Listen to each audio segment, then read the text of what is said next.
Howdy folks, how's it going? Welcome to another new episode. This one's a bit less exciting than the last one, but it's going to run very long just because there's a lot of content in this one and I talk a lot throughout all of it because we do a lot of bossing. So I hope you enjoy this one. I don't have a lot more to intro here. I'll be back at the end. Bye. Hey, I'm back. Let's go do this caress task finally. The longest delay ever? Close to it.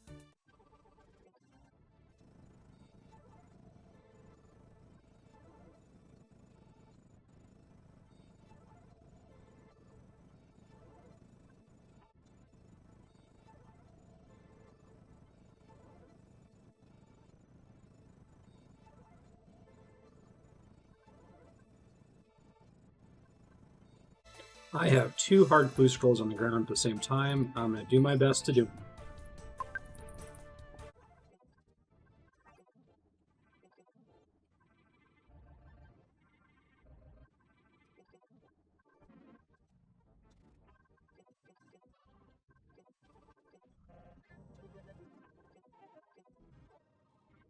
Very cool. Just managed to juggle a blue scroll successfully.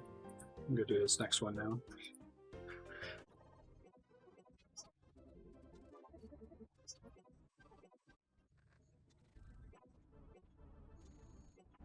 Alright, you may have heard some of it in the background. I don't know how good the RTX is at filtering it out, but Andrea was playing Ring Fit Adventure in the background when I was juggling those clue scrolls. It was kind of cool. You had two clue scrolls on the ground at the same time. You just have to set a 3-minute timer to make sure that one of them doesn't despawn while you're doing the other one, and then once you finish one and get the casket, you can just pick up the other one and do it. It wasn't too tricky. The step count still resets when you get the casket, which makes sense, but it's a way to do both of them and not have to leave your task if you're willing to juggle one on the ground for a while, which I was. Hey, there's a casket, and it's money only. We go open the other one that I got that I banked, see what's inside, head back to Kurask's. It all came off of a King Kurask that spawned. Another blessing. These might actually be better than they are right now. That boss task, boss slayer thing I mentioned earlier, that's going to get pulled. Includes a item you can equip that you can fill with blessings so that you can not get aggroed by stuff in Godwar's Dungeon, which sounds pretty awesome. Alright, back to Kurask's. I guess since I had to run out to do that, I'm going to do a quick Birdhouse Run. Try to do those between Slayer tasks when I remember. I just got to make it a habit.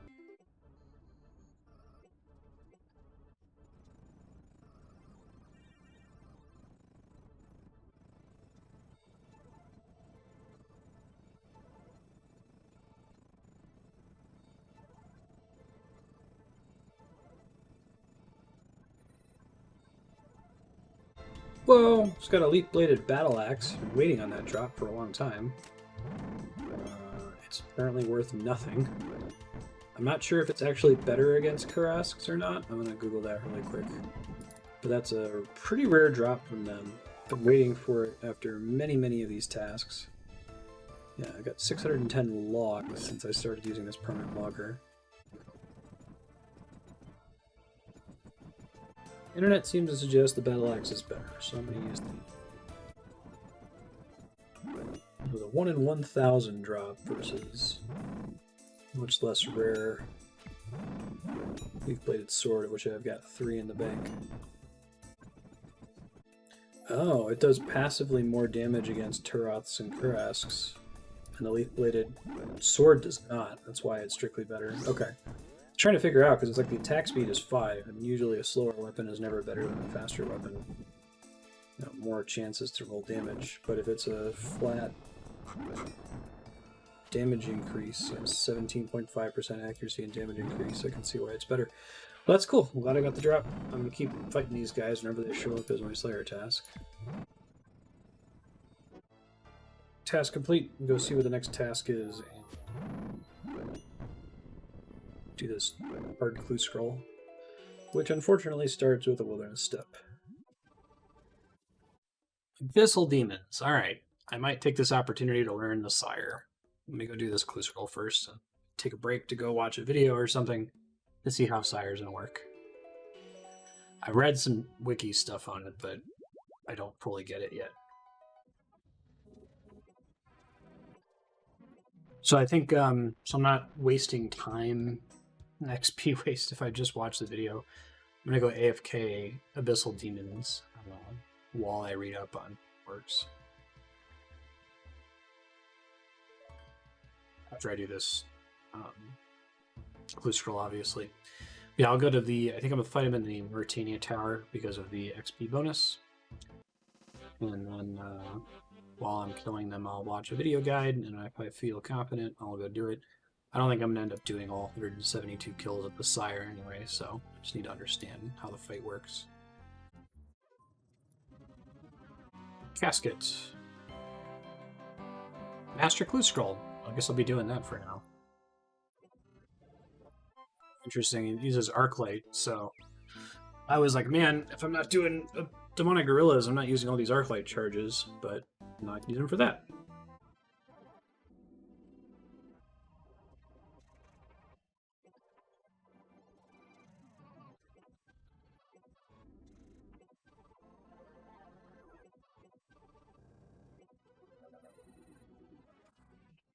Totally just brought my Bryophytus staff and Tome of Fire into the abyss while I was skulled.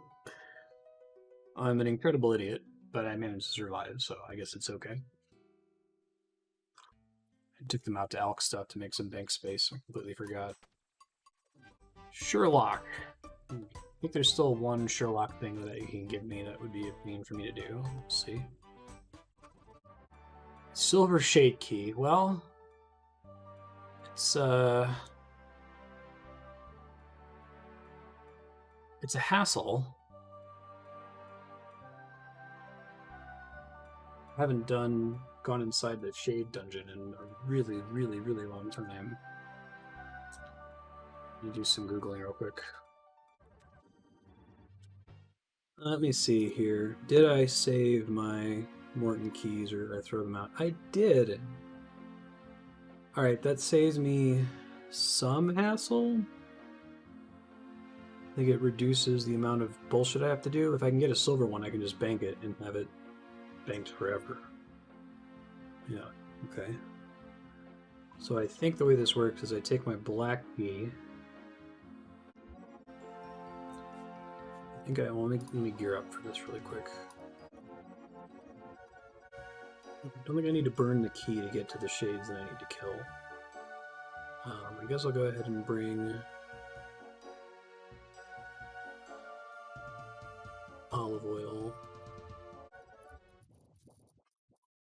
I think this is all I need. Maybe. I'm gonna need serums or anything like that.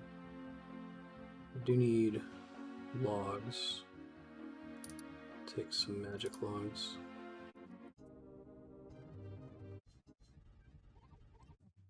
Individual key, or does the higher key open the doors? Okay. I don't need each individual key, that's good. And so I think I can kill the Asin shadows, and I have to burn some of their remains. I don't think I was able to get to the next level last time I did this. Those keys that I have in my bank, I think I've been in there for like 2,000 hours or something. Yeah, I want to get several of these remains.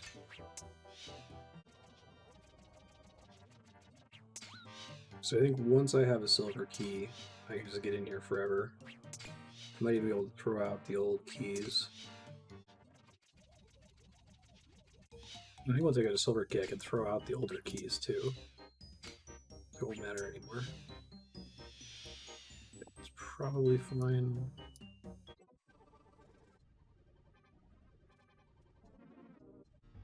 Coins from the first one. I hope I don't burn all these remains before I get a silver key. It would be annoying. Uh-oh. 2 more tries. There is a silver key. Alright, I'll just see what other ones I get for fun. 2 silver keys, cool. Let me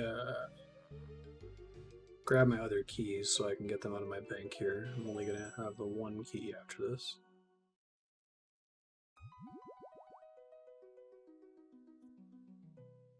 So hold on to the silver key red should get me through all the doors, if I understand it right.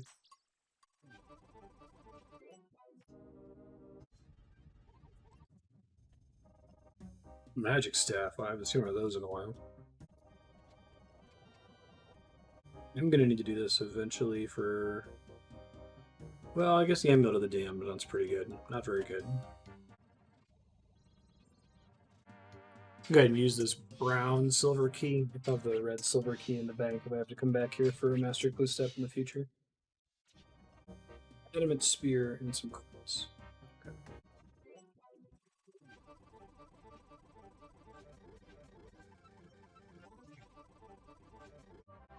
Hey, it's another Sherlock step. Oh, thank God. Well, that's good to know. Killer reanimated Abyssal Demon. Did not realize that that was a possible Master Clue step, so I should probably keep Abyssal Demon heads in my bank, just in case. Oh my god, I have 44 of them? What the fuck? When did that happen? Is that just from grinding for the whip? Alright, I mean, it's a good amount of prayer XP. I'll use it eventually. I have to leave one in my bank in case I get this clue step in the future. I didn't know reanimated creatures counted for Slayer XP. That's funny. There's a casket. That was a pretty easy casket, all told. Alright, what we get? Number 14, again, it's just a money drop. Oh well. One more and we're officially dry. Alright, so I think I might understand Abyssal Sire. I've been watching it while doing these clues. And I actually have to watch it attentively because splitting my attention means that I keep missing important information from the video. So I'm going to watch it attentively here for a second. And then hopefully that'll be enough to have me be prepared to actually go give it a try. Yes, I'm just in a bank stand while I watch it here. I'll be back.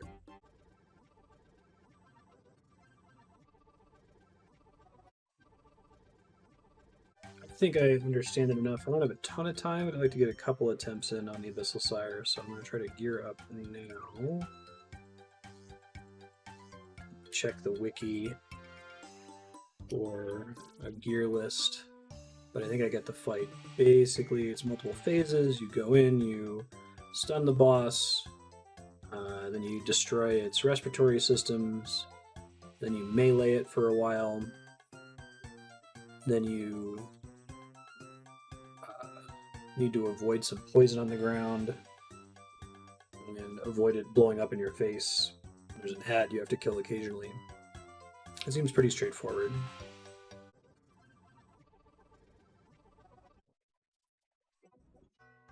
No adventurers in this chamber. Guess it's a bit of a walk to the actual boss fight area. Okay, so I think I understand the fight. I think the way it works is you cast... Oh, I got the wrong spellbook. Shit. Andrea's here, and she's going to watch me learn a difficult boss. Hooray!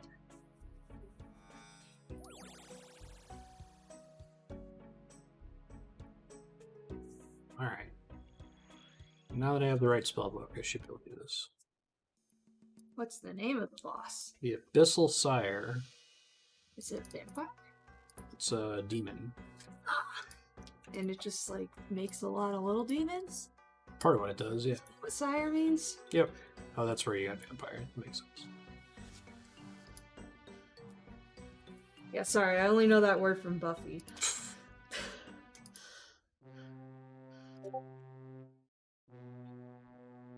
Okay. So we cast Shadow Barrage to stun it, and then we run and we disable 2 of the respiratory systems. Like, this whole thing is the boss? That's right. Its respiratory system is very far from the rest of it. Or you're on its back or something? It's all connected to this giant system, that big thing. It's plugged into these things here. Okay. Top respiratory systems are dead. You gotta stun them again. I think so. So stun them again here. Is there like just a heart you could go after? No, I need to like get him to come off of his little wall that he's standing on. He's like plugged into the environment. This is my first attempt, so I've never actually done the boss before. I have to kill the fourth one down here. I need some crab. I believe after that I switch to protection from melee. I switch to main gear here. Turn on super combat. He comes downstairs. We gotta spec him. And missed. Missed again. That's super shitty. Oh, I didn't have piety on him. Totally part of the problem. Drops little poison pools on the ground. Those suck. So he's got an attack animation for it that I gotta learn. Spawns a little ad every now and then that I have to kill. Otherwise, I'm gonna have a bad time later if it gets to grow big. That's dead. I think at 50% health he has a phase chain. There he goes. Oh, I didn't... Just have some tiles down here that I'm supposed to have marked that I forgot to do. Not like it's Andrea's fault. I'm sorry. It's okay. He's spawning all these ads now. It's also going to teleport me at some point. I'm going to keep moving in and out of the poison. Oh god. Go away and just spam heal really quick. Probably have to attempt this again.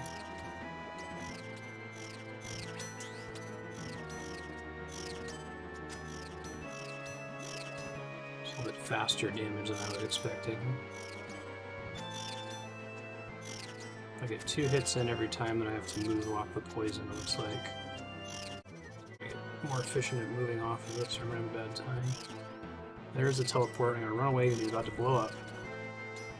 I'm gonna try to heal on these ads here. Blood spells.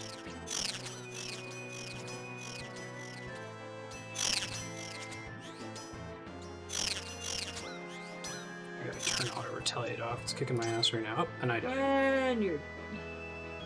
Alright. I think I just have a gravestone to recover my stuff. At least I understand the dodging poison thing better. Auto retaliate's what got me killed there, because I didn't have... So I bring all of my fucking house tabs with me. Sure did. Alright, I think that I can at least... Fortunately, my house spawn is right near here, so I should be able to just go get it back.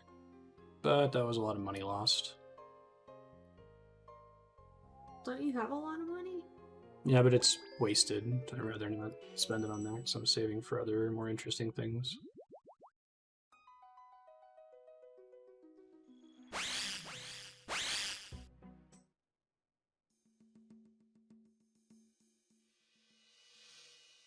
Okay, so I gotta mark those tiles this time. Completely forgot.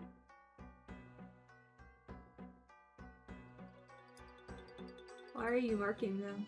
Tells me where I can walk back and forth while I'm fighting the boss, so I don't have to pay attention. Free to reclaim. 34k. It's not too bad.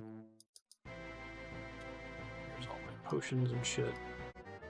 I'm gonna re-gear up for this. I think I'm gonna bring some brews this time so I can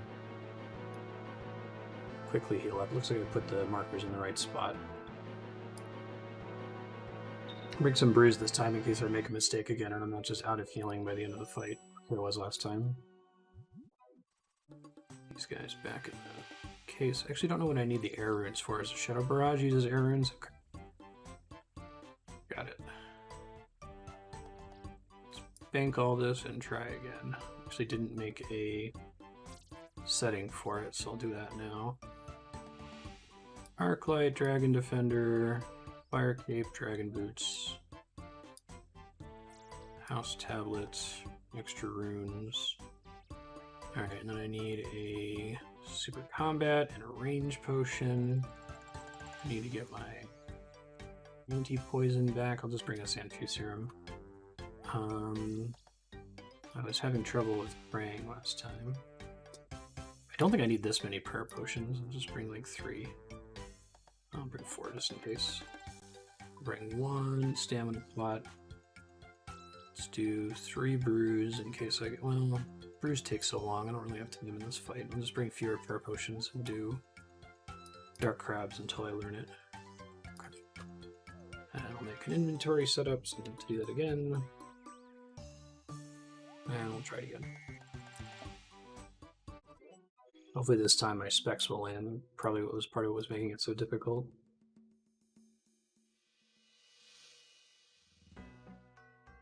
You taking the rest of the day off? You taking a break before next week? No, I've got a meeting in 20 minutes. Sure. Maybe you'll see me beat this boss.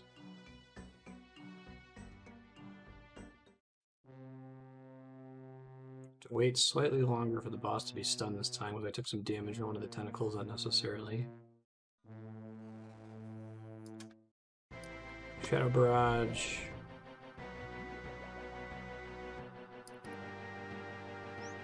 Yeah, there's the stun noise. Shoot the respiratory system.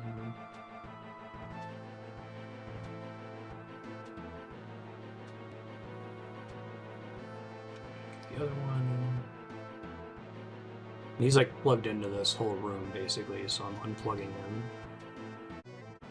Okie stun him again. Are those tentacles supposed to like hit you? Yeah, but I'm casting a spell on the boss that stuns the tentacles. Otherwise, if I walk past these areas, they hit me. Protection from melee. Let's remember piety this time. Super combat. Let's hope the spec hits this time. Come here, buddy. That's 1 hit. Nice. Good 46. 2 hits. Perfect. That special attack reduces its defense if it hits. So it makes it easier for me to hit him for the rest of the fight.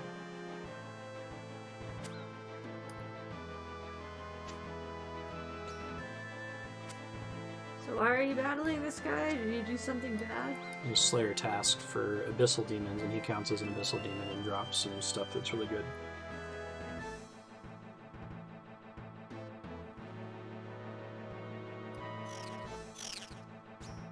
Spawning a bunch of spawns I don't think I have to mess with. There's moving between these tiles.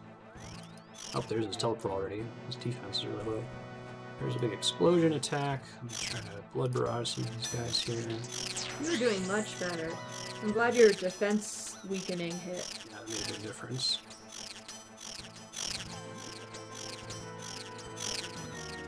I did walk a little bit too close to the tentacles that time, so I gotta make some tiles down so I know where they come out from. We got a lot of little ads coming out right now, though. Thanks.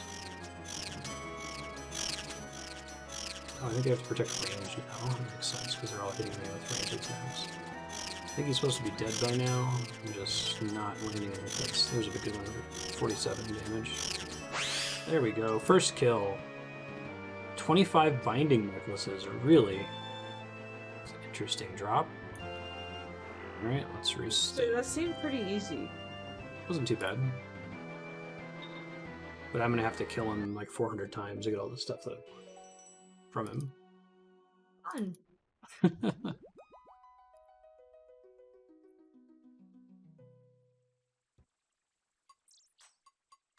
Really good gear for him too. Alright, keep most of these potions. I definitely don't need that many prayer potions. I could probably replace it all with food while I'm still learning the fight.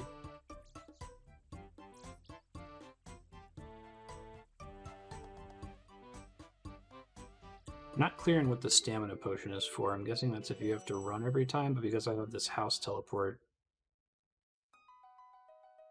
just get that. That's probably what kicked my ass last time, because I didn't protect from range after the ads spawned. I didn't realize that they attacked with range, which makes sense.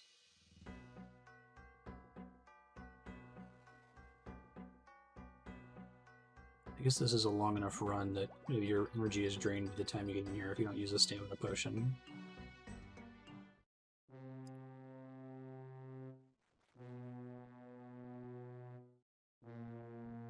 Alright, here we go. Shadow Barrage.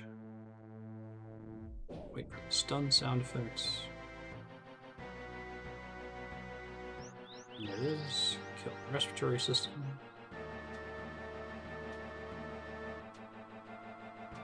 25 binding necklaces is actually kind of nice. Not that I would ever do rune crafting again, but it's nice to actually craft them if you do this.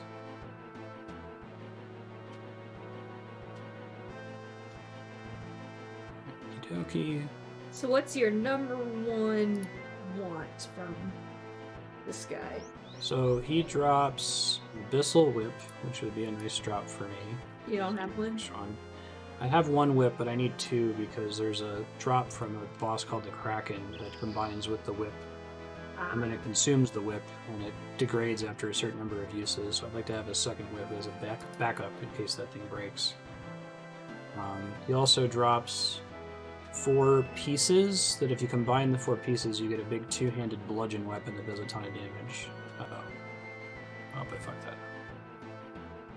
I'm gonna stun one more time, unfortunately. I probably could have stayed there and just eaten some damage without it being too punishing. It was a little too slow. Here it goes. Gear up the melee. Protect for melee. I don't know if I have to wait for them to unstun. I don't. That's good. Super combat potion. Spec. Nice. 1 big hit. 2 hits. Perfect. So now his defense is down. If I hit him for 43 5 times in a row again, that would be nice. That's why I didn't have to fight any ads last time. There's an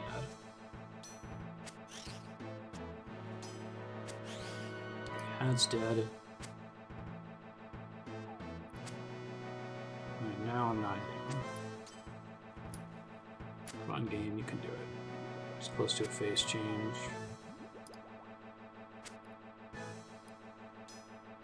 There we go. Should trigger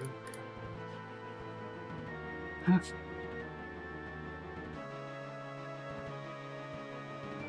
Watch poison now.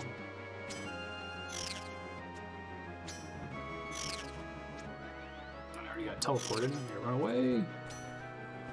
Range protection. Beat him up. Stay away from the tentacles. Still have some poison that comes up on the ground occasionally I gotta watch out for. What are those little boxes with the counters? Those are just spawns. Oh, 51k coins. Neat. Wow, I used like no supplies. I could just fight him again without having to leave and restock. Cool. Alright. You get him to respawn. Oh, he just automatically respawns. Yep, he's just there.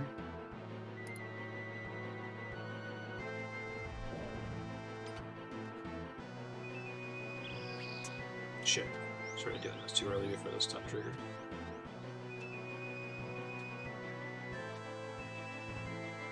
This guy's not too bad. I see why people fight him. I don't know if I'm going to do all 169 Abyssal Demon kills here, but I'll probably at least try to get 50 so I show up on the leaderboards for it. I should wake up here in a second. Come on, Fatso. Get your fat ass off of your chair. He's re-stunned. It's a good old time right here. This tells me how long until he wakes up again. It's 23 seconds, 22 seconds. As long as I kill the respiratory systems before that time runs out, we should be fine.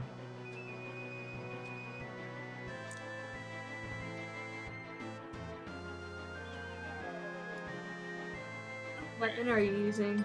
Toxic blowpipe. The one Andrew knows. What's the one that goes twice That's right. as fast? Attacks much faster than the Rune Crossbow. Oh, I don't get my special attack back if I stay here for another kill. I guess that's fair. So I can only spec him once, but still pretty good. Might want to warp just to get spec back every time. Then I don't have to use any stamina pots. Ow, asshole. Man, I'm getting some big hits on him. I'm hitting for 52. Sort of.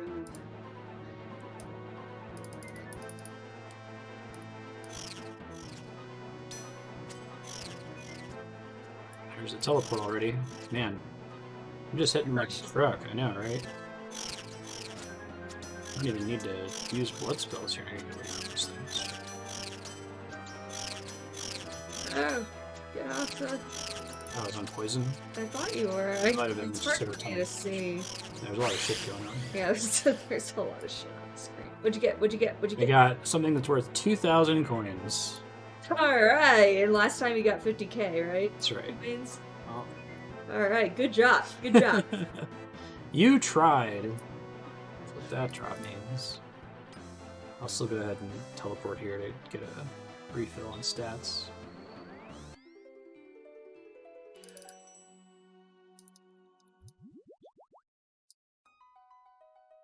The pieces that he drops that I can craft into a bludgeon, the bludgeon is very useful in some other boss content.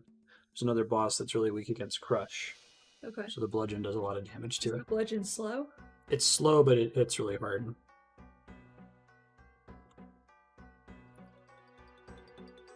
And of course, more whips would be good. The whip that I have right now dropped from the Abyssal Demon, which is a regular version of this guy. So I could go AFK in a room and just kill Abyssal Demons for hours. Or I could kill this guy, who's slightly more interesting and has more mechanics. But as you said, he's not terribly difficult as far as bosses go. He's not like the snake boss I was telling you about, where I have to like switch prayers constantly. Quite a bit more forgiving than that. So he gives pretty decent Slayer XP. You have to have an Abyssal Demon task to be able to even attack him. It's part of the reason why I'm fighting him right now. Now, the whip was something Swampletics had to get, right? Yep, he had to work really hard for it. I got it just by leveling Slayer normally until 85. But he had to do a bunch of bullshit to be able to get it. Oops. Ow. 21. And I pay for it. Getting a restun. It's re-stunned. So he'll never get the Kraken Tentacle upgrade either. Oh shit, I didn't realize you could spawn spawns during this phase. Shit, I think I have to kill that like that. You said spawns grow? Yeah, they get nastier the longer they're allowed to be alive. Did it just heal? It just grew. I might need to bail on this attempt. Yeah. I think I was too slow in stunning him, so he's able to spawn more little guys.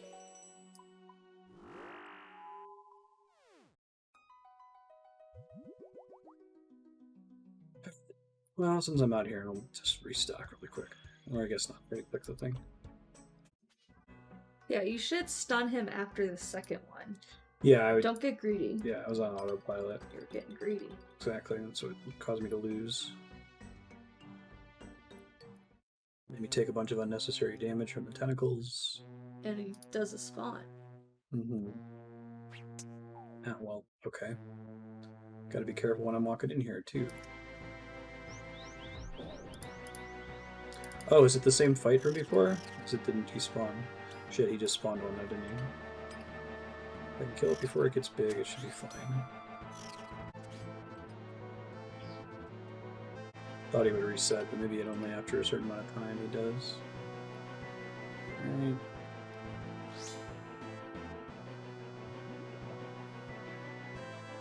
Two special attacks here. One hit. One miss, that's okay.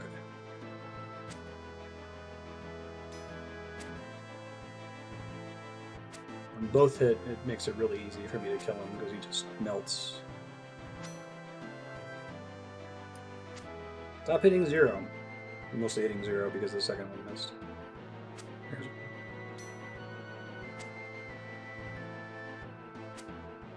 This is markedly less clean than this because hit him. There you go. Oh, there was a big one.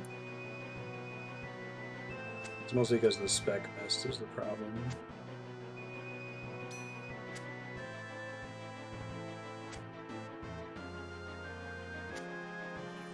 Got another ad. Really bad timing for the ad, unfortunately, but I was able to kill it pretty quickly. That's good. Got a big hit. Lucky.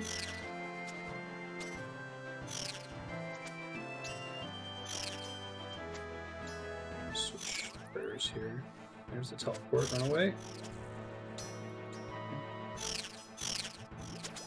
Burn him down here. You can still spawn poison sometimes. Gotta be careful. I think he spawns it less frequently in Phase 2, or Phase 3, I should say. So many little babies. Ooh. What'd you get? What'd you get? What'd you get? Mystic Lava Staff. 2 Mystic Lava Staffs. 2? That's pretty cool. Mystic. You make it so that's not highlighted. It's not particularly sad. Go to my meeting. Thanks for joining. No problem. Have fun with your next 160 kills. Yep, sure will. Now you understand the meaning of RuneScape. It's like I spend all day doing shit like this and get paid. Do this in my free time. Missing out.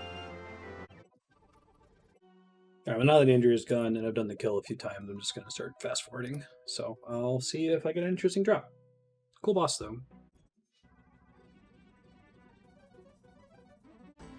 Going back to comment, like everything in RuneScape, this is so much more reasonable once you've done it once.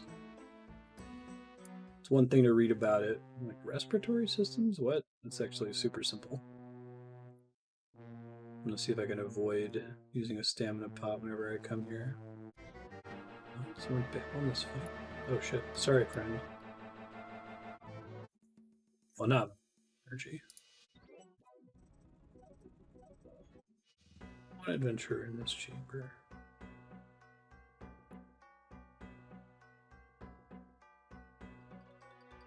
Because if I do the northeast or northwest chambers, I have more likely to run into other players. This is quite a bit of a bigger run energy drain, it looks like, to go to one of the further chambers. I'll replace my markers since I'm technically in a different room, and think about that. Okay, I'm starting to see why people use a stamina pot. Probably can avoid it if I get into the other rooms, but up here it's so far away I probably need it.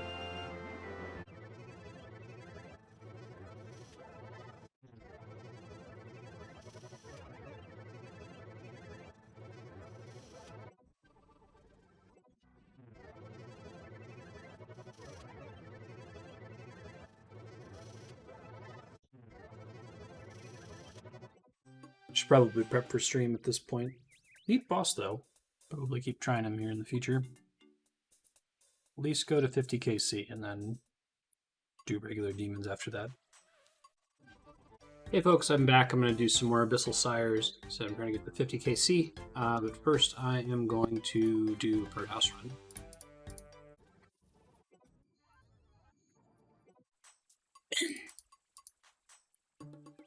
Oh, I wanted to mention, turns out that redwood seed drop that I got in like KC4 or something is like a 1 in 1700. Hold on, let me double check.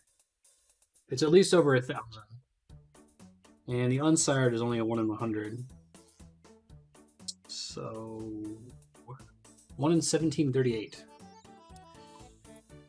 Not high enough to count for any kind of equivalent exchange. It's not like the U seed and Kree, but pretty crazy still.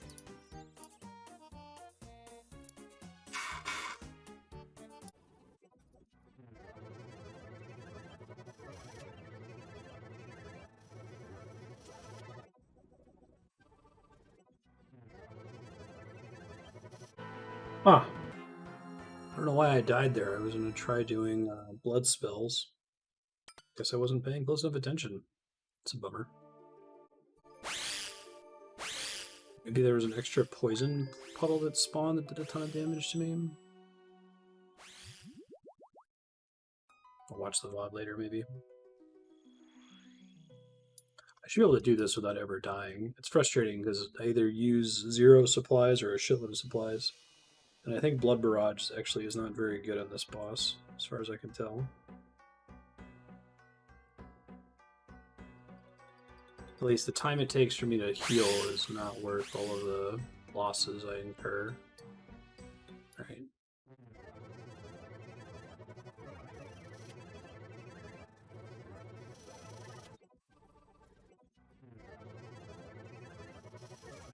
Okay, I figured out what the problem is.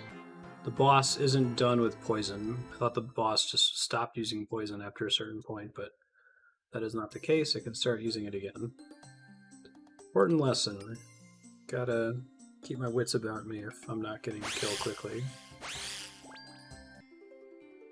That time I almost certainly died because I was so focused on trying to heal with Blood Barrage to make it a more efficient run, and then I just ended up standing in a poison pool until I died. Ah, cool. I think I'm going to see if I can dump the runes for Blood Barrage and see if that saves me a space to bring more, one more Dark Crab. Yeah, looks like they have almost the same resources, so it's really going to help.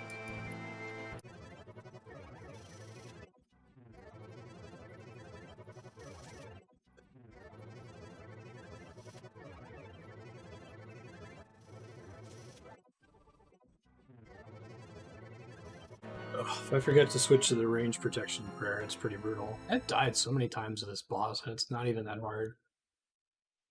It's kind of embarrassing, actually. I should be able to kill it without dying ever.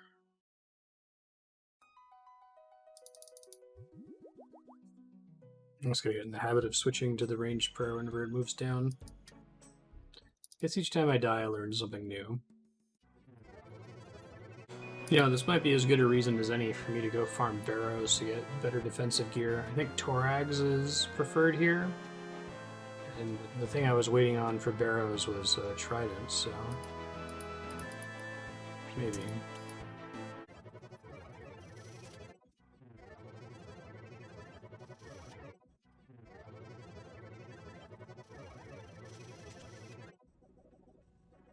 Really makes me want to get a construction cape, as much as I don't want to level construction ever again.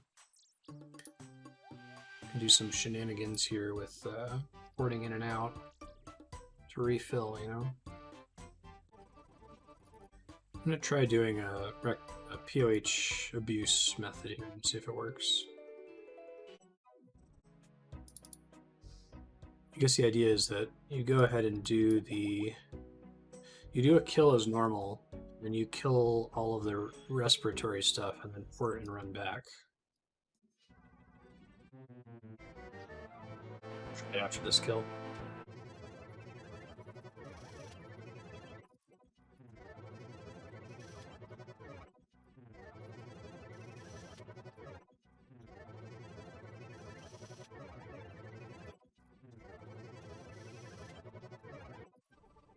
So this method of crippling several of the vents and then teleporting and then coming back is great. I don't have to use any stamina potions. Significantly reduces the number of prayer potions I have to use. Doesn't really affect my food usage, but it's overall a very good thing. I'm a fan. Do have to remember to barrage him as soon as I get in the room here, though. Otherwise he can summon ads and shit.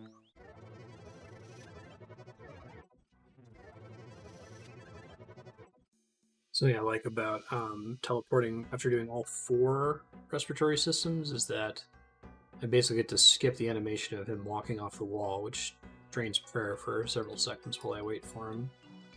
I only have a minute to get back, but it's really not that big of a deal.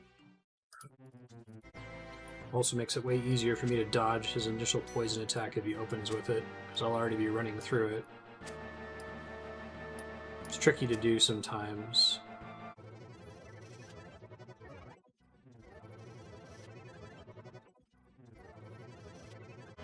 And several kills without having to use a single prayer pot. Basically just having to spend some dark crabs. If I can get good at using the blood spells when the ads spawn, I might be able to even avoid using dark crabs. That seems really challenging for me right now. Let's go to 50 KC and then I'm going to take a break. I gotta go do Ring Fit Adventure. I was going to do it early, but battery was dead. Joy-Cons.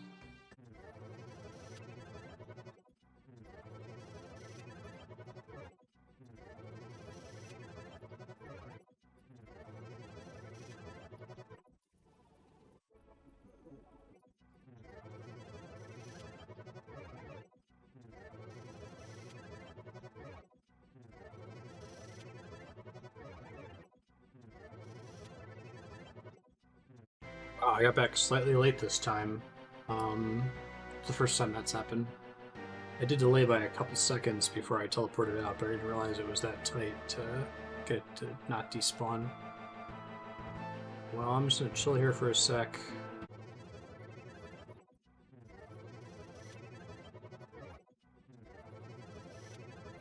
So what I've discovered from 42 kills, I made a little pattern down here so I could do like a walk in a box to make sure that I don't backtrack over a poison puddle that was causing a lot of unnecessary damage. Also, I think that if I just ignore the ads, I don't even try to bloodburst them, and I just get back to the boss as soon as possible, I spend more time with the ads in spawn phase instead of evolved into sound phase where they do more damage. So I can generally get through that phase without having to heal at all. I'm probably gonna have to start bringing less food because I don't have room for loot right now. I'm having to like throw out dark crabs. The whole thing is still pretty sensitive to me making a mistake. If I do one thing wrong, it can fall apart really fast, but I've got a pretty well-oiled machine at this point. Enjoy it. 8 more kills till I get to do some ring fit and then go to bed. Oh, actually, no, I need to go, after this kill, I need to go do ring fit right away. I completely forgot about this. Trying to make sure that I get my daily bonus, and it's almost midnight, so I might finish up my 50 kills in the morning. You could stop point here anyway. Okay, pretty good run on the whole. I'm gonna have to trade in some of these 2,000 E soon. It's getting comical. Alright, I'll do my last 7 kills in the morning. Catch you later. Bye. Hello, good morning. I'm going to finish up these last kills to get up to 50 Sire, KC. I'll just go kill some regular demons.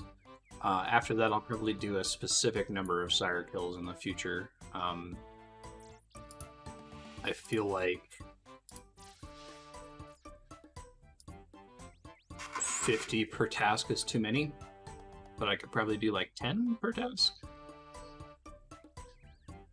I eventually intend to block Abyssal Demons because they're such a common task in the first place. I'm going to update my inventory setup here.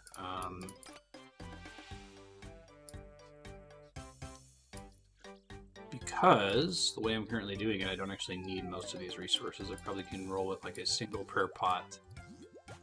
And I want to have fewer crabs so that I have space for loot without having to drop them on the ground. Probably more than enough, to be honest. Ready. Alright, I'm off to get 50 KC.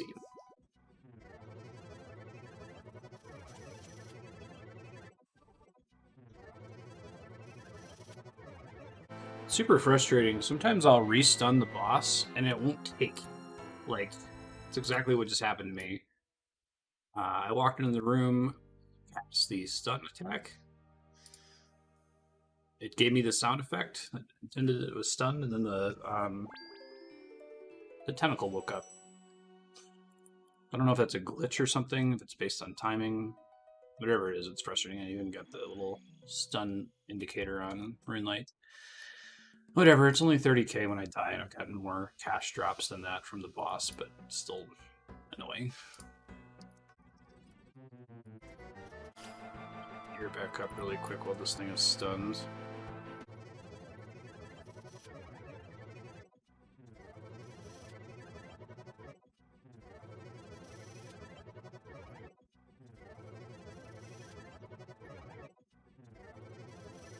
Alright, that's KC50. I'm gonna go fight some regular ones for now. Try to come up with some regimen for fighting the Sire in the future. Total loot, 2.43 mil. Nothing interesting, all just stuff that's worth money. Guess I got a bunch of super restores, which is nice. 600 cannonballs is kind of cool too. Oh, and apparently during that fight I got level 100 hit points, virtual level. I didn't even celebrate it because I wasn't even paying attention to it. That's kind of cool, I guess. super close to 97 attack, strength, and defense. I'm going to try to finish those up very soon. Alright, now is as good a time as any, because I keep saying I'm going to do this and then not doing it. I'm going to show stuff from the spreadsheet, the diary tracker, Tin Man equivalent exchange document, all that fun stuff, and I'm going to show the high scores as of today, July 15th. I've been referring to them for a while, but I haven't actually showed them on screen, and it occurred to me that by the time this video is published, you could go look at the high scores and see that they have different values than what I'm basing decisions on. Give me a quick second. I'm going to do a Birdhouse Run real fast, and then I'll prep to pull that up. Remember to get these Birdhouse Runs done.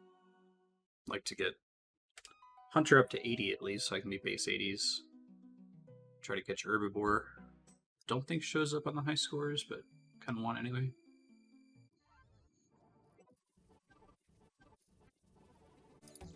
We need to quickly turn in a farming contract, but I'm now on the 4th in a row that I already had pre-grown. Replant them and then I'm going to do my thing, promise. Snapdragon. Alright. That one I don't have pre-planted.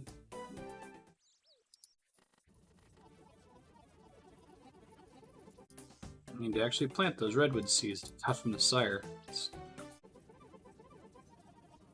26 million seed vault.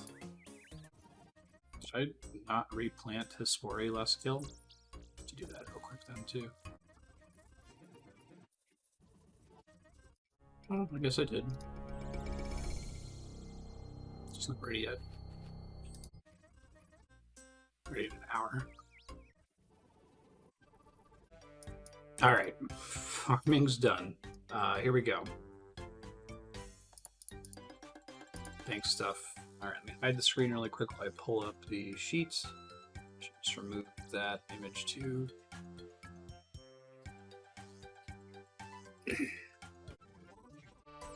Okay, first things first. High scores. We want to look at... Okay. So the endgame rules, which you could also already consider as having been applied for Kriara, me buying the Krill helmet, or the Armadillo helmet. Although I also got that because of the UC that dropped. The rules is that when I get into the top 50,000 players on an activity, if I want to bail and just buy the items that drop from that activity, then I can go to the Grand Exchange and just buy it. Top 50k players seems pretty good, just to kind of give some benchmarks here. Like, it seems like top 200k players is in I'm serious about this activity space, right? You can see that from a lot of the skill ranks here.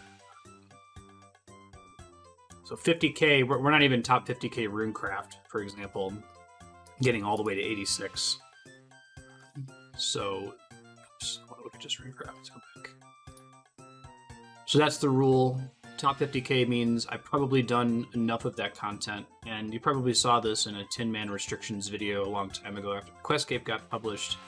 But if the basic idea is don't skip content, I think if we're in the top 50,000 players or something, we've done a relatively large amount of that content compared to the rest of the player base.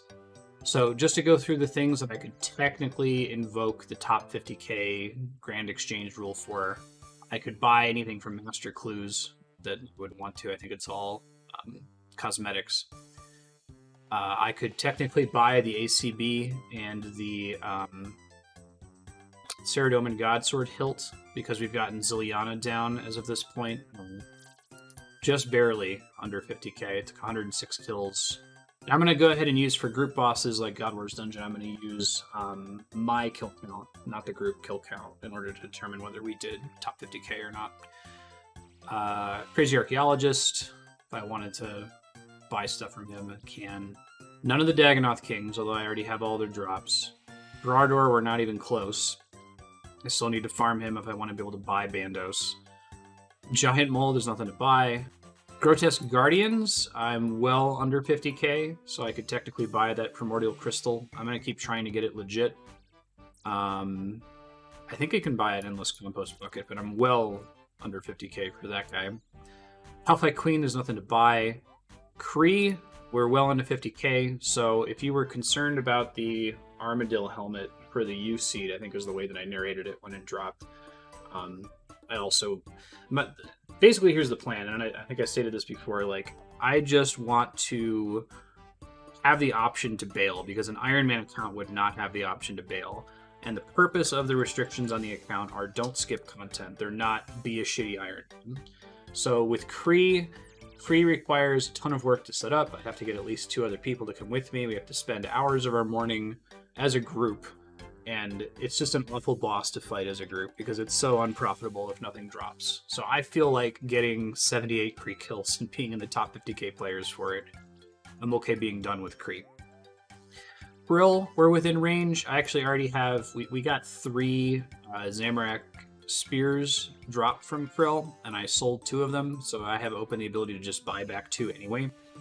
But I guess also the God Sword hilt, if I really wanted it and didn't want to go farm Krill, I could go do that. Sarachnis has been done for a long time. I'm in like the really high top players on this. I was really trying to get that Cudgel for a while as a mid-game boss, as a Dragon Scimitar upgrade. Didn't get it until after I had an upgrade that was better than the Sarachnis Cudgel, of course. Nowhere near Vorkath, nowhere near Wintertot, never will be. Zelcano, I am so far into Zelcano that I could buy another Crystal Tool Seed now if I felt like it, and honestly I might. The way they changed Zelcano's drop mechanics, it's so hard for a restricted account to get another one, and I might want a second one just to apply to the pickaxe for reasons. And then Zulrah is probably never going to happen. It's such a popular boss. Already at 62 KC, I'm nowhere near the top 50k. So Zulrah, I'm probably going to have to just knock it out. Now, there's other kill counts that aren't included here because I'm not above the 50 KC threshold, but other things to include might be Chambers of Zarek, Theater of Blood. My plan is, and I guess the one exception is I didn't show the Kree ranking when we bought the Armadillo helmet. But my plan is if I do say, you know what, I'm over this content, I don't want to keep farming it, it's not fun, I don't think it's interesting to record, I will display this screen to show that I'm in the top 50k. And at least on the Kree part, that was months ago that I bought that helmet in exchange for the UC as part of equivalent exchange. And if anything, we haven't touched Kree since then, and if anything, my rank should have gone down, but I'm still in the top 50k. So I think that that's completely reasonable.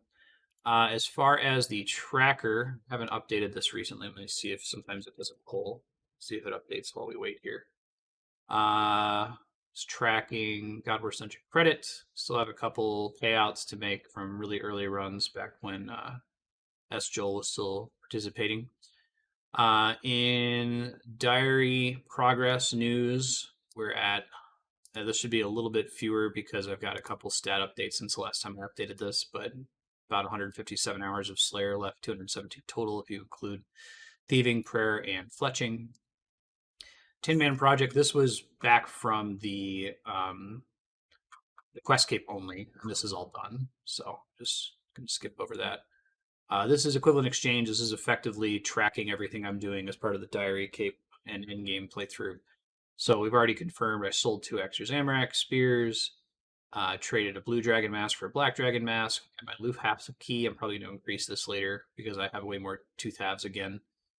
Bought back some Dagonoth hides that I had sold way previously for, I think it was a clue step. Traded an adamant helmet for a black boater for a clue step. Traded split bark legs for a split bark body for a clue step, same drop rate. Traded pages for pages to finish books. Got the Serpentine Visage, traded for a Tanzanite Fang, and the U-Seed for an Armadillo helmet. I'll also, let me make a note here, because I haven't looked at this screen in a while. Comments. Top 50k. So far, I've ordered 20 bonds, sold 16 in order to pay for splits. So before the playthrough is over, I need to repay those. I think my plan is to repay those as part of the endgame section. So after the diary cape is done, start farming for those. I want to just wait until I can farm really efficiently for money. So that might be all the way until we get like a Hydra Claw and can get a Dragon Hunter Lance and just go hard on Vorkath. And then this is my first time I borrowed an item in an extremely long time. That's Smoldering Stone for a Master Clue Step.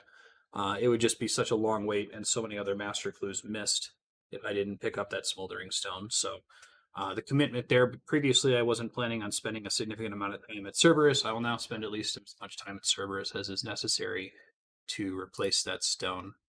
I don't think I have anything else on the spreadsheet to show off. This is mostly older stuff. So I think that's everything. I'll try to be better about sharing this occasionally,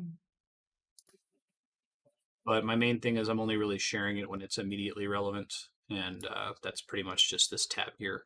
And I buy something, also showing the high scores if I'm going to choose to bail on a boss. At some point, like, if I end up getting to top 50k Abyssal Sire and I really want a bludgeon or an Abyssal Dagger and I have the money to afford it, and I'm like 300 or 400 kills dry, I'm okay with saying, you know what, I'm done. I'm going to block this boss. It's not interesting anymore. Now, I guess that doesn't help me at all with things that aren't ranked. Like, I can't bail on demonic gorillas because I can't see what my kill count is relative to other players.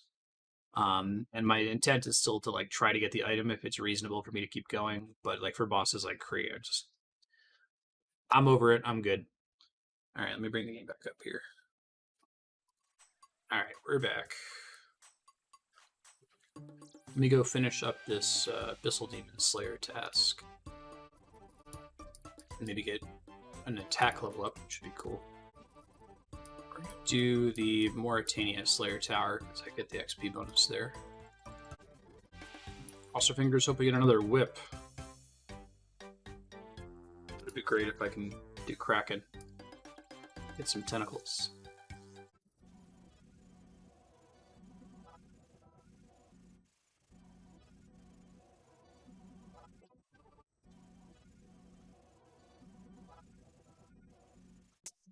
There's attack 97.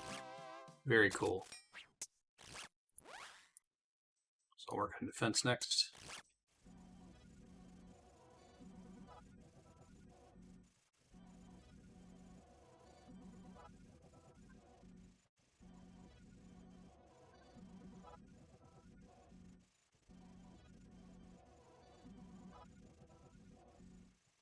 Shoot, I forgot to juggle this clue scroll.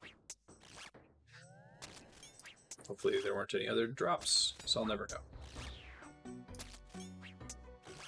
I wish it told you if you would have gotten one. Wow, it's crazy that I've got like 45 banked Abyssal Demon heads or something, and I just got my first head drop from this task.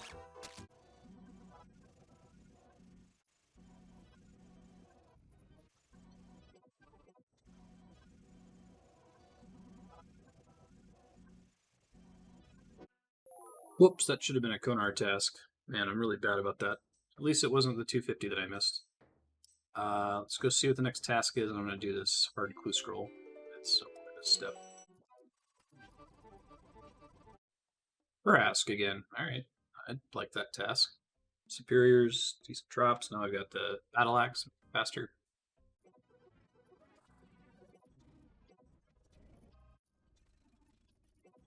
Alright, hard casket. What do we get?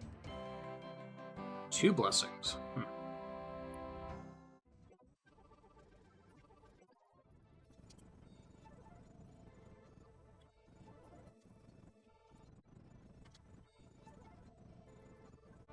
I swear, it says that the rate of superior spawning is fixed. It's like 1 in 200, but Kurask seem to spawn them way more often.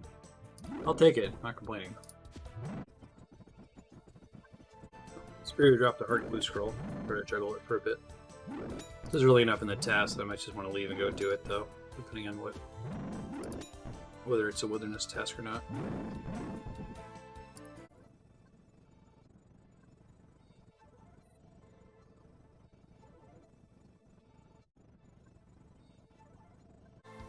Well, we've got 2 clue scrolls on the ground again. Let's give it a shot. Last time this happened, my wife was playing Ring Fit, so I didn't get a chance to provide any commentary.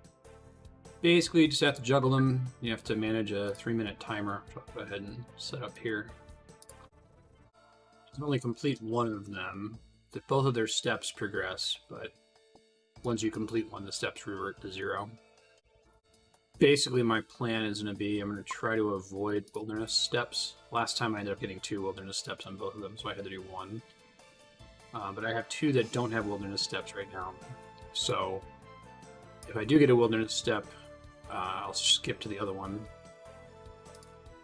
I will eventually have to do the wilderness step. I don't get to avoid doing it, but I get to do a casket, at least one casket without ever going to the wilderness, provided they both don't stack wilderness steps at the same time. Unfortunately, the screen keeps flashing red because it's a deleted item, but you know, whatever, it's fine.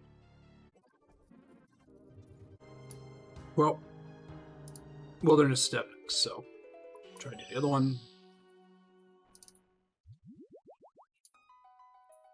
Not one of our particularly difficult wilderness steps, but they'll kind of suck.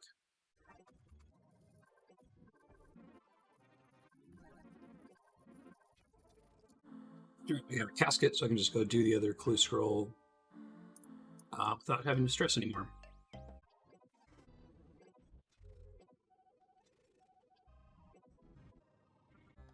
Alright, 2 caskets. Let's see what we get. 1 Master Clue Scroll.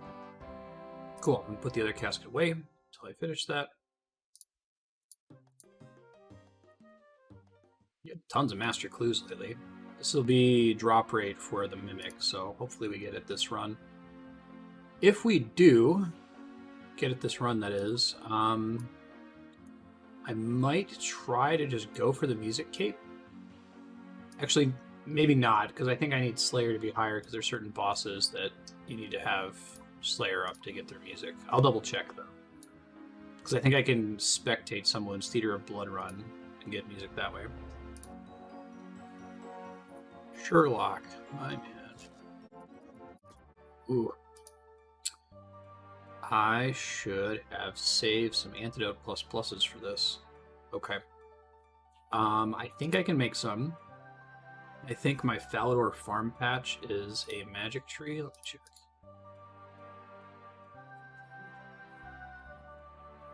Uh-oh, they're all use.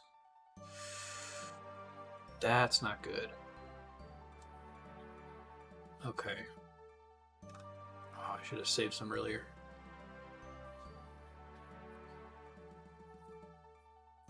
Let me think about what I'm going to do here.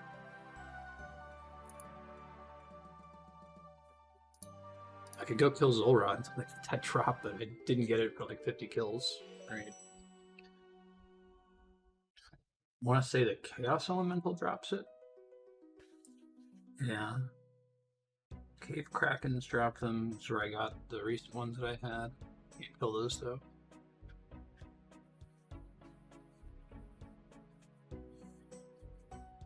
I want. Let me check what my kill count is on the Chaos Elemental.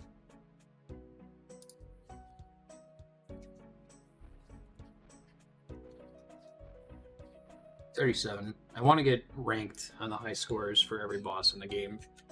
So it might be fun to go try the Chaos Elemental. I'm going to have to get some gear that I'm not risking anything. Give me a sec. So with this setup, I risk nothing. Figure out what food to bring. Never really ended up getting a ton of pizzas. I have a ton of summer pies now. Get those from content. I have to go buy more stews. It's a lot of summer pies to lose if I die. I'd rather it be food I don't care about, like stew. I can also use potatoes and stuff and just use monkfish, but like 1 sack of potatoes should cover me. Let's give this a try. Alright, let's give it a stab. Might make more sense for me to use the obelisk next time, but maybe I'll get lucky and get an early drop here. Stats are quite a bit higher from when I was last doing this with Chaos Factor.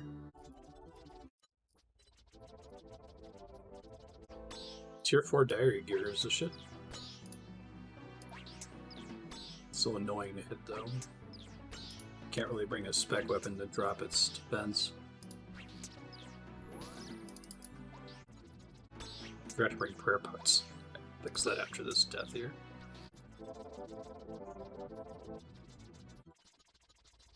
That's one kill. 12 more to get ranked.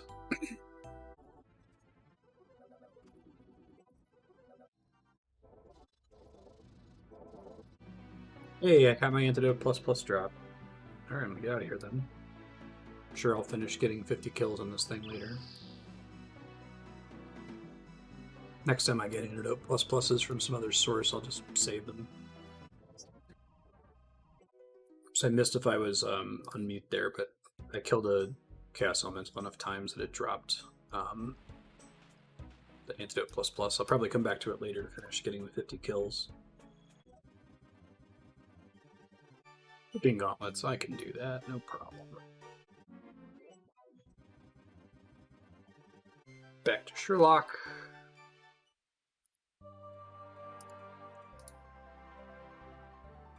Chop a redwood log. Oh, I think that involves, well, Lumberjack Outfit I have. I think I need to boost wood cutting. I think that's 90, which kind of sucks.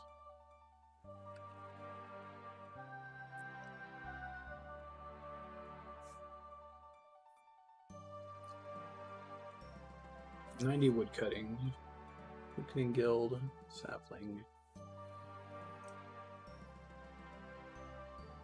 So I gotta fish for a boost here. Brown spice. Okay. Also means I need to go buy more stews because I'm out. So I'm gonna clear out my inventory here. Might be worth getting to 87 wood cutting, so I can just use the regular boost to get it. Let me see if I even have brown spice stored. I might. 53 brown spice. Way to go, past me. That makes that easier. Watch me not get the boost after a ton of tries this time, though.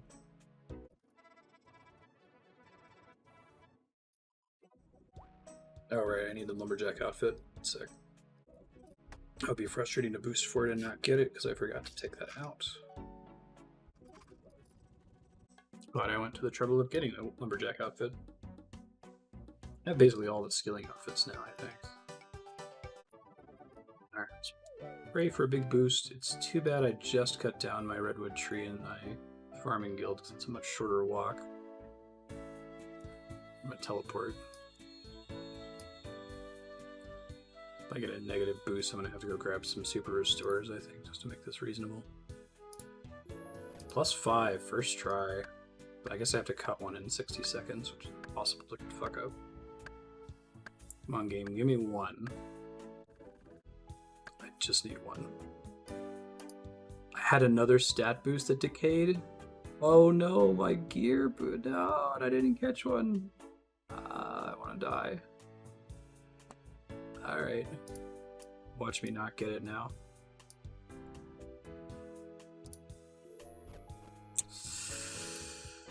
Oh, that was a mistake.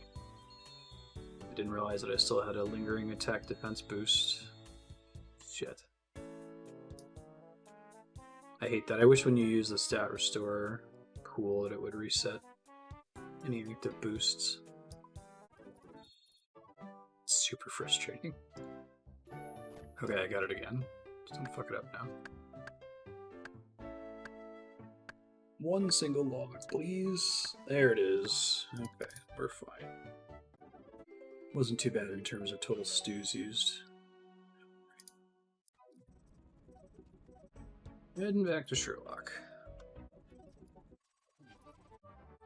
Strange device. I think I may have kept my last one. Let me check. I think if you hold on to it, you don't have to back for it. Hey, I totally did.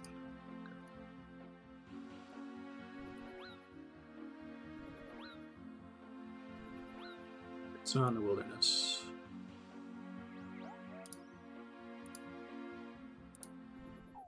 Hey, it's oh, it could still be in the wilderness. Check Martinia. Yep, it's in the wilderness. Shit. It's near Venenatus. It's in like level 30 or close to level 30 wilderness, depending. So that's at least a good sign. And it's not the. Oh, it could be the trio. Yikes. Let me grab. I'm gonna step outside the Court Beast's cave. Deposit all this money. I'm gonna be a sad panda. Hopefully it's not the wilderness. Hopefully it's not the, or hopefully it's not above 32 ancient wizard trio. I'm hoping it's the brassing mage. Doesn't seem to work here. Fuck. It's the trio. Well, that's bad. Give me a sec to gear up then.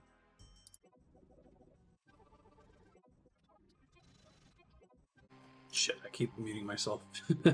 I was able to kill the ancient trio without being in trouble. No one showed up to harass me. I did get hit pretty hard right when they first spawned, but... next up is Snowflake. Alright, here's a 3-port serum. Right, a lava mage dungeon, fuck. I hate getting these, Oh yeah, Shadow Dungeon's gonna suck too. That's alright.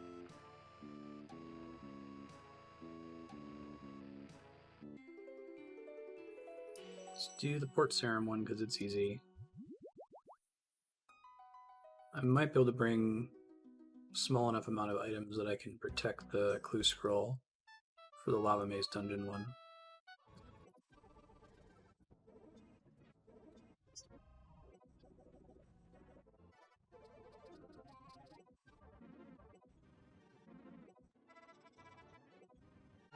Andrew's doing Ring Fit, but I'm opening this Master Casket. What we get? 669,000. What are those pants? Mummy legs? Oh, that's cool. Went ahead and sold the mummy legs, but keep them in the collection log. Maybe I'll buy them back and stash them once that patch comes in. Hey, another Heraldry Shield. That's cool. Actually going to go ahead and store this one. I'm going to build the stash for it.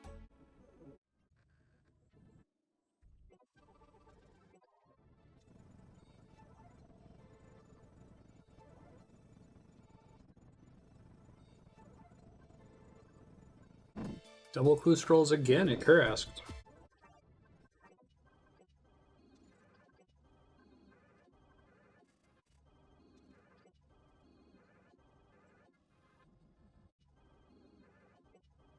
Alright, so this is my third time getting a double clue drop and being able to handle it. That's pretty neat. Doing the second clue scroll now, then I'll open both caskets. Kurasks have just been dropping them like candy. It's ridiculous. I got 9 out of 720 kills, which maybe that's close to the drop rate. And then 3 from the superior when it spawns. And I didn't mention it when we opened the master clue, but we're now at the drop rate for the Mimic Casket and haven't gotten it yet. So hopefully it happens soon. As I mentioned while Andrew was working out that I sold the mummy pants. I will potentially buy them back. I'll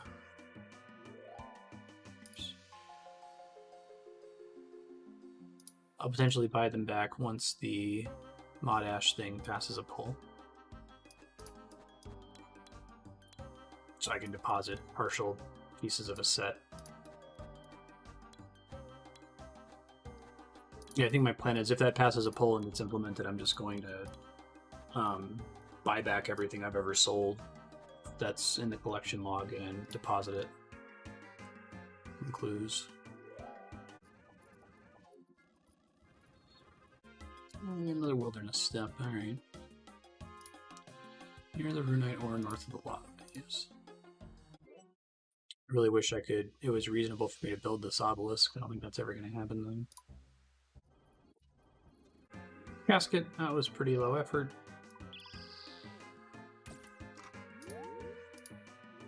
We'll go open both, maybe we'll get another master thing, who knows. Still haven't gotten a God D'hide shield. I think that's the big thing I'm missing. I might hop over to the collection log after this and just look at what things I could still be getting from Hard Clue Scrolls. I've done a ton of them. I think once you do 300, you unlock an emote.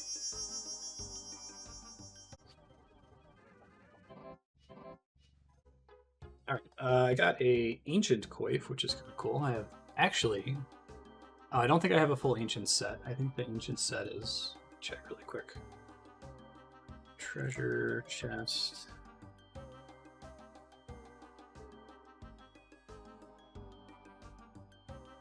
Ancient. You would need the bracers. Let me see if I have those.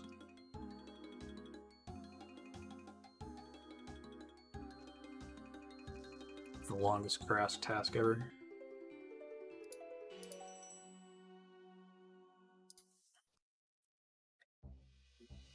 Clues. Hard clues. Nope, they haven't dropped yet. I'll bank it from. I'll probably end up selling it and then, like, again, buying it back once Monash's changes go through. What are we doing with pages? Oh my god. I've completed Armadillo, I've completed Ancient.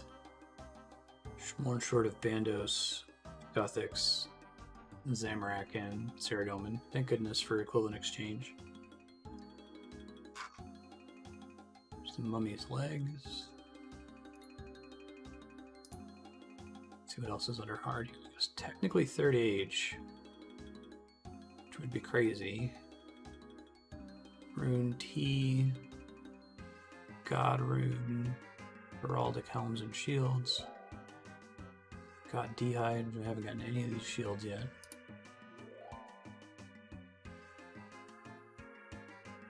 Stoles, Croziers, Zombie Head, Cyclops Head.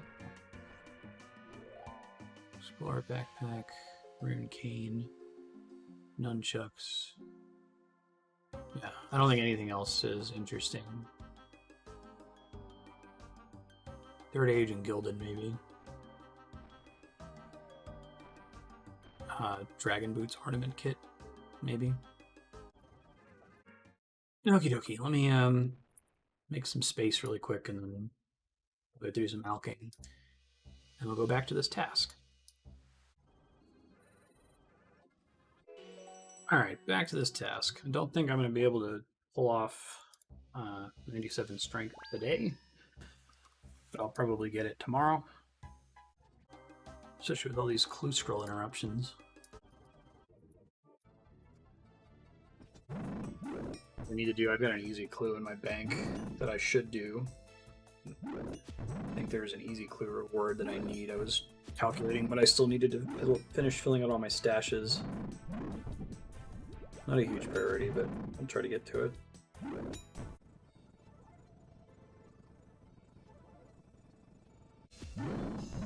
Apparently when I get the strength level, I'll get a +1 max hit. For certain tasks. I calculated it based on a Slayer task with Fire Torso and the Obsidian Legs.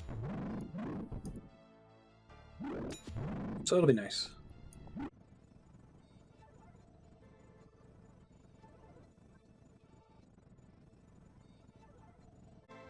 Yeah, another Tooth Habit key. I'm almost certainly gonna trade those in for loop paths here soon.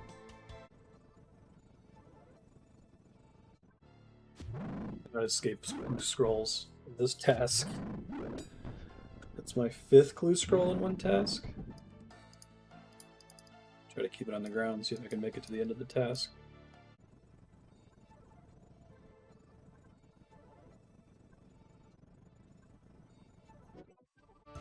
Alright, I'm gonna see what the next task is and then do this scroll.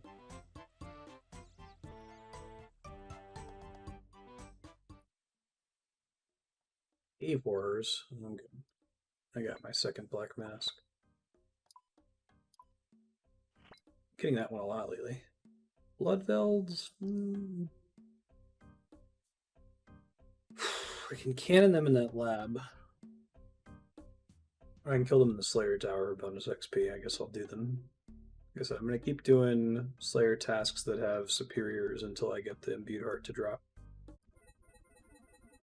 I'm going to trade some of my Tooth Halves of Key for Loop Halves. Okay, I'm trading 6. Adding that to the sheet. I'm going to go make these into Crystal Keys and enhance Crystal Keys. Sharks, seeds, another replacement key, a couple replacement keys, and that's 100 chest opens. They're crystal acorn, it's kind of cool. Ooh, shield left half. I didn't even realize that was on the drop table. Hold on. I think that's the one that's from the rare drop table that I had to camp Gorax forever for to do the Arduin diary. Golden crystal chest. Yeah, rare drop from the rare drop table. So, I actually have a reason to want that. There is a clue stash that requires a dragon square shield. It's the split bark body and the boater. Oh, it's the Castle Draken one. Okay, so maybe I'll build that the next time I have to go out to Castle Draken. But I'm just gonna bank this thing for now. Probably want to finish making the shield later just so that they stack and I save myself another inventory slot. I do need to make these crystal acorns at some point. It's not a huge priority for me at the moment. Do it on Dragon Stones. 23 plus 96.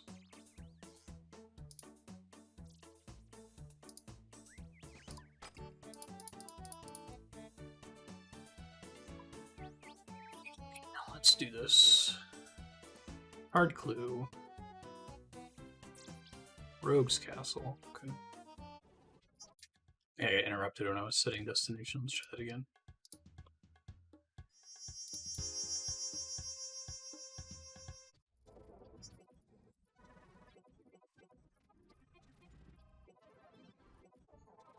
Elite Casket. Nothing. Alright, Blood Velds.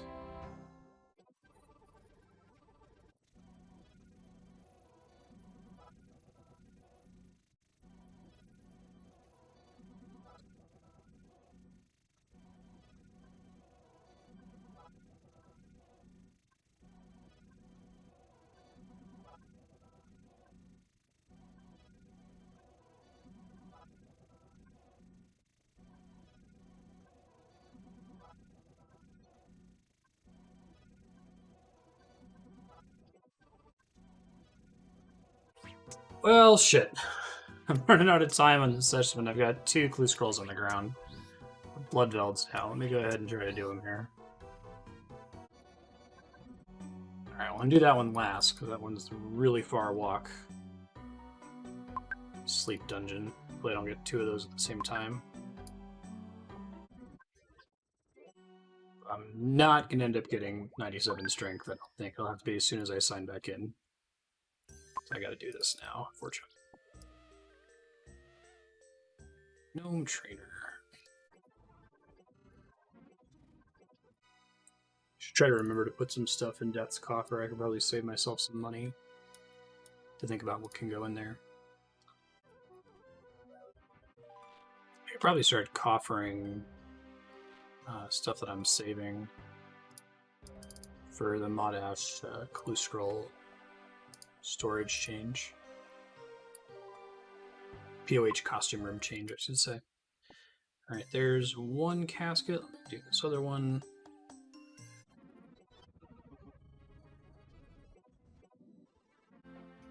Alright, 2 caskets. Let's go. 1, nothing. It's number 193. 2, equally nothing. 194. Go ahead and alch these things. I'll just bank them on alch later. I have to alch them soon, though. I'm almost out of space. Okie doke. I gotta prep for stream. Sucks being just 4k away from 97 strength, but we'll finish it up next time, and I'll try to catch defense up to 97, and then we'll go back to attacking on shared. I'll see ya. Bye.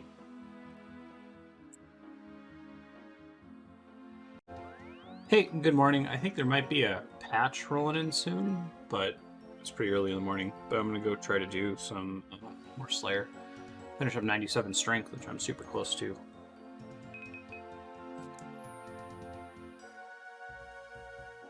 Alchemist stuff, but I'll do that in a bit.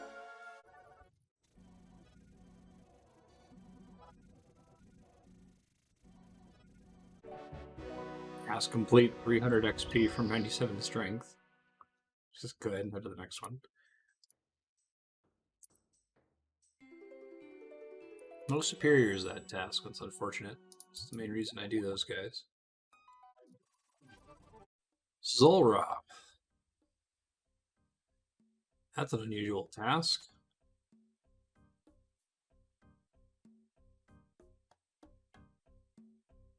You could do it with the Slayer, though. That seems pretty cool. I'm going to say 35, because, maximum of 15. I would say 35 because I'm not going to get a lot of Slayer opportunities to do Zul'Ra, and I still need to get that magic thing. Alright, 15 it is. Let's do it. Gear up. Remind myself what the fuck I'm doing. Pull up my rotation guide. So much for a chill morning of slaying. I might try to punch these undead guys really quick because I'm so close to 97 strength. Not gonna matter for Zul'Ra. Strength 97. Beautiful. Need to get defense up, and then I should be able to do train or shared for a while.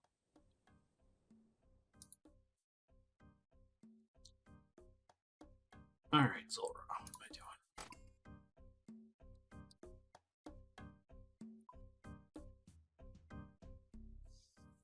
I'm gonna out this stuff first.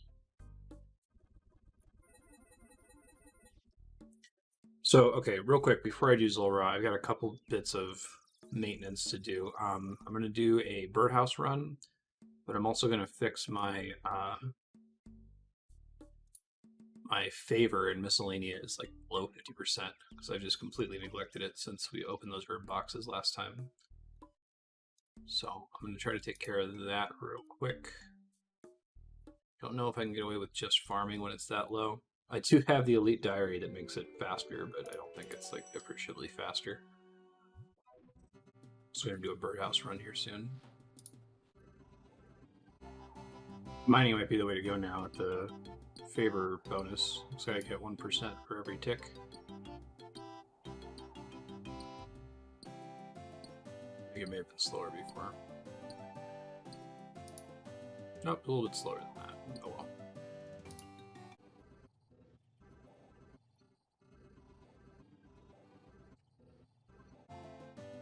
Alright, that took a long time, but I got favor back up. I'm sure it'd be better about this in the future. Alright, I'm gonna go do Birdhouse Run, and I'm gonna go do Zul'Ra. This is 14.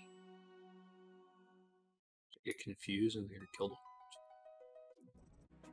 If I'm gonna be gearing anyway, I'm gonna go ahead and do I'm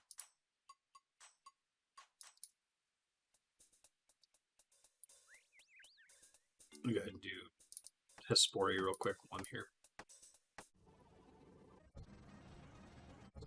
Birdhouse and then Zul'Ra.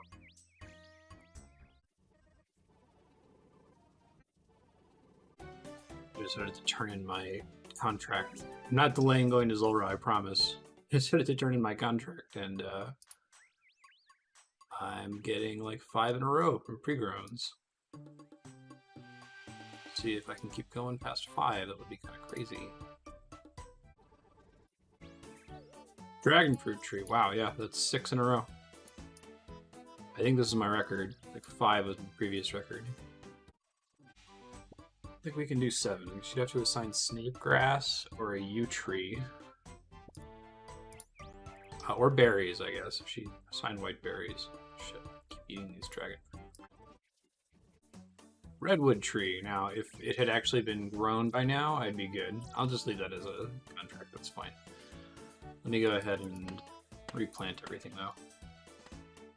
Pretty cool to get 6. It was worth a good amount of money between them, too. I got a lot of green seeds there.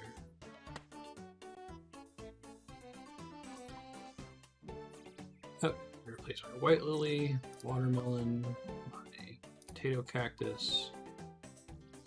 Go ahead and grow more snapdragon. Celastra sapling. And dragon fruit sapling. I forget what you use to protect the Celastra's tree. I guess I'll go find out. Oh, potato cacti. Let me tell you, friend, I have enough potato cacti to satisfy you for sure. Alright, system update's coming in 30 minutes, so we'll probably partially interrupt Zulrah. I'll make sure I'm not in there when the update's about to trigger. And I got a billion coconuts from Kurasks, which is cool. Well, they're getting rid of high-risk worlds. I'm looking at the patch notes for 30-minute warning. They're not really getting rid of high-risk worlds, but they're replacing them with very high-risk worlds, which instead of blocking protect item, instead just basically skull you if you're there. So I think that makes those less attractive. Previously, they were attractive to PVM in because you could go in and only bring 3 things to risk and be less likely to encounter a nasty PVMer because they wouldn't want to risk more than what you were risking.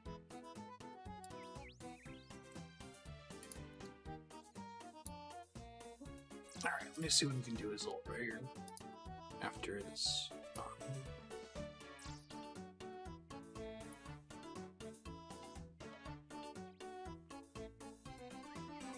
Birdhouse Run, which I originally said I was going to do. I have a feeling this might be a big enough update that it's going to break RuneLite. If it does, I will do something other than Zulrah until RuneLite gets fixed. I really need those features.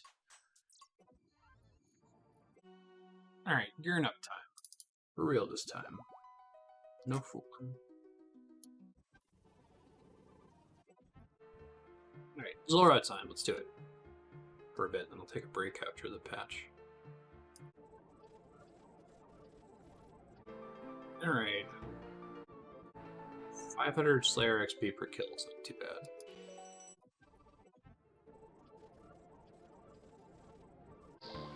Oh, I got all excited, but it's a spirit seed.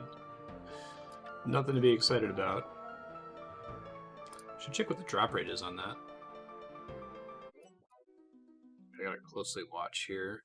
I'm doing it in about 3 minutes, so I want to make sure that I leave at least 6 minutes buffer for the system update.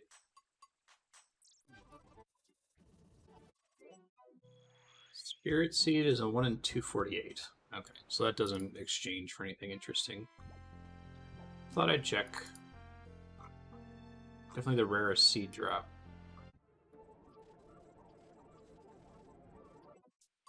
I probably have enough time for one more kill before the update triggers, so I'm gonna do that.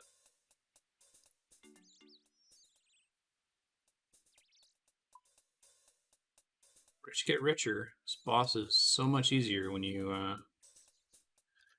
can get multiple kills in a trip. Or like when the boss dies sooner, you're using fewer supplies. You only really need 1 anti-venom dose. You never really need 1 prayer dose, to be honest. And I'll go find something else to do while waiting on the update.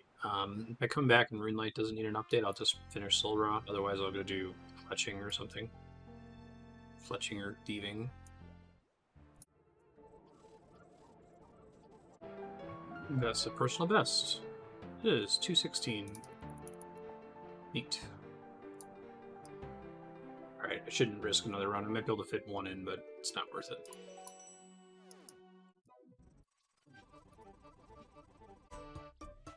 The patch today, they're adding a new wilderness hub. So, in addition to removing high-risk worlds. Okay, Ranging Guild. Just to start working on fletching.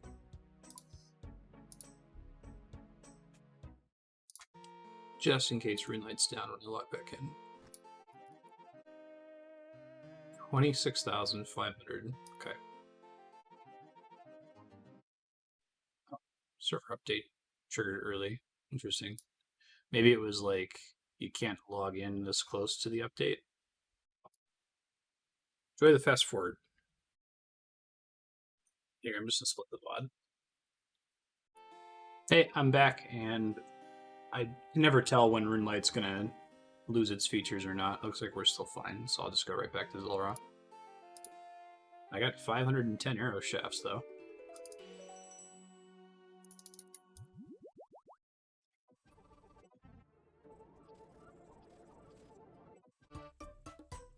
Two minutes. It's my new PB from that run. That's pretty good. Uncut Sapphire is a 1 in 705.4 drop. I think there is some stuff on the rare drop table that's close to 1024, but it's not exactly 1024. So, the equivalent exchange has to be the same drop rate.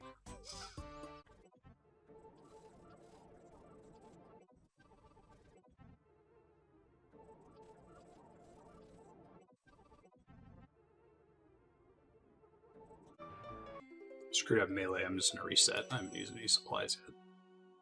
I guess my pots, but whatever. Yeah, I misclicked a tile, so I still got attacked.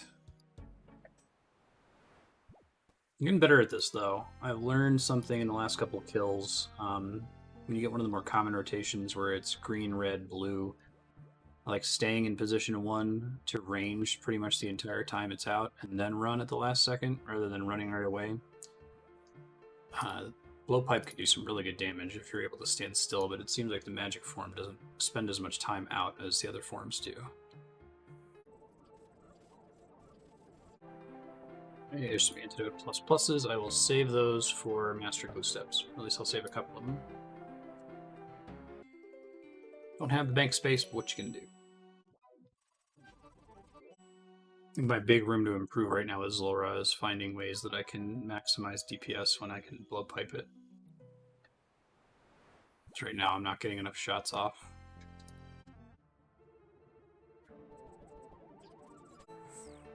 I think this is my favorite rotation.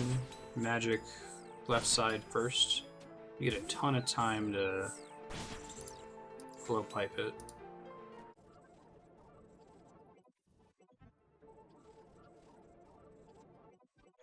Probably start doing multiple kills on a single inventory, but it's really not that big of a hassle to work, refill, and bank. Also save supplies.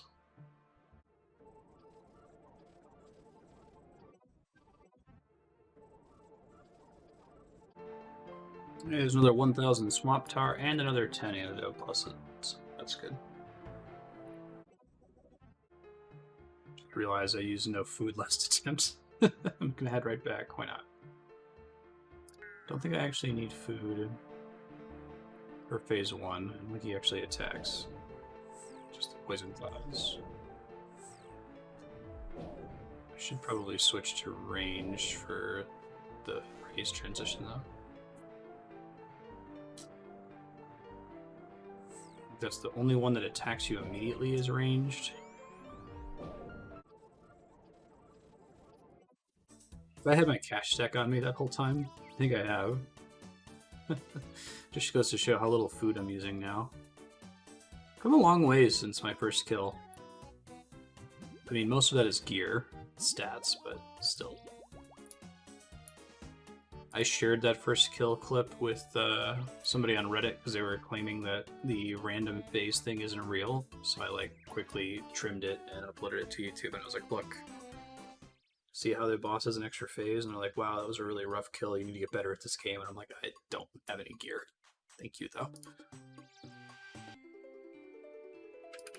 That's why no one believes in the second rotation, or the random rotation, because everybody kills the boss well before they can get far enough into the second cycle. Alright, last 2 kills. Let's do this.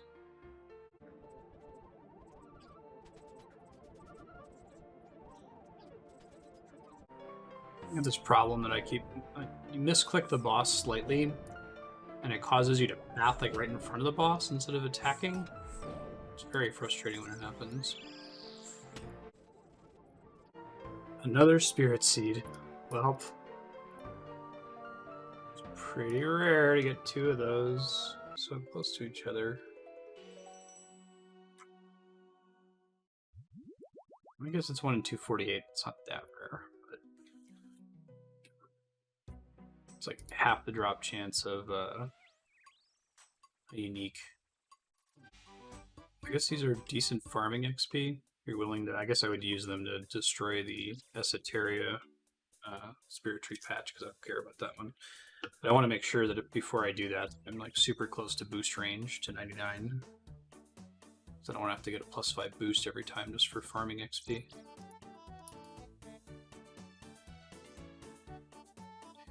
Alright, last kill, let's go. All in all, pretty decent Slayer task. Slow, but, you know, what are you gonna do?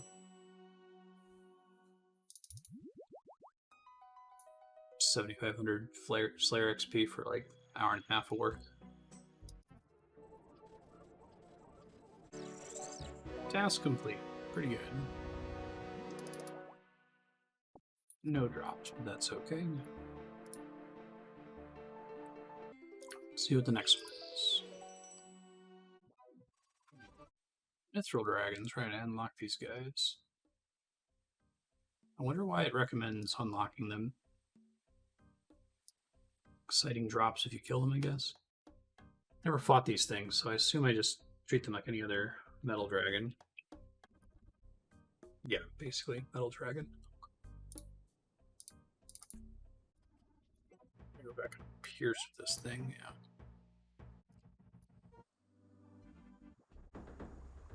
Let's see how different these are from the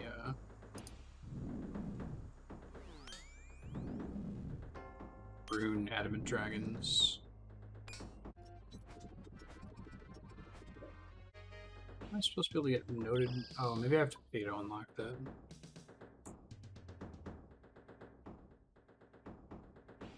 Drop in banknote form if you pay for it. Well, maybe I should. Got the points to pay for it. It's not that expensive, right?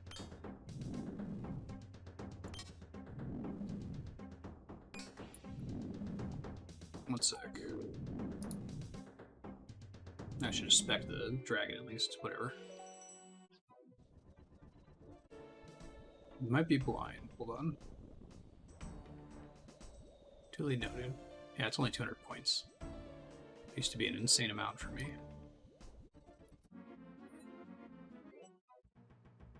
Looks like they might be preferred because they give a big XP bonus. Makes sense. When this place was fucking terrifying. Now it's like, yeah, whatever.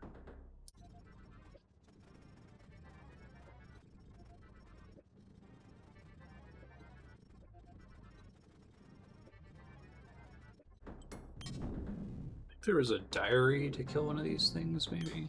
Check. Long time ago. Kill a mithril dragon. It's a hard diary.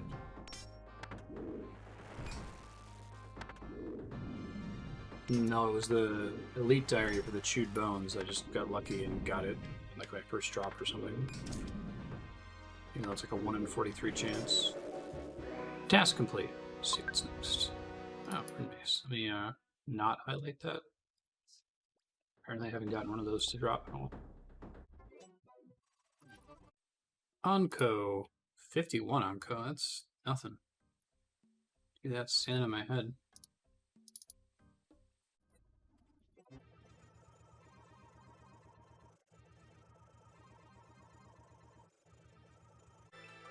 can burst these next time. I'm gonna try that next time. Looks like they have garbage magic stats.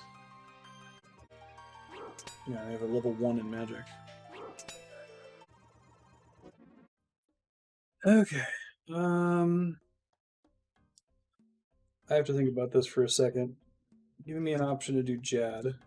If I do one more Jad, then I can have a fire cape that's in a stash, along with a fire cape that I burn for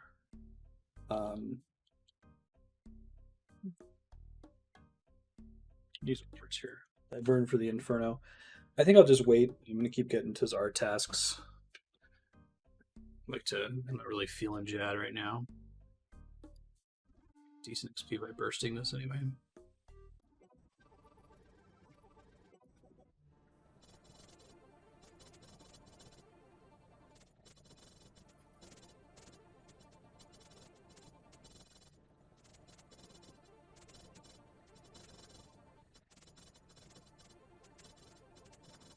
'93 is a pretty exciting magic level because it increases the max hit on the trident by 1. I should care about magic levels now that they affect max hit. And not just accuracy. Speed up Zulrah and the like. Playing this game for many, many hours, I still don't have a great handle on how valuable +1 max hit is. I know it's more valuable than my brain wants to think it is. Just because it adds yet another number that can't roll 0, right?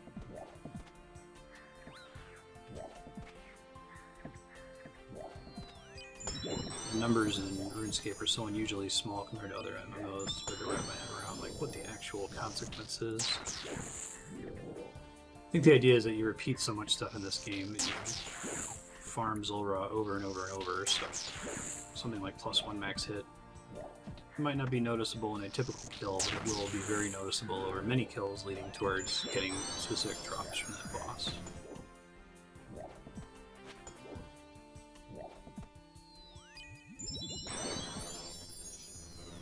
'94 is exciting. I won't need to use magic potions anymore to cast Ice Barrage. Pretty looking forward to that.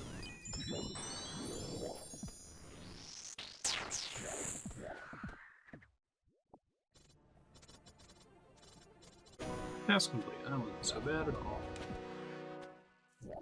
Still haven't gotten any unique drops from these guys, but it'll happen eventually.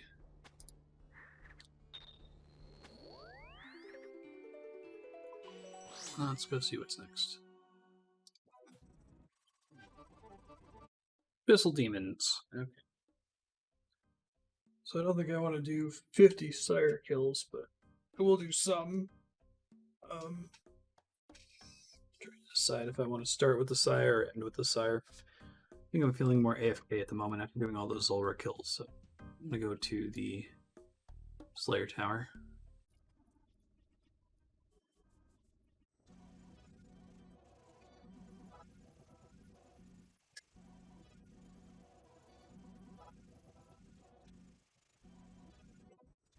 I'm trying to think how many Abyssal Sire kills I want to do per task. It's a bit of a time investment, a bit of an attention investment.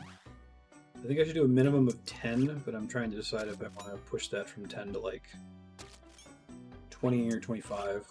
I'll keep thinking as the task here progresses. Obviously my thoughts are going to change once I get a whip.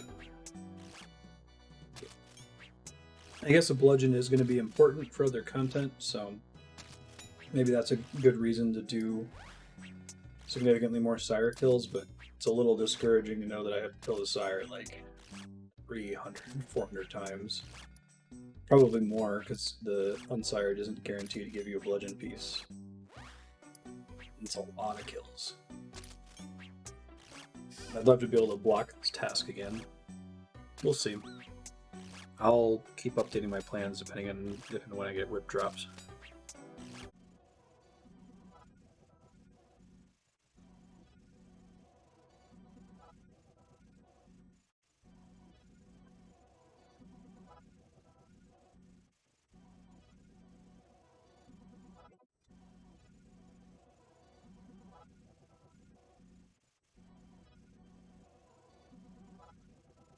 It's not a huge deal, but I'm officially dry on a second whip now.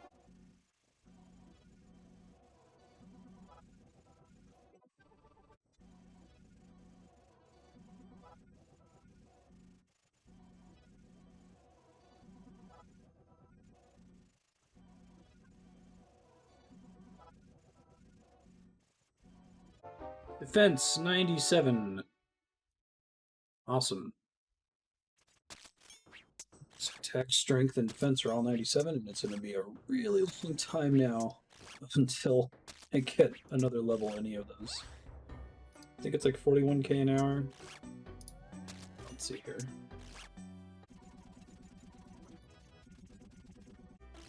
Estimate 27 hours of non-stop melee combat with the whip unshared in order to get to 98. So I think that's actually going to happen as we level up Slayer. So I'm doing most Slayer tasks with melee. I don't know if I'll get all the way to 99. I need to double check what my current estimated time remaining is. I've decided I'm going to try Sire for 25 kills. It's half as many as I did this time. I think it's a reasonable count. I definitely like ending on the boss kills instead of starting with the boss kills, so I might do the same with Grotesque Guardians next time I roll Gargoyles. Do Gargoyles until I've got 25 kills left, and then do Grotesque for the remaining.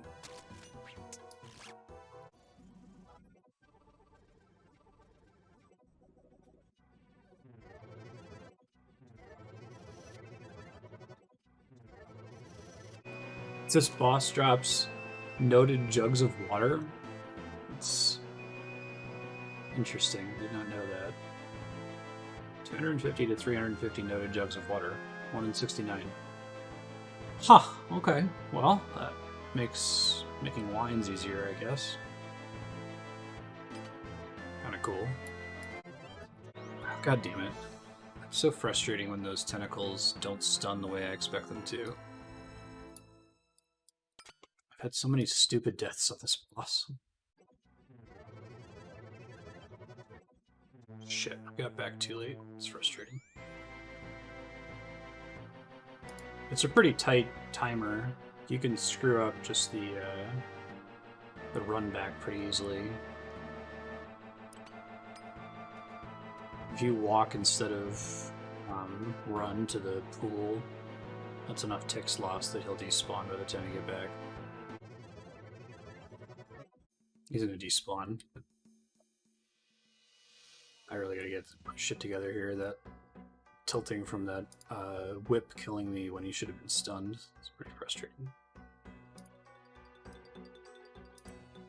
Actually, not sure if these tentacles can even hit me during this phase. I'm gonna try to test it here.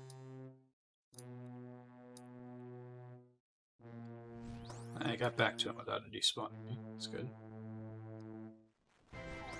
Yeah, it looks like the tentacles aren't active during phase 1, so I can run away from them like that. That's good to know. They wake up in this phase, it turns out. Okay. Good to know.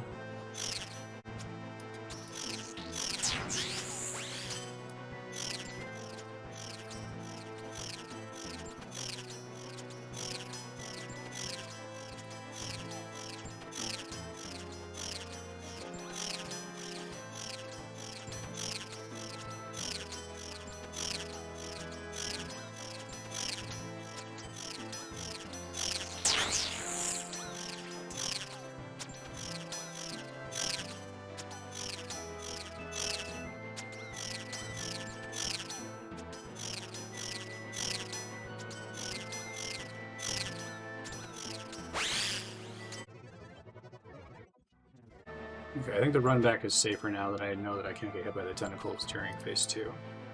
Saves me food ticks to not path along the center here.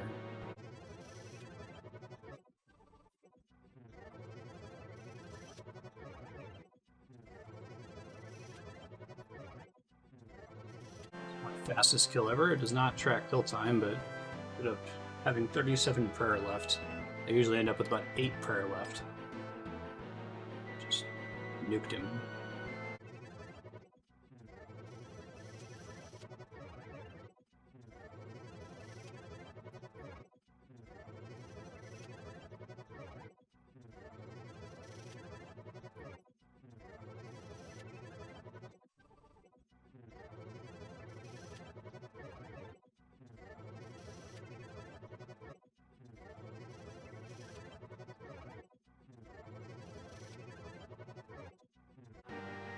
failed to switch gear. I was typing in Discord on the run back. That was a mistake. So I spec'd him. The blowpipe.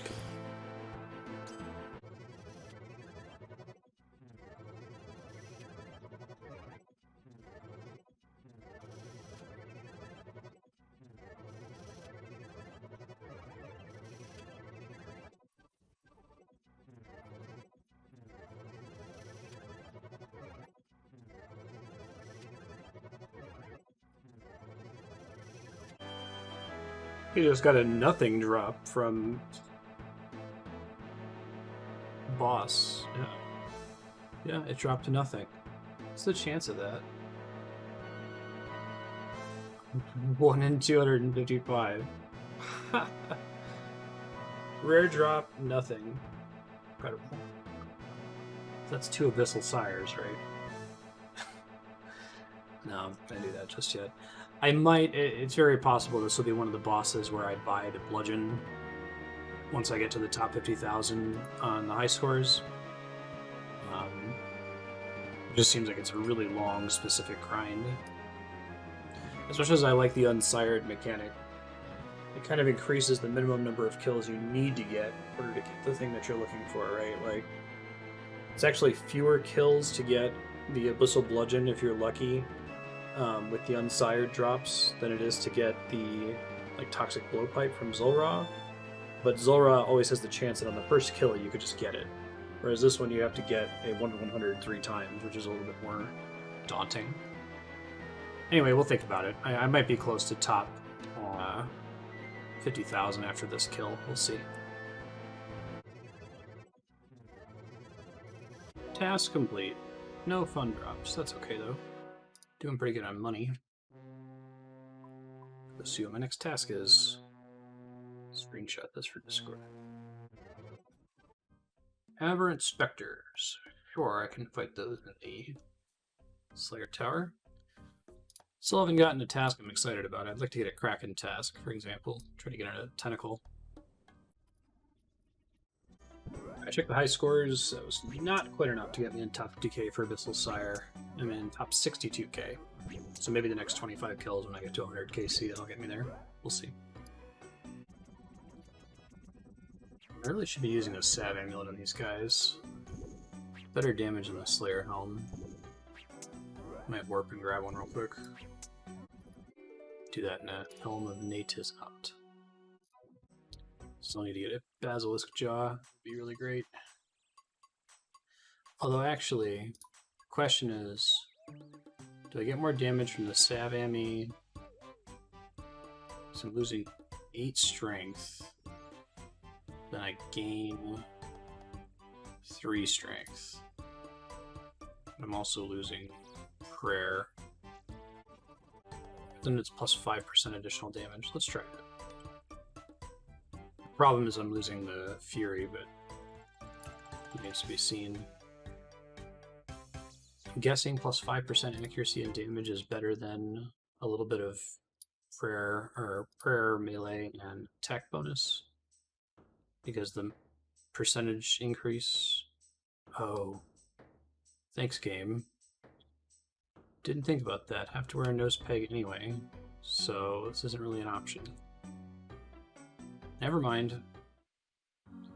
I guess I could just wear the Slayer Helm, even though the bonuses don't stack, and try it out.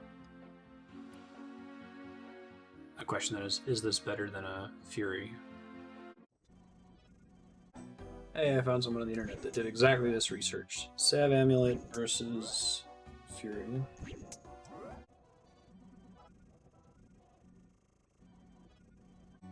Hey, there's the first superior we've rolled in a while.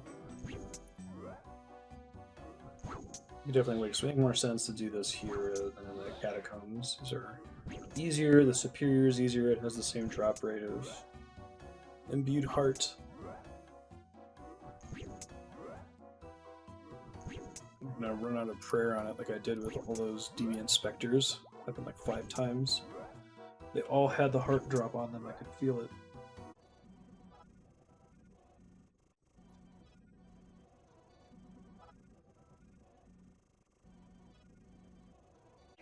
And I think the Sav Amulet's actually worse. The prayer bonus being lost is a pretty significant downside. Well, I'm gonna go ahead and grab it back. Get inventory space to just carry the two of them with me so I can switch between them and compare. Looks like DPS is around 7 with the Sav Amulet. XP per hour is like 34k. I seem to recall Fury being more like 40k. Maybe these things have a higher defense, so that's the main cause of the difference. Let's find out though, shall we? On paper, that looks like a pretty big buff. Plus 8 melee strength. It might be because I have to remember that with the Slayer Helm, it's only a 15% boost, but it's 15% times that plus 8. So that might end up making a big enough difference to matter. It's fine. Alright, Slayer. Oh, I need to craft more of those soon. It's kind of shocking, but that is a huge difference. Doing 8 DPS on average and getting more like 40k an hour, which is close to what I was getting with the demons, so wow. I guess I need, maybe this will help me better understand what the stat boosts do. So the difference is this is an extra 8 melee strength and an extra 10 attack bonus. And that seems to be enough to increase my DPS very significantly. Been at it long enough that I don't think it's a fluke either. I guess that explains why the imbued Berserker ring is so much better than any of the accuracy rings.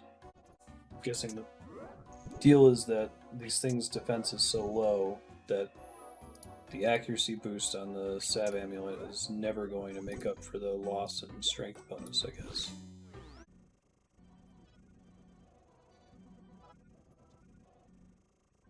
This scroll in a while. I was actually starting to wonder if I mistakenly had one in my bank or something after getting so many yesterday. I'll leave it on the ground for a bit. I've only got 20 kills left.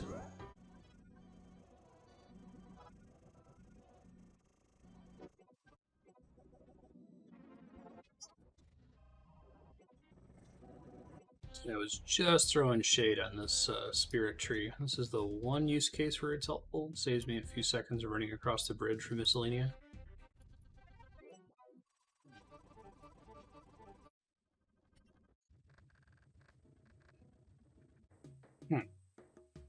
Magpie Ampling dropped a sinister key. I have no idea what that is. I'll look it up really quick. Apparently it, use it to open a chest in the Anil Agility Dungeon, which contains a bunch of noted herbs, most notably Grimy, Paralanders, Ranars, Irit, Avanto, Quarm, and a Torstal. So yeah, I'll go do that. See what's in this casket. Master Clue. Wonderful. That can be a distraction from doing Dust Devils. I know most people are probably pumped when they get Dust Devils, but it's just having to manually cast spells sucks. I don't like it. Greenman's Ale Mature. I might have to make that. That's a bad sign.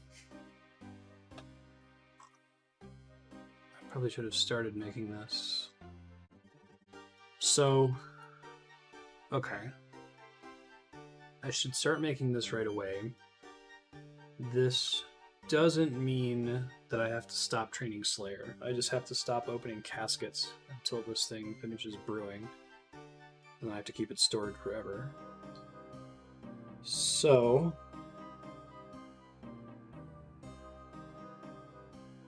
oh wow.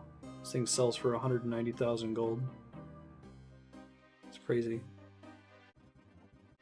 Alright, so I have to figure out how the hell I'm doing this. I haven't done brewing in a really long time. I don't think I have any trouble brewing points remaining, but I'll go check really quick just to see if I can get some of the stuff to make it easier. Pieces of 8. 50 pieces of 8. I don't think I have any anymore. Check.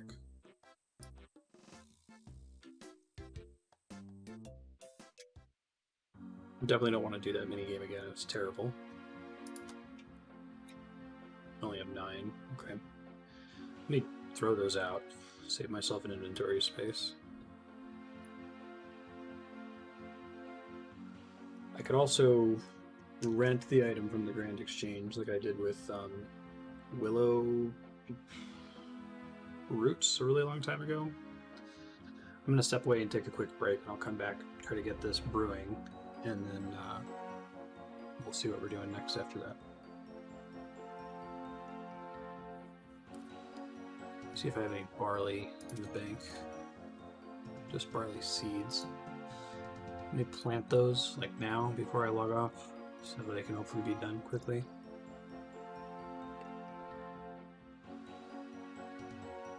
Hops patch. Let's just do the one in Yale. Just gonna go do the sinister key anyway. 46 minutes. Okay.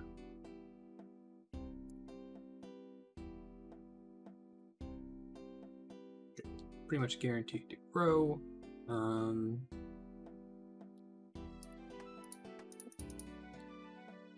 Let's see if I can pop into the agility dungeon out here. I think this is the last item I'm going to need. The last thing I would ever need to brew for, so I can probably set up both of the vats to work on it. And I will probably end up borrowing it, like I'm borrowing the Smoldering Stone, since it requires so much real time to pass. I can just like farm for it now.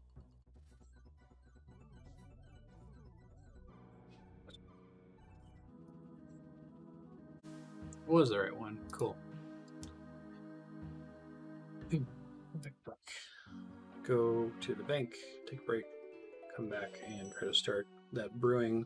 If I recall correctly, last time we had to brew something, it took like 3 or 4 days, so I'll buy it from the GE, use it for the quest, sell it back, and then once it finishes brewing, I'll repay it. Started brewing this sooner. Alright, I'll be back in a bit. Alright, I'm back making some lunch. Okay. I am fine with borrowing the Green Man's Ale like we did with the Willow Roots because I'm not skipping the content. I'm still going to brew it. But there's the whole fact that it takes 4 days to brew and it might be not sure when I brew it. So, I need to get buckets of water, which I think I can just do here. Actually, I need to clear some bank space. Let me do some alching real quick. Maybe I can do enough prep that the barley will just be ready. Let's see. Okay. So I need a total of 4 buckets of water. So I'm going to be making this in 2 different vats at the same time. 4 buckets of water, 4 Harlanders, actually 8 Harlanders, 2 ale yeast, and 16 beer glasses eventually. And ale yeast, I think I can just buy, at Keldegrim. So I really just need those buckets of water. Alright, so I have to wait for the barley to grow, like another 30 minutes or so. I guess I'll continue with the Master Clue. I'm going to go do a round of Birdhouse Runs real fast, now that I'm thinking about it. So we'll do Birdhouse Runs, we'll go buy the ale, we'll do the Master Clue. Hopefully by the end of the Master Clue enough time will have passed that it'll be time for me to go get my barley and start brewing. Alright, Greenman's Ale. Oh, it's actually not as expensive as I thought it was. So, let me add that to my tracker. Tin Man, Green Man's Ale.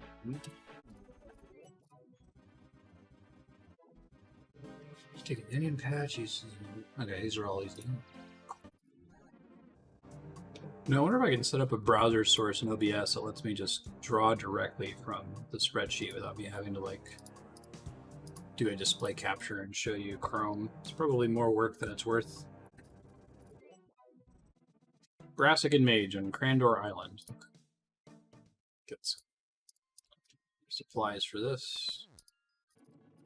Grab some stews while I'm here, me as well. Good key item is Green Man's Ale.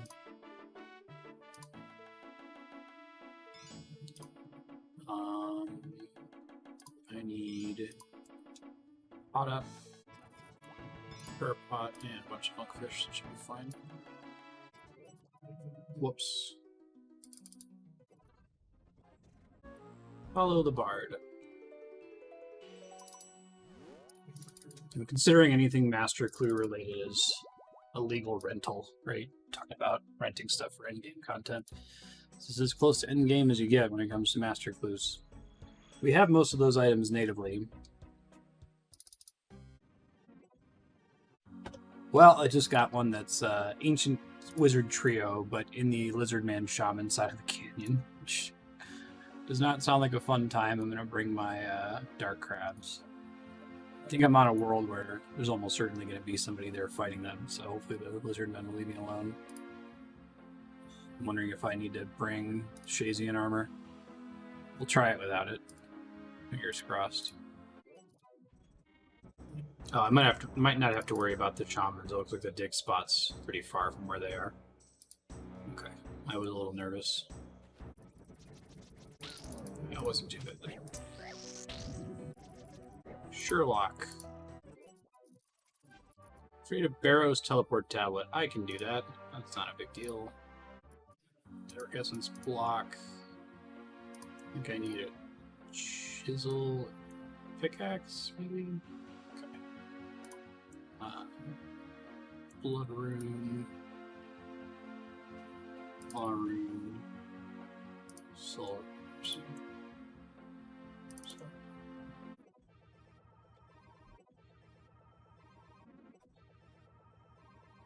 Between Narda and the Agility Pyramid.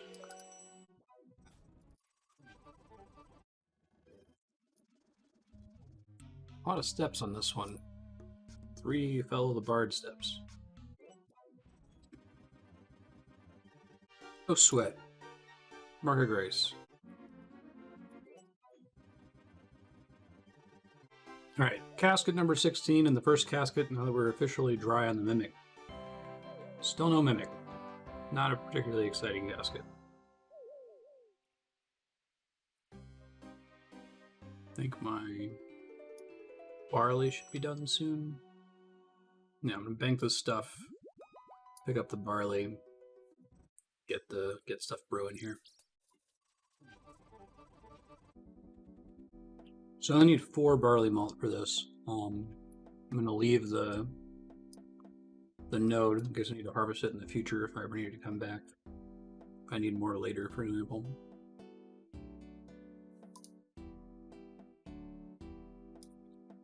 Cook this into malt. Wait, do I need 4 barley malt per thing? No. That's total. Okay.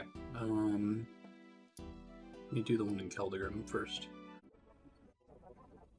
Gotta get beer glasses, unfortunately. I think I can molten glass some of them. I don't think I used all my molten glass. I'll double check. Sure, Chef's Delight. I already have a font of that in my house, but I don't need it anymore because my cooking level's so high. So I probably sell these guys. Oh, they're actually worth a decent amount. Right on.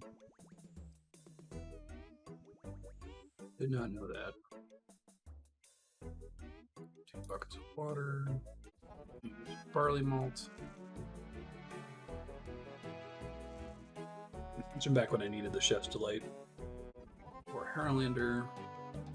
1 to 5 days, and then there's a chance it could just not work, so yeah, I don't mind renting this. I will keep an eye on it though, I've got it on my sheet. Make sure we pay it back. Green Man's Ale is fermenting in this vat. Okay, I'm gonna sell these Chef's Delights. I don't need them. Shit, I need to get the ale yeast from that guy, because the other one does ecto tokens, which I don't have anymore. Sec. Got it running in Sorry, I'm chewing. Got it running in both Fort Phasmatis and Keldegrim. I don't have much cause to continue delaying. I think I have to go do Dust Devils now. I'm gonna bank stand for a second though. I gotta make some lunch for Andrea. I'll be right back.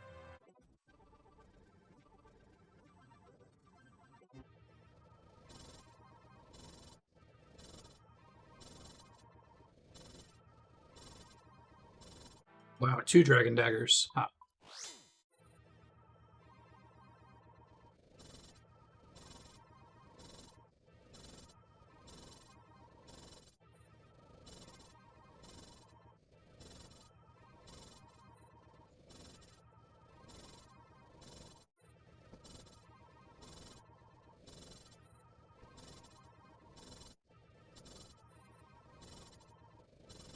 Task complete. Pretty good.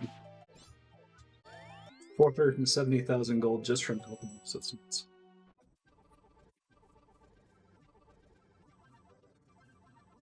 I remembered it was a multiple of 10 to do a Konar task. Give me like rune dragons or something, that'd be great. Well, bronze dragons aren't great. I don't think they drop. Let me check. I don't think they drop a visage, which makes me really not want to mess with them. The only metallic dragon that does not drop the visage, I will skip. Trolls in the troll stronghold.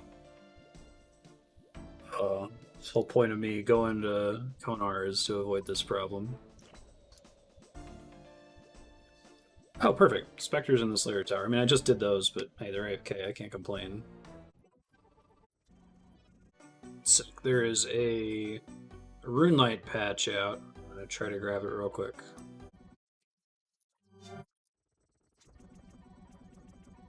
Rune Light patch fixed stacking mobs so that the Slayer tracker is accurate. Couple seconds late. Hey, they added the ability to make NPC indicators partially translucent. An opacity measure. So that's nice. I can still see the names, but they don't stand in the way as much, which is nice. Messing with some other changes that came in with this last Rune Light patch. I'm going to do a different color here. There. 2,400 hours into the playthrough, I'm going to use my stream blue indigo color. It's the background. It looks nice. I like it. Maybe I'll try to make a custom overlay. It's the same color. That'd be pretty great.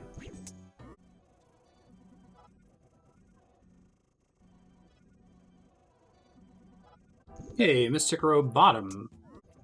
Think I needed that? To double check which ones I'm still missing.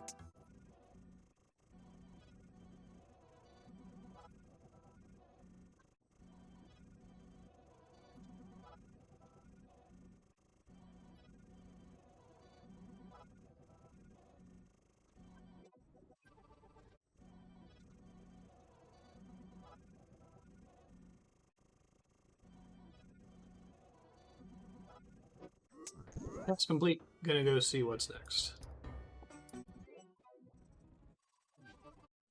Easy archaeologist. Okay, that's a task. So I'm already on the leaderboard for that guy on the high scores. Farming the Rune Crossbow forever ago. He does drop a ward piece, which might be fun to try to go for. It's a super easy boss, too, and in a space that I can easily escape. I never got hassled by players when I did it before. It's a 1 in 256 chance, 1 in 128 for any of the charts. I might give him a try. Let me remind myself what year I should be bringing to him. Why not do 35? It seems fun. Basically just gonna bring Trident, Slayer Helm. What else? Pharaoh's Gloves I could lose. Always buy another one. Imbued Cod Capes are a hassle to get back. If I lose it, just regular Cod Cape will be fine. Monk Tops.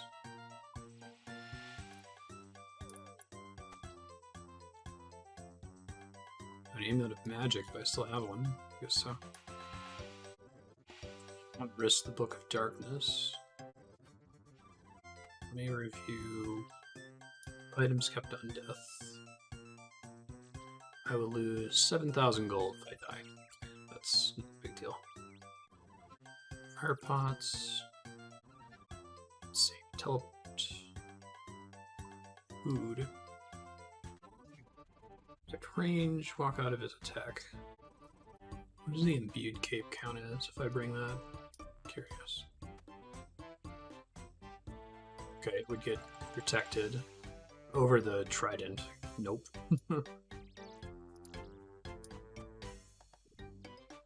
Trident's super cheap on the Grand Exchange. Doesn't mean it's cheap for me.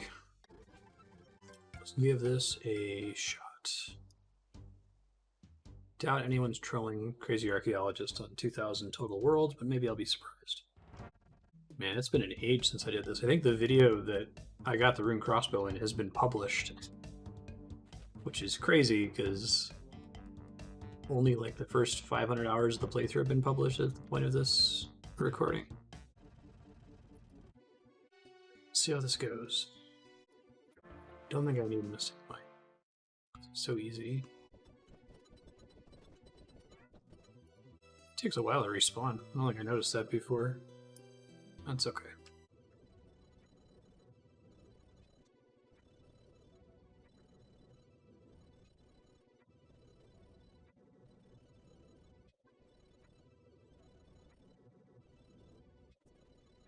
So if I were to get a shard drop shield, I think I would use equivalent exchange to swap it for the odium shard. I guess that would give me an excuse to want to do the other wilderness bosses. There's the fabled rune crossbow drop. Now that I've got a million of those. It's quaint.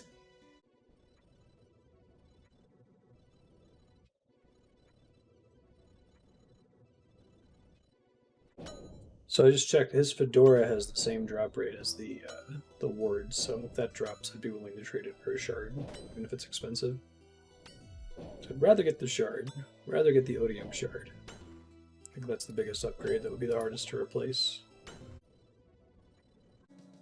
Oh, that was a drop. A long bone in a hard clue scroll. I'm going to try to juggle the clue scroll. It's like a 1 in 128, it's unlikely he'll drop another one, but you never know. I guess the long bone drop for him is way more common, which makes sense as an archaeologist.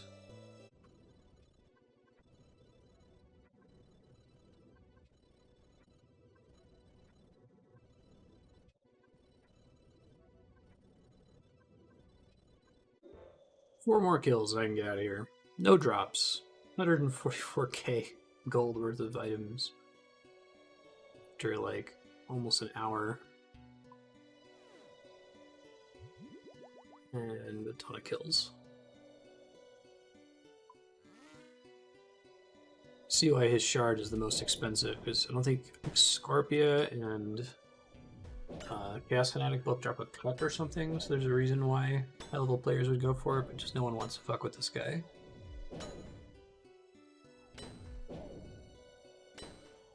So if I were to get the shard in the next 4 drops, either shard or the fedora, I could equivalent exchange them all.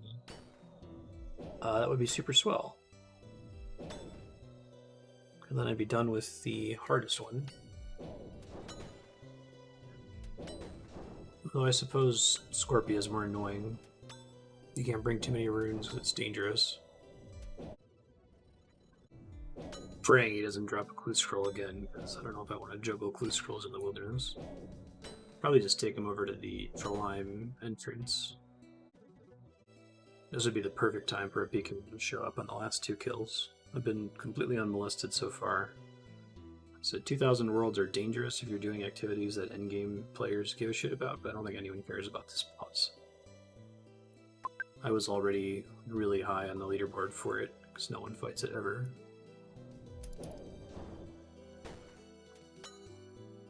For this, I was top 50,000, top 44,000. We'll see where we go after this extra 35 kills.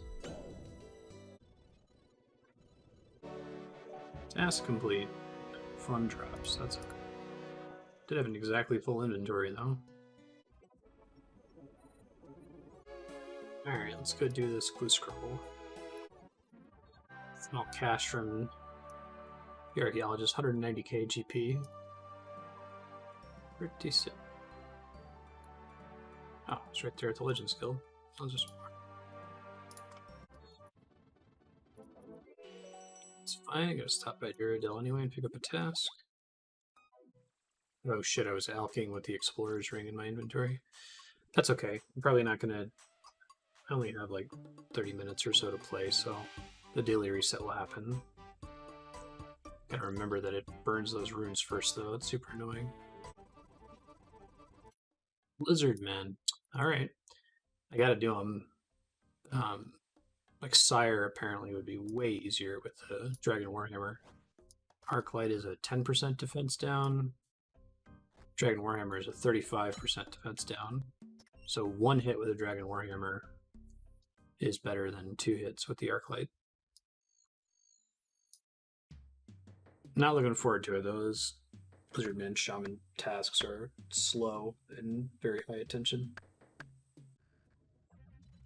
I decided while I was doing the archaeologist to hide hit points in the XP tracker on the right, because it's virtual levels, who cares? Every now and then I'll probably catch that I got one. Casket, nothing.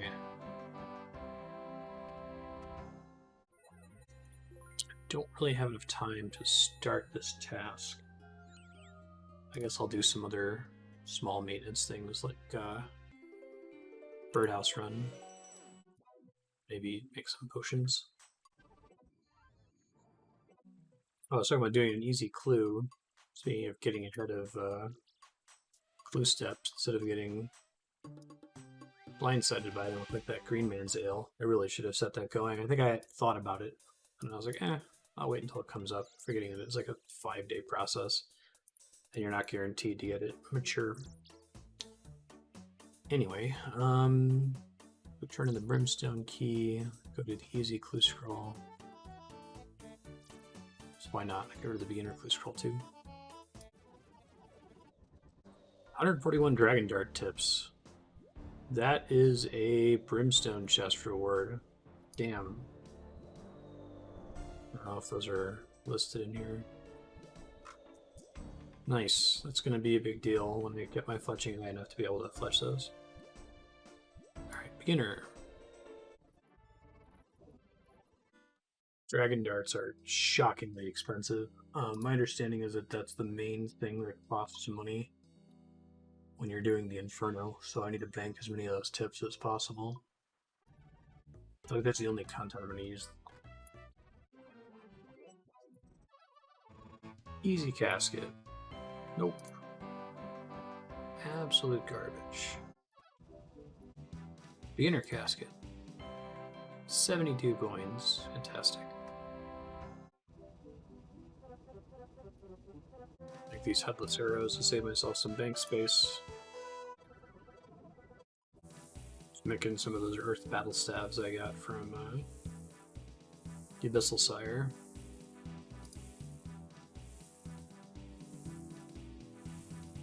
I got about 7 minutes left, so stuff like this is the best I can do right now. I guess I'll alch these Elix bolts. That might give me the time here. I'm in the top 25k players for the archaeologist now. Okay. If I ever really want that odium word, at least 1/3 of it I still have to go. I'm not even ranked for the other 2 bosses. Why did I do Chaos Fanatic? Was it Split Bark Body? Must have been why. I don't think I got it as a Slayer task yet. Alright, I think I'm gonna sign off for today. See you tomorrow morning. We'll do that Lizardman task and just keep going hard on Slayer. Gonna try to get it to 90. I kind of soft goal. I want to try to finish the Diary Cape before my 1-year anniversary of playing, but that is coming up surprisingly soon. It's July 16th. I started playing at the end of August 2019. So I've got like 45 days to do it. Don't think it's going to happen, but maybe we can at least get the Slayer goal done. See ya. Hey, good morning. It's a new day. I'm going to do Birdhouse Run. We're going to do this Lizard Man Shaman task. I'm always forgetting something, coming to check health of these mahogany trees. Like, there's something in my inventory that's missing. It's gold. I'll pop over to the bank really quick, though. It's not a big deal. Just do mahogany trees for a while. Should get me to 95 farming.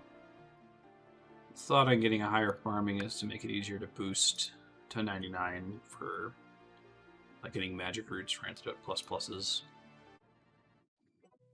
Alright, Lizard Man Shamans, let's go.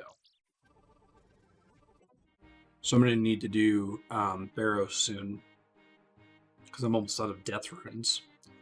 I could also, just buy death runes, I guess. Do a bunch of world hopping. But there's other things I want from Barrows, and I think that's got more of a compelling case to do more Barrows now that I have the Trident. It still might be worth doing more Zulrah, and I don't think I can reasonably wait on another Zulrah task. I don't think that's ever going to roll again. I'll just have to figure out when to time it.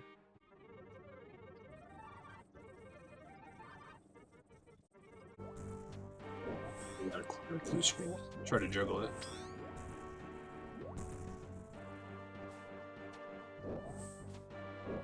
So I just got here.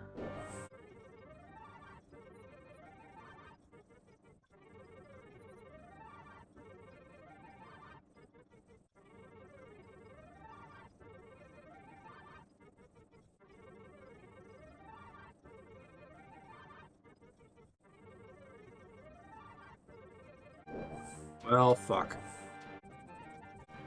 2 card clues on the ground. Try to get them somewhere where I can access them, start juggling them. Towards the end of the run, at least, so that's nice. Okay, I made it. Now I just have to decide which of these I want to use. One is Prospector Percy and the Motherlode Mine. The other one is Umbridge Windmill. So those are both equally distant from each other. So try to do the Motherlode Mine one. I gotta get some gear really quick, though. Or make some space, I should say.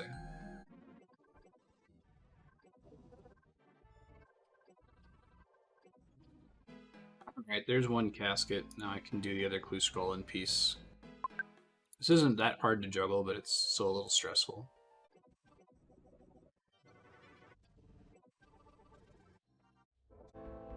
I forgot a spade, because I'm a genius.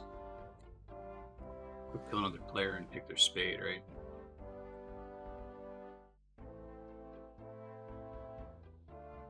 I'm missing something. Oh, wow, that obelisk is right next to the new Enclave thing. That might be a dangerous one for too.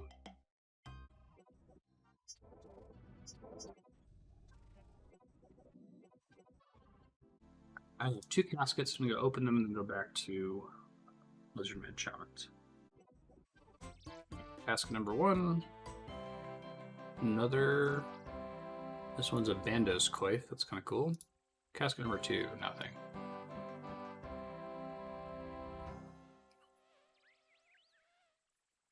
Let me go ahead and alcohol these things here.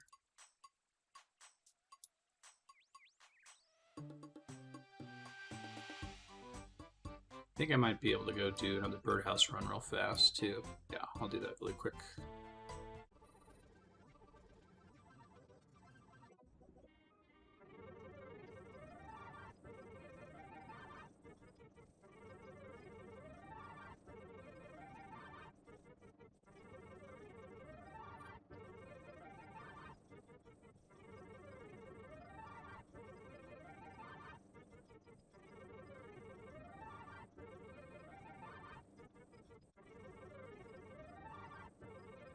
.94 range is a pretty exciting level because it's when I get the maximum ranged pot boost / overload boost.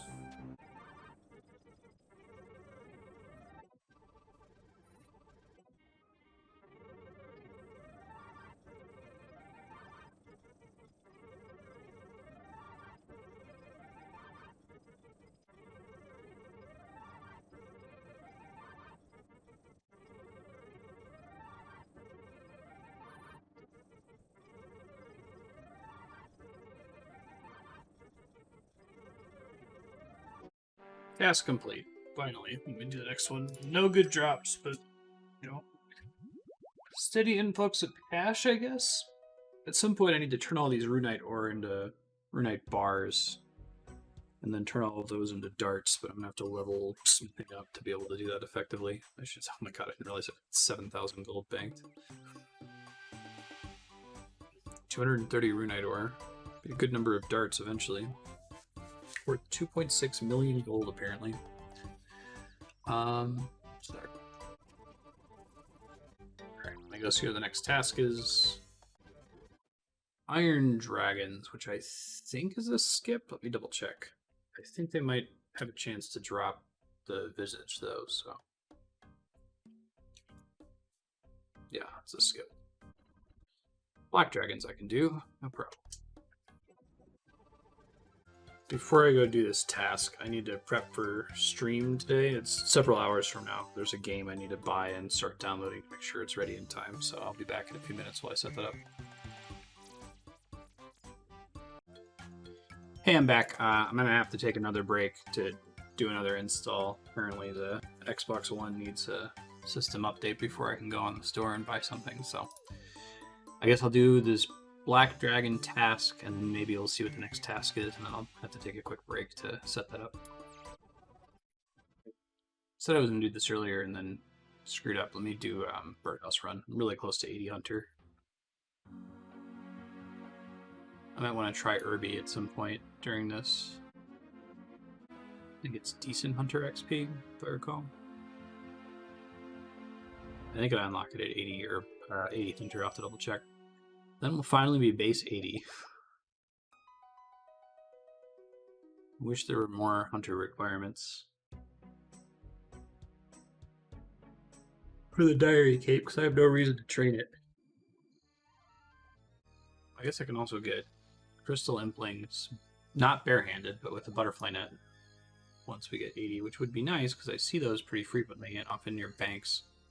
So I could just run to the bank and grab a butterfly net. Not quite level up Hunter on the next Birdhouse Run. Very close, though.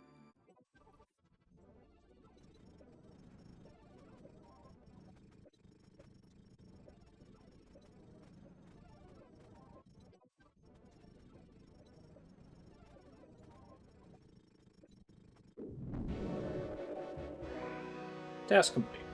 Let's see what's next. Iron Dragon, so we just learned to skip those. Spiritual creatures, nope. Oh, Kursk. I love this task. But I do need to double check the Xbox really quick, so I'm going to try to do that real fast. Alright, I will be right back. So I'm on hold with Microsoft support trying to figure out why this game won't install. I'm actually having an issue, or can't buy it from the store even though it's clearly visible there. I would like to be training Slayer while I'm doing this stupid crap, so I just plugged my Xbox into a different monitor, and I'm going to go do Kursk in the meantime.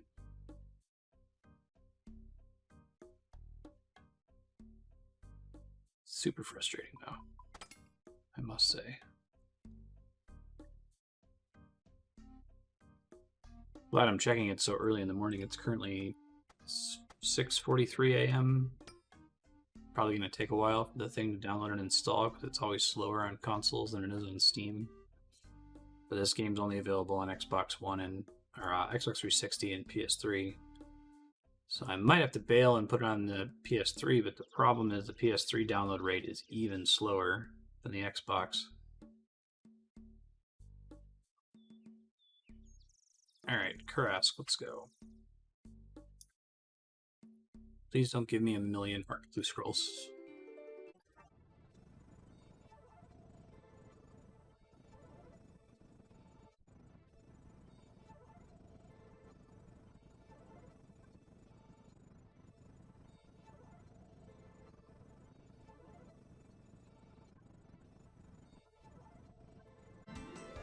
Said 2 back-to-back Clue Scroll drops.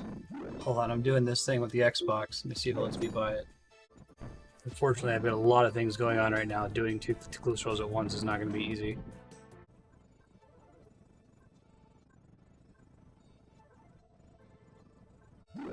Looks like I got the stupid thing to start downloading. I had to, like, it's an Xbox 360 backwards compatible, like, arcade game, so Beyond Good and Evil HD. I couldn't buy it on Xbox One. I couldn't buy it on the Microsoft Store. The chat person was completely perplexed, and eventually the solution was to go dig up my Xbox 360, buy it on the 360, turn the 360 off, and then install it on the Xbox One. And it looks like, as stupid as that is, that's actually working.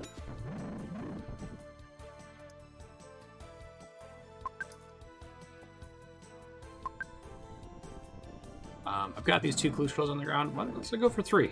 Why not? It's just as easy to juggle 2 as it is 3. 2 as it is 1. So we'll see what happens here.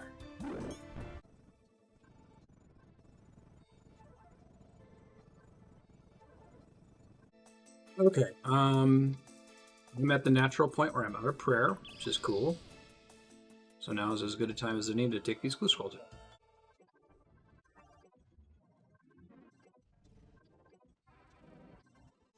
I got a casket, I can calm down. Just having to balance juggling 2 clue scrolls, having an Xbox customer support chat, filling out a survey for them because they did a good job, downloading this game. It's been a nightmare. But let me go do this wilderness step.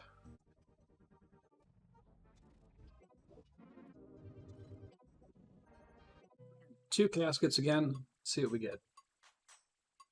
I'm enjoying the whole 2 casket thing. They'd be disappointed twice in a row. Nope. That's a pretty terrible one. And this is hard clue casket number 200. Also contains nothing I care about. Let me do some alching here, then we'll head back.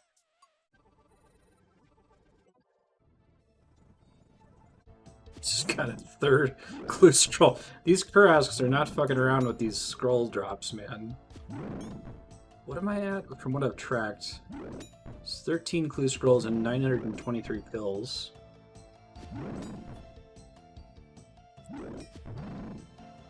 So it's like a 1 in 71 drop is what I've been getting, and they're supposed to be what? 1 in 128. Okay, so it's not super far off, but it's a lot of them. It's as surprising as how I was constantly getting 2 tabs of key before.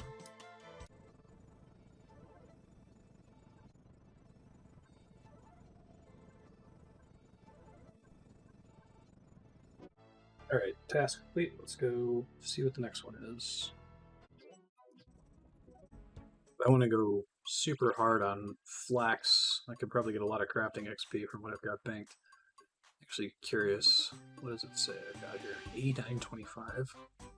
It's actually not that much XP, but it's enough bowstrings to last me forever, basically.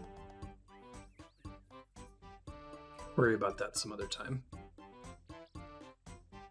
Okay, I gotta do this hard clue scroll after I pick up my next task here.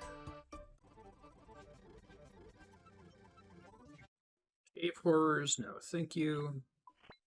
I'm good. He gives me those a lot. Gargoyles, cool.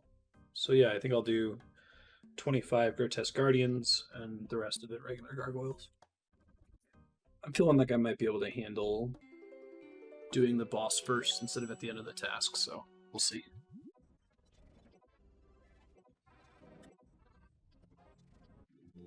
Casket, what we get? Master Clue.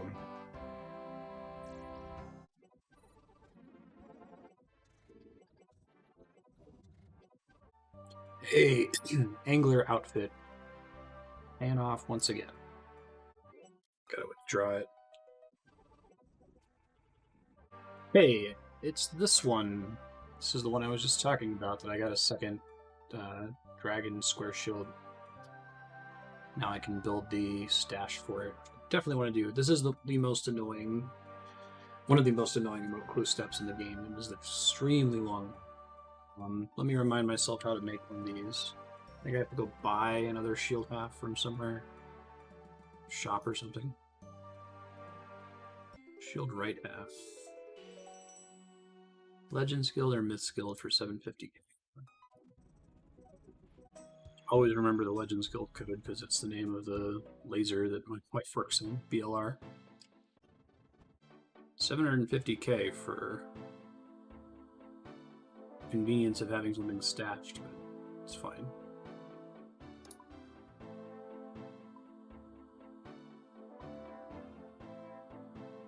I get the extra half out of my bank. The shield and an anvil with a hammer. I guess that makes sense. Set to work trying to fix the ancient shield. It's seen heavy action and needs serious work.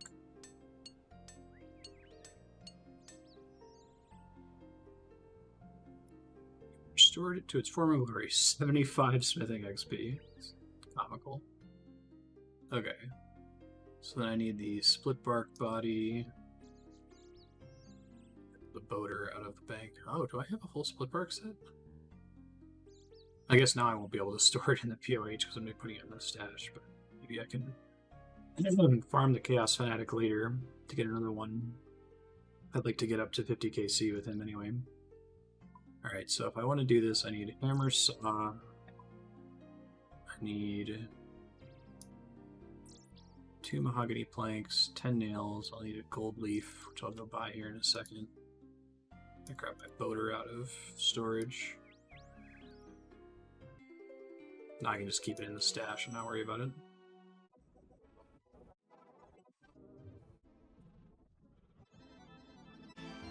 Oh no, I forgot. I need to have...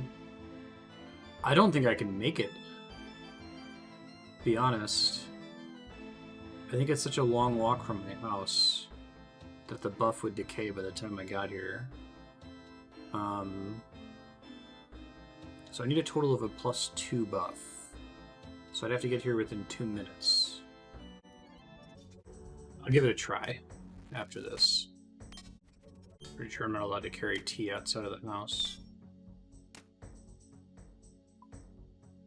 Don't think there's really any faster way for me to get up here. It's gotta be Birdhouse. Strange device, once again.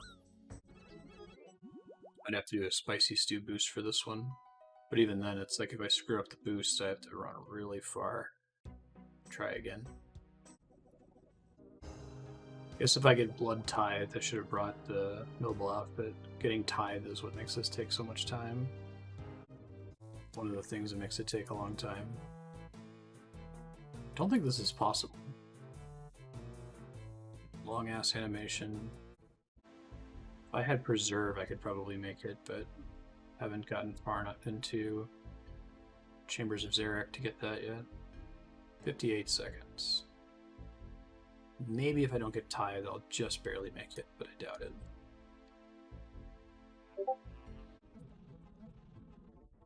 Yeah, we're not going to make it. 20 seconds. No way. Okay, so I want to go ahead and do this. I'm going to need to do it with stew. I think it's orange stew for construction. I just need to get a +2, +3, +4, or +5 buff, so the chance of that happening with 3 of these is decently high.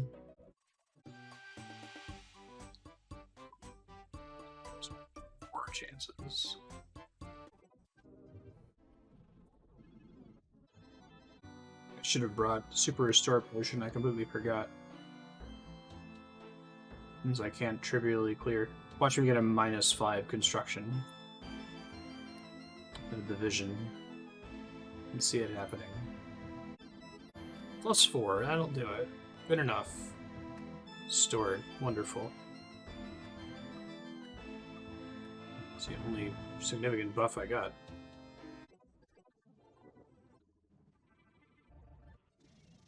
Hey, it's that Brine Saber one. Built that stash.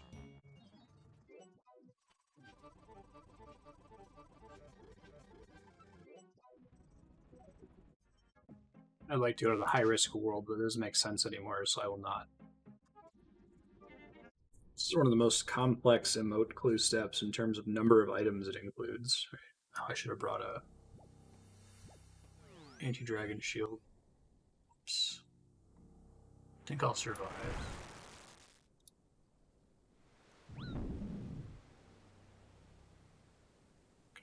trap that one. That helps. Pretty nervous.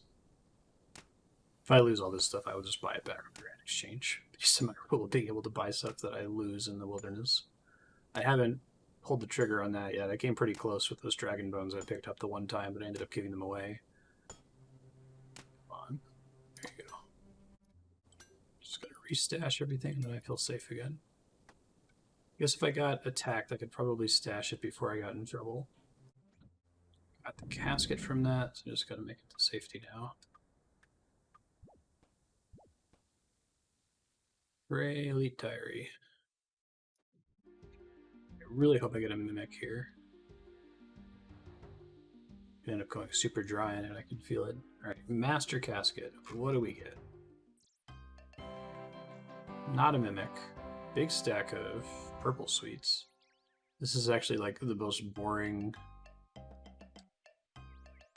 the most boring possible Master Casket. Oh well, we did it. Now that that's done and I've put a chance to think about it, I'm actually going to go ahead and do the gargoyles part first. So I can psych myself up for doing the Grotesque Guardians. Go to Birdhouse Run real quick while I'm thinking about it. I didn't do Hespori earlier because it wasn't ready, but I think it might be now. Actually, this Birdhouse Run is going to get me super close to... It's going to be like 500 XP away from Hunter 80. So after I do it, I might grab a couple Chinchampas really fast, finish the level, and then see how Herbivore works, just for a catch or two.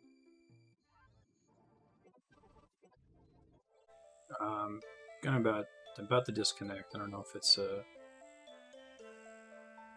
Comcast outage. Looks like it's a Comcast outage. Well, I'll see you. Probably lost whatever box trap I just clicked. Hey, I'm back from the Comcast outage. Let's get Hunter 80 here. Have to catch a couple Chinchampas. Here comes 80 Hunter. We're now base 80. Very close to base 81. 5 traps placed, track the herbivore in Fossil Island, and catch crystal implings. Might try to catch a crystal impling real quick, just for fun.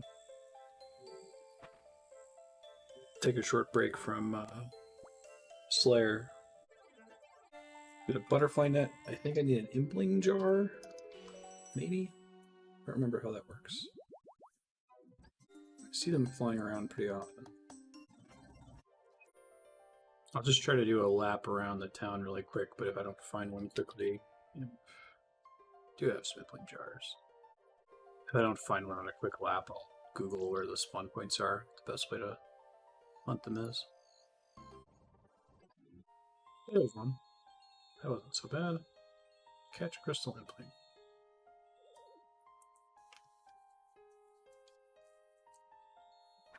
Caught it. Cool. Oh, crystal acorn. Nice. I think the exciting thing from them is the Elven Signet. It's also a source of amulets of glory. Banners. 10% chance to not use a charge when using crystal equipment.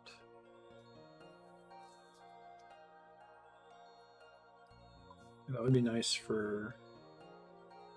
Well, I've already used most of the crystal equipment I'm going to use, but if I ever do mining again, when I get the crystal pickaxe back. Since I can pretty resolutely say that Zelkano is done and just buy a second crystal tool seed. I guess actually the crystal acorn is the most interesting thing that it drops, other than the signet, obviously. A 1 in 50 chance for an elite clue scroll. It's pretty good for something that doesn't require combat.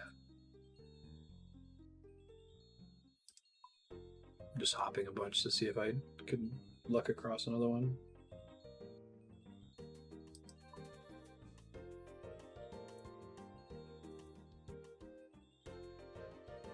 Dragon dart tips and rune dart tips.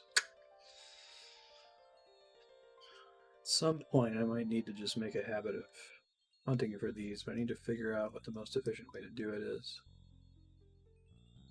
The dart tips and the crystal acorns and the elite clue scrolls are all a pretty big deal.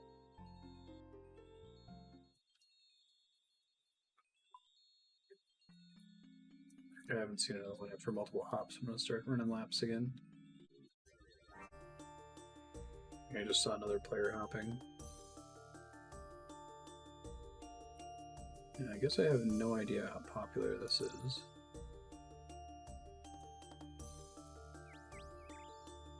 Kind of competition to expect. Yeah, do one more lap in a different server and see where it is. Then we'll go try Herbivore and then get on with it. Get back to Slayer. Alright, well, I'll just keep in mind that whenever I see one, I can make a quick run to a bank, grab a butterfly net and a jar. I don't think too many people are going crazy trying to hunt them down. I assume they're botted. Some of those drops are worth bank, like the dragon dart tips.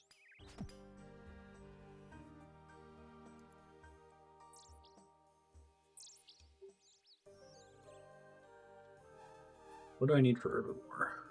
Secateurs, I think? I have to use Secateurs. Okay. Until those crystal acorns eventually. Okay.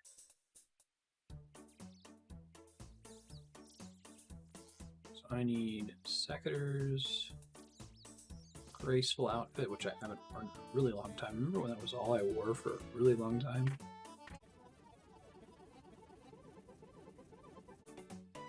Let's see. I don't know what the XP rate is for this. Because if it's not miserable, I might do it, forget like rain or seeds and that kind of thing.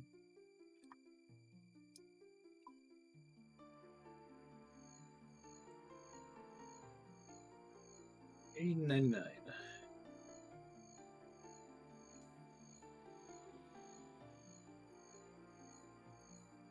155k an hour. Yeah, I can do that, especially since it gives some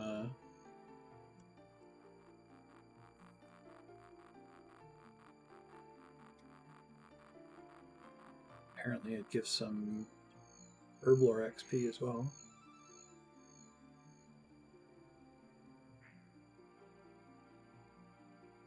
Thank you. Herbivore plugin, apparently. Yep. I see this exists to drain stamina pots. Tactile.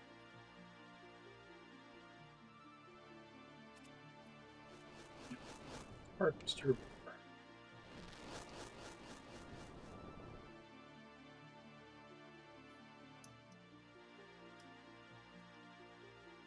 Simple enough.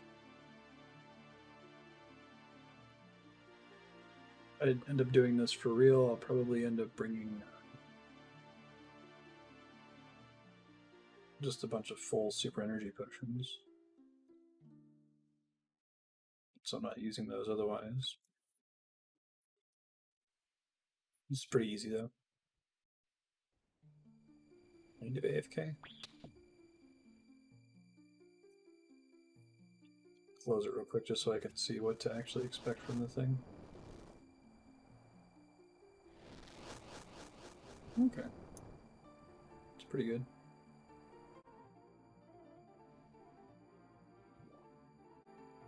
It's kind of like the agility.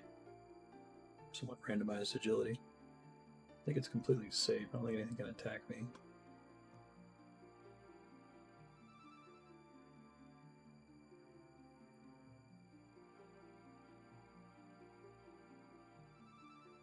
The XP for each herbivore is comparable to the XP for a single birdhouse. So maybe I'll do this instead of Birdhouse Runs now. Oh shit. That could be bad.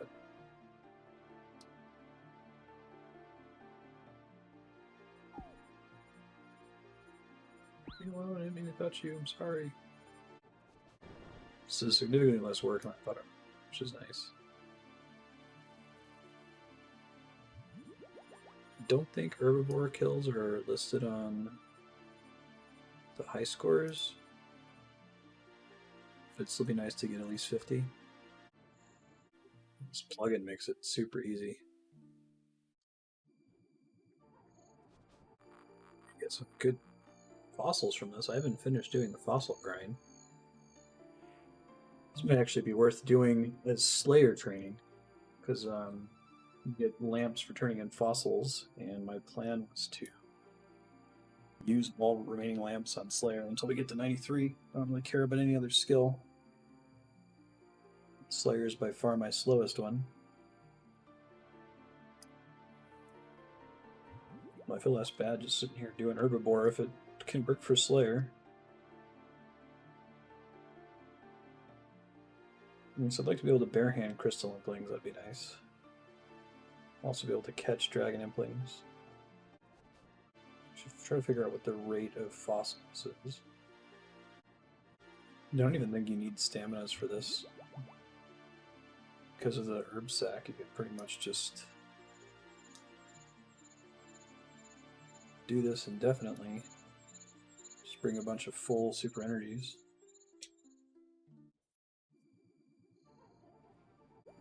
For this catch, I'm going to go empty my sack and make some full super energy potions.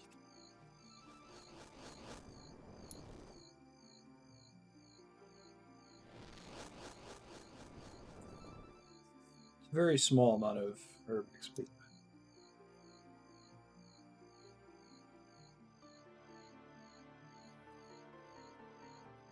I got a torso. Alright, I'll be right back. I'm going to do this as a Slayer distraction for a little bit. I don't want to spend a ton of time on it, maybe like an hour or so. See how many fossils I get, and then see if I can turn those into any XP lamps for Slayer.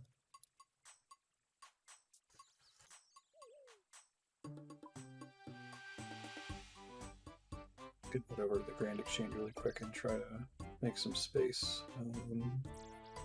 I'd like to be able to just empty the herb sack into the bank and then clean them all at once I'm done.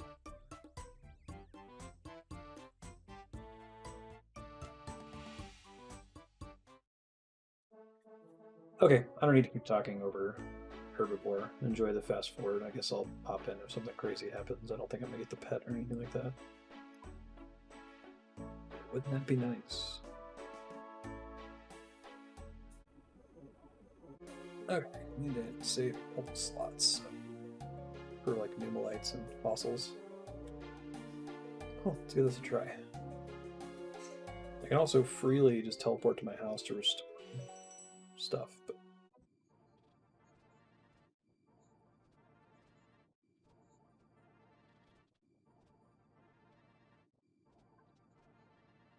so although you could argue that I need Chinchompas for like if I ever wanted to go back to the Cree or the Force Train ranged, knowing that I could be like tick manipulating them makes me really not want to do them. But this is super chill. I could do this all day. It's unfortunate I don't need to train Hunter for anything, but I might do this every now and then just for the fossils.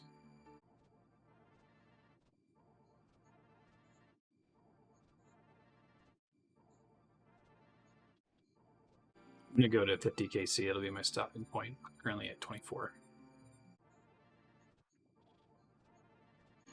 Decent amount of torstals from this. If I run out of torstal seeds, I've been getting an okay amount from them from doing Slayer, Karasks, that kind of thing.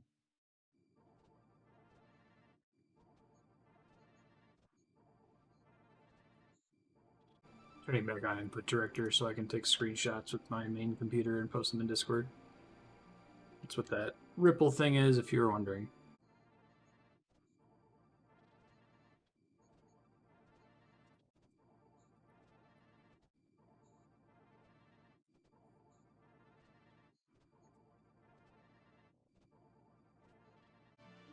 Ooh, the quality of the herbs dropped by the herbivore are determined by the player's herb lore level. Interesting.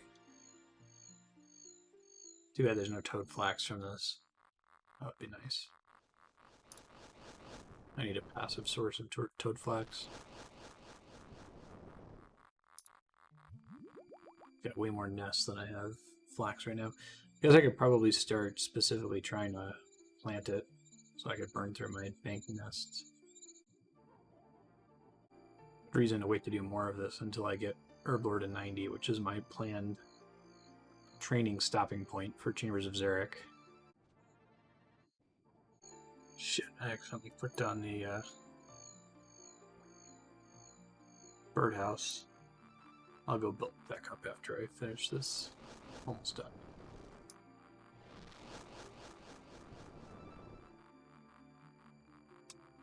Yeah, one more, and then I'll go finish up the birdhouses, and then we'll go back to Slayer.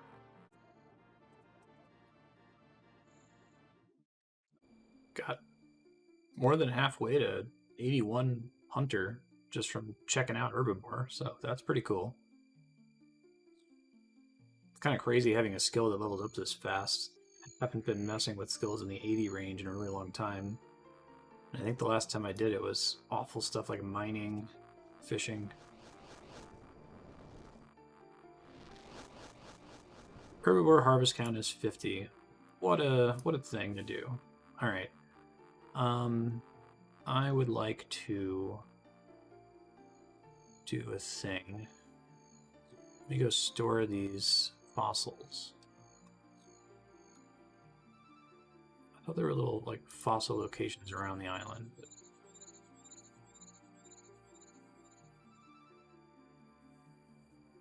I have some in my bank too that I'll go ahead and deposit here.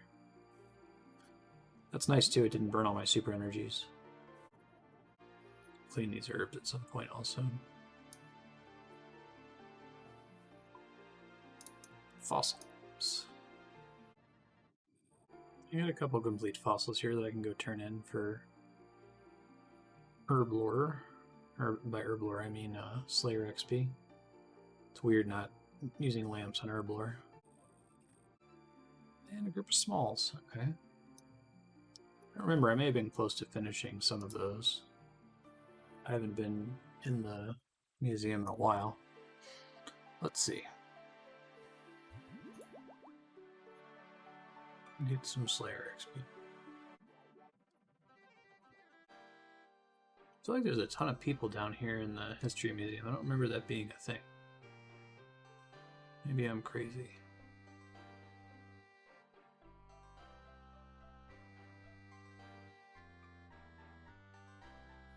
Oh, it's because this is a separate wing. Okay, that's... Hey, I got a lamp. Now where we're throwing it. 5,000 Slayer XP. Beautiful. Medium. Might be done with the smallest. No, I still have the smallest. Look at that. 8,500 Slayer XP. That's like 510k an hour. It took me more time than that to get it. I walked out of there with 12.5k Slayer XP. That's not so bad. It's a lot of plant fossil display. Oops.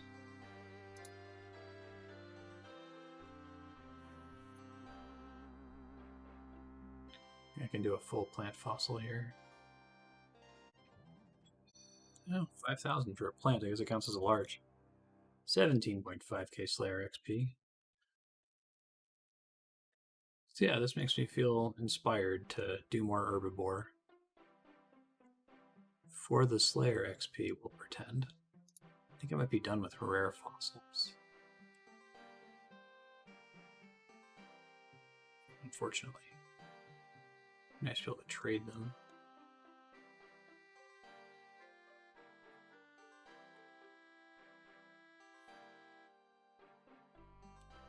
Yeah, I think that's the one I'm done with. Checking all of these to see if there's any left partially complete. I don't think I did. Well, the primitive joke is just a butt print. It's pretty funny. So let's get several more plant fossils. Several more large fossils. The only thing I don't need is rare fossils. Okay.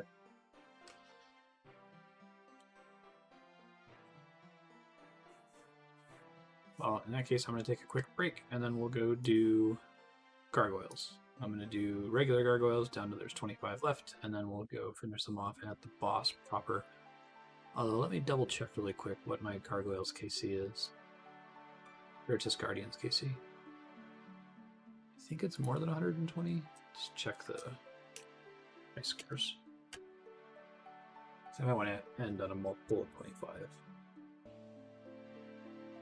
Just make that habit for Slayer bosses. Guardians, 130. So I could end early and just stop at 150 and just do 20. We'll plan on that. Alright, I'll see ya. Bye. Yo, I'm back. I forgot that I gotta go do these birdhouses so I can get rid of the clockwork. So I'm gonna do that real quick. I'm gonna clean these herbs. Then I'll go ahead and we'll do gargoyles finally. It will happen. Actually curious, does Herbivore have its own entry in the collection log? Other. I don't think it does. Okay. Thought I'd check. Main herbs, gonna fight his Spory, because I'm gonna be in the farming guild while they think of it. Then we'll go do gargoyles.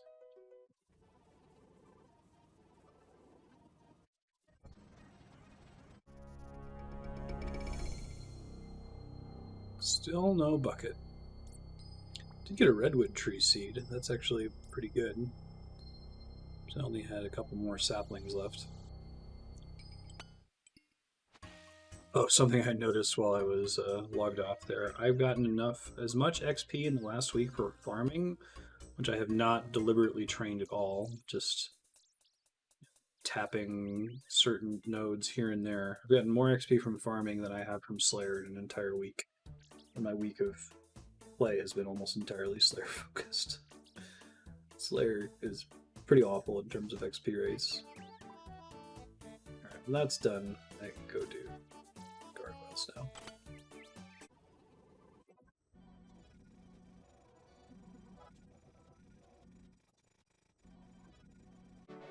Slayer 88. Completely inconsequential level earned off of a marble gargoyle, which dropped nothing interesting.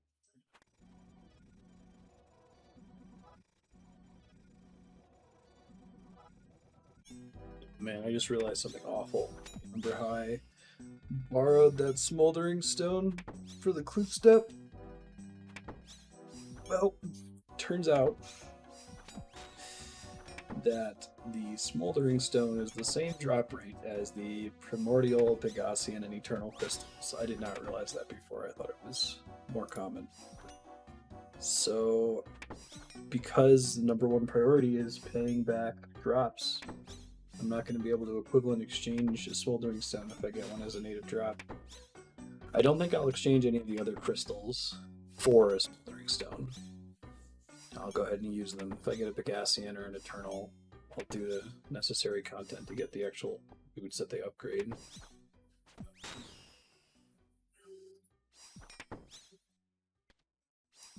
I was just reading ahead on Cerberus because someone in the Discord was saying that it's more than possible to use wild pies to boost to fight Cerberus early, which would be nice because then I'd actually get some benefit from leveling Slayer. 88, I would get 3 minutes per pie. No, 2 minutes per pie. Let me think. Be able to fight her the +5 bonus for 1 minute, +4 bonus for 1 minute, +3 bonus for 1 minute. So yeah, 3 minutes per pie. And I probably have to keep eating just to have the healing food. So I don't have any plans to unblock Hellhounds very soon, but it's something I'm going to keep in mind through the 88 to 90 Slayer grind. It might be very doable at 89, because at that point I'll be able to go for 4 minutes with each boost, which is quite nice.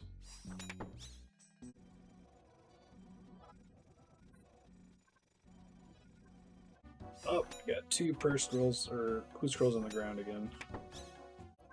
Only got 36 kills to go, so let's see how far I can take it.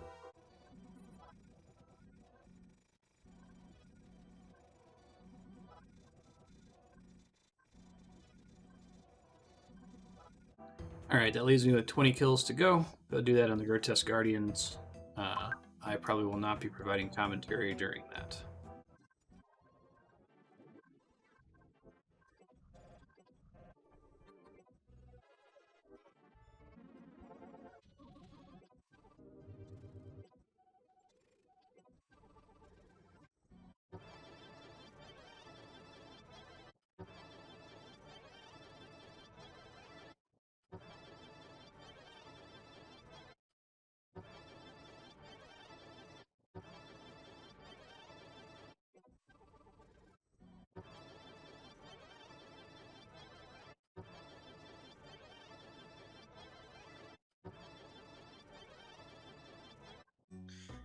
Hey, I stepped away there for a while, and like I said, there was no commentary. My wife was downstairs doing jazzercise in the living room, so I took a bunch of audio over top of my commentary.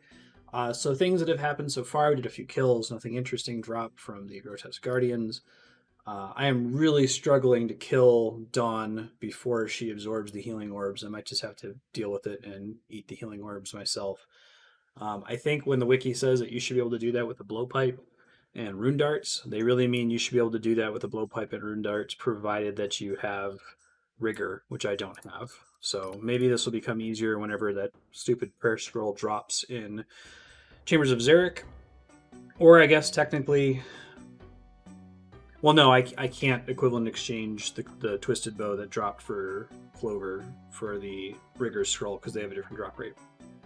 Anyway, hopefully that'll drop eventually and I'll be able to actually do this. I do have 2 hard clue caskets in my bank. I didn't want to open them until I was able to chat. I'm going to go ahead and try to clean up this task, and then next time I go to bank, I'll open the caskets and see what's up. Okay, here we go. Also, apparently my Slayer task was wrong. It said I had 20 kills left, but I actually had 25. I'm still only going to do 20 kills here on the bosses, and I'll just go downstairs and kill 5 gargoyles normally.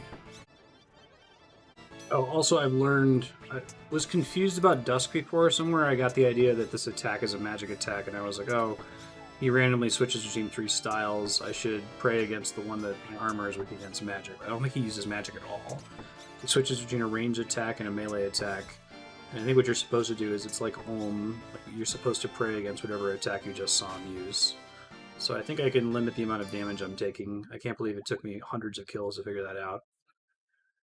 Just got another granite gloves drop. Oh. These bosses are already unlocked. I think I already showed the high scores showing that I'm in the top 50,000 for them. So I could technically just go buy the stupid Tourmaline core. But I'm just curious. Gloves are a 1 in 500. So if I get 2 1 in 500 drops, that counts as a 1 in 1,000, right? It doesn't, but the more I can do to feel comfortable with, giving in and buying something, the better. Again, this is not a shitty Iron Man account. I do have access to the Grand Exchange. I just don't want to skip content. And I think getting to 150 Grotesque Guardians kills means that I'm pretty familiar with this fight. The crystal itself is actually not that expensive, so that's something that I could realistically buy. That's one of the main things that's driving whether or not I'm pulling the trigger on buy the item once you reach the top 50,000 on the leaderboard. If the item is insanely expensive, like the Twisted Bow, or, like Bandos pieces, obviously I'm not going to go for that. It's just not worth it. But if it's like the Armadillo helmet where it's actually fairly cheap compared to the other items, then I'll probably be more likely to pull the trigger.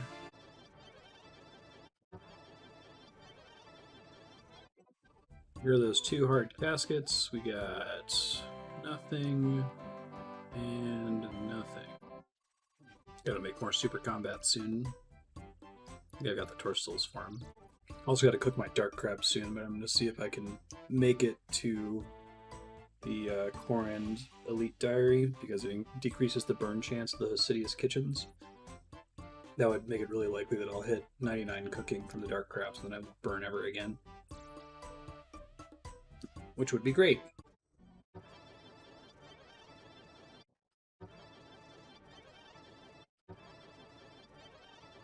Ooh, new personal best. 154.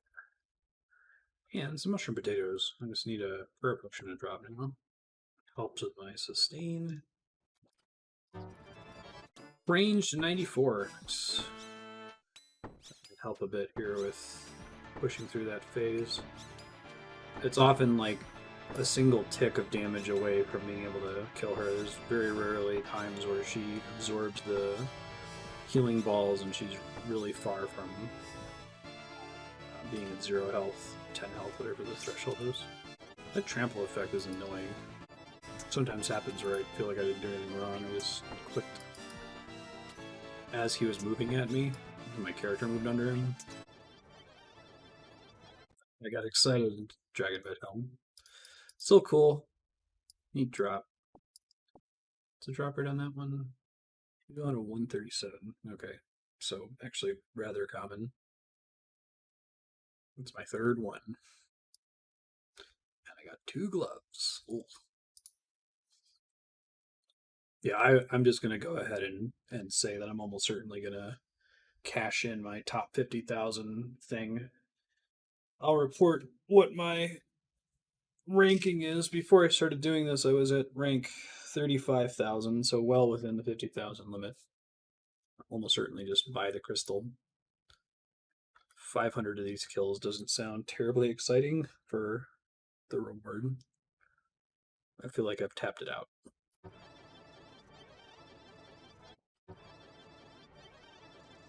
I have more food than I can take out of here. That's new. Try an attempt without protection prayers. That seems like a really bad idea.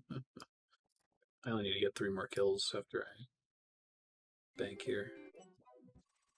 But I should start bringing a super restored dose in case brews drop. Just plan on not using it. I'm unlikely to get that many food drops in the future, but you know, you never know.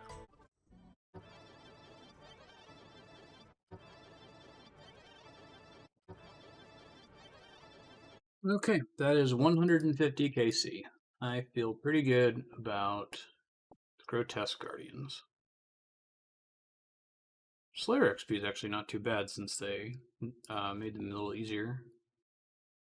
Removed unnecessary steps from the fight. Let me try to refresh to force the High Scores to update, because I want to display that before I buy the Black Tourmaline Core. Top 31k with 150 kills. You know, as I say it out loud, I'm going to go do it. Let me, there will be more Gargoyles tasks before I get to 93 Slayer. And like I said, after Diary Cape, it's going to be Music Cape and then Endgame. And it's in the Endgame period that I'm going to want to clean up and start collecting items that I haven't gotten by that point. They still give like 30k Slayer XP an hour. So I think I will say that I'm willing to buy the Black Tourmaline Core. It's likely that it's going to happen, but I'm going to wait to pull the trigger on it until the end of the Slayer grind. If I make it all the way to the end of the Slayer grind, and every Gargoyles task I do, you know, some number of Grotesque Guardian kills, and I still don't have the crystal, then I will go ahead and just buy it. But you got time to be mad at me about that. Task complete. Let's see what's next. 3,800 granite dust bank. That's kind of cool. I'm holding on to that. I made another suggestion on the subreddit that did pretty well, so just seeing if they would implement it. Because if they do, I'm going to want to have all that dust.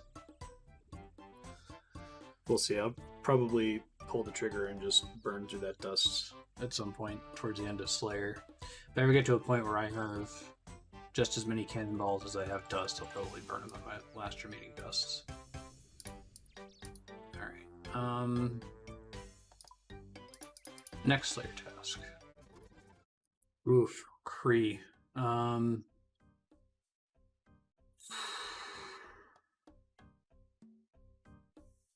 I don't want to do Kree anymore. I want to be done with Kree. I think I'm just going to skip it.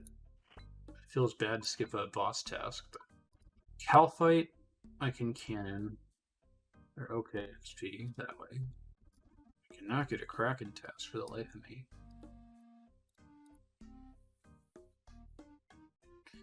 You know, I'm going to skip the Cal fight. They're cannonable, but not as good as Dagonoth. Oh, I guess I'm bursting Dagonoth now. What would I even cannon anymore? Can't do... I don't want to do Fossil Island Wyverns. Alright, I can do Bear Inspectors. I was trying to fish for a Kraken task. I really want to get that tentacle. Alright, stream time is soon, so I don't think I'm able to complete this whole task in Spectres. So I'll probably leave partway through and finish up next session. Gonna start watching my prayer potions again. Getting low.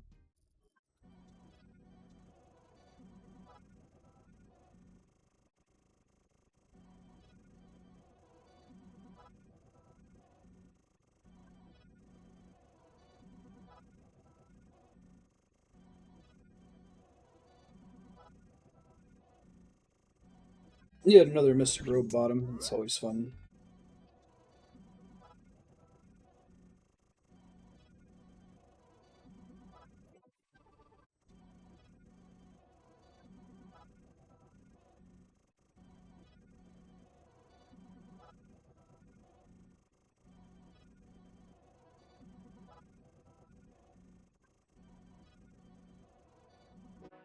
Task complete. I'm going to go see what my next task is. Surprised I was able to clear that before time to prep for stream.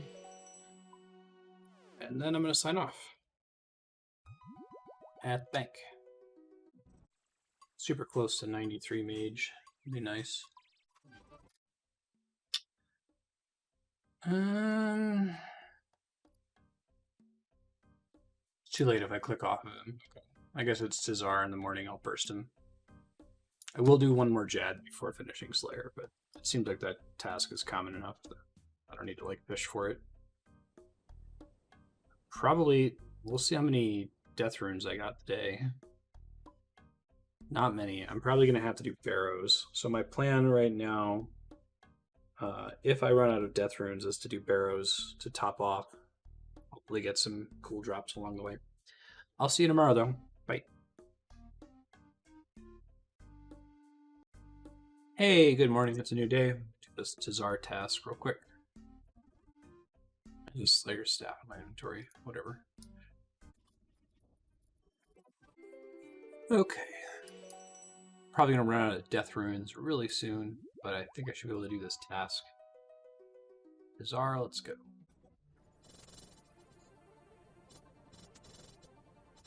Magic 93. It's gonna help with boosting. Also increases the max hit on the Trident, which is nice. 94 is a very exciting level, so I don't have to boost at all for Ice Barrage. Probably start bringing fewer magic pots to this, because each one is going to last longer now.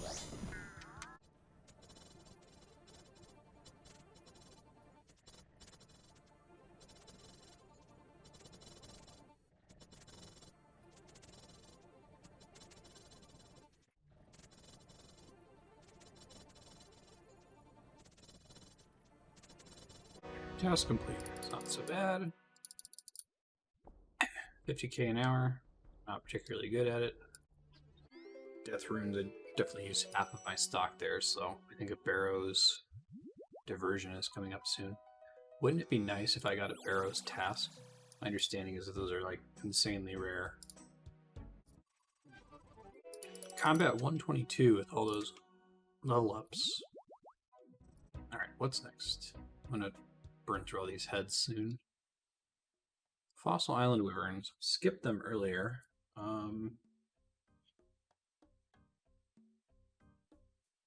We still have a cool drop that I kind of want to go for. I'm curious, would I get a prayer level if I normal my bones and just did Ensouled Heads?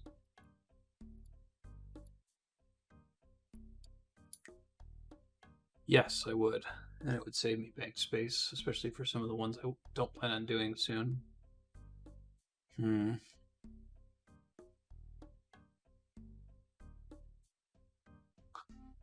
Animate Dragon. Am I able to cast that natively yet? Do I have to push for it? Check. 93 actually. I don't have to boost anymore. Cool. I think I'm gonna go burn through my Ensoul's Head. Ensouled Heads to get bank space back and to get to 82 prayer. And then I'll go do this Fossil Island Wyverns task. I need prayer anyway for the Diary Cape, so this is not a waste of time. Animation spells. Do some alching here soon too. Okay, so I need body, nature, soul, and I want my usual combat gear. I don't think I need anything special for this. Maybe a anti-dragon shield for the dragon heads. Do those first to save some space. Do the dragons and then the weakest one, so that having this stack doesn't really matter. Fairy, unicorn, druid, giant.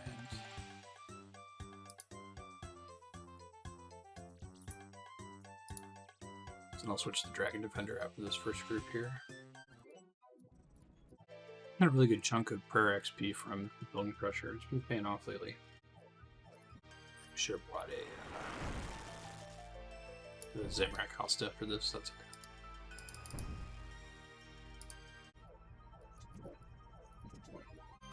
Alright. Bringing the anti-dragon shield up was overkill. Good enough.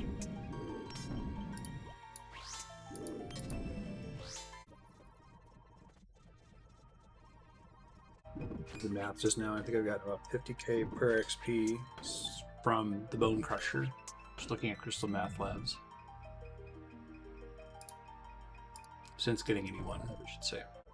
Plan is to keep monitoring this banked XP plugin, and as soon as it reflects that I have enough to get to 85, I'm gonna focus the Desert Diary.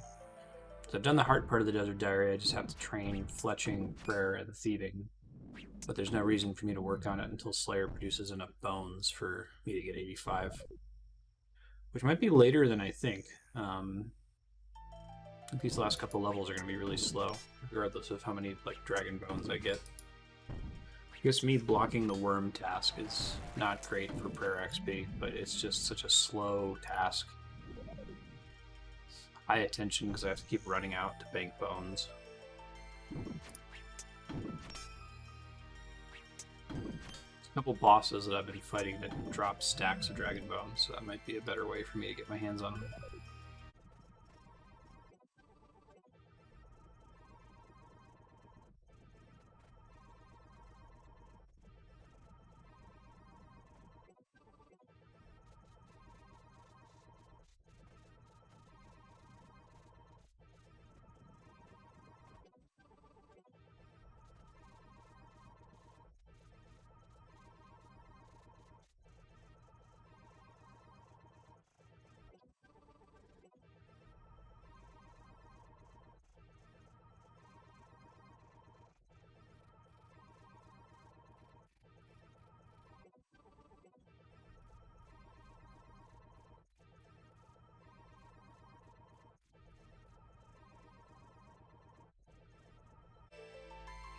Almost done with this 82 prayer, still have a few Ensouled Heads to work through. I'm going to test something real quick, so I'm going to log off for a few seconds here at the bank. Be right back.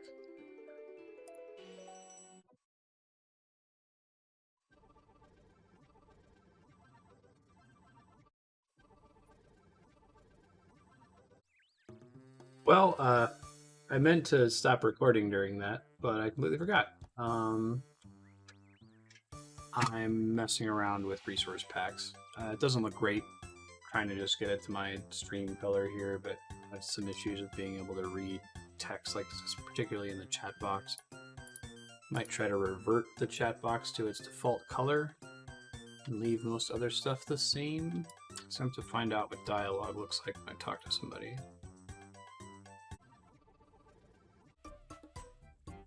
Okay, I think it looks a little bit better with the chat color kept the same. Everything else looks fine, I think. It's a little blueberry, but I think everything's still legible. It's clear what everything is. I'm going to... let's see.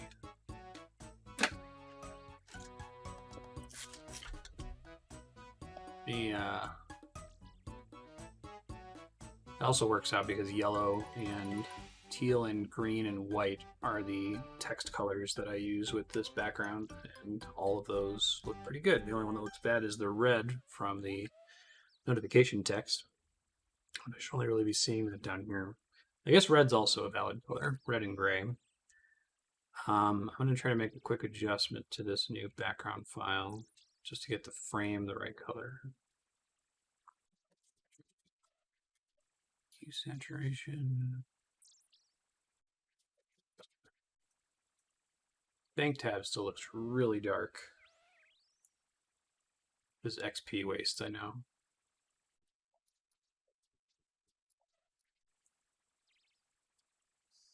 I'm just leaving it on the old colors. I can't get it to look nice. That involves editing a couple hundred files. It's not as simple as just like changing the color on everything. You'd have to manually adjust everything one by one.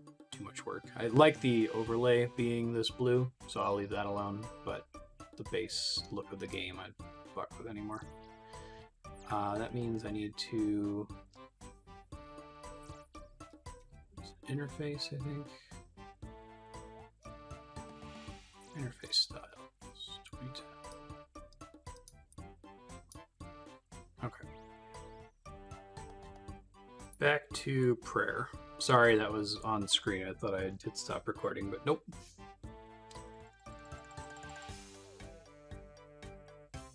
Let me try to finish everything that's doesn't require ranged.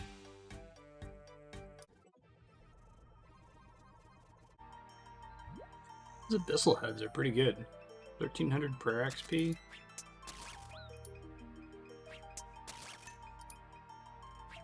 Not bad, and they drop constantly.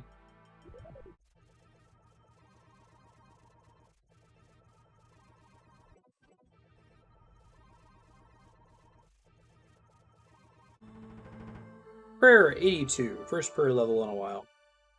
Gonna finish up these sold heads to get them out of my bank.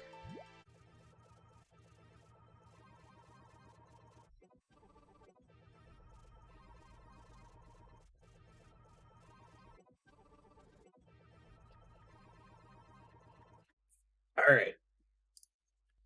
Made it through all of my unsold heads.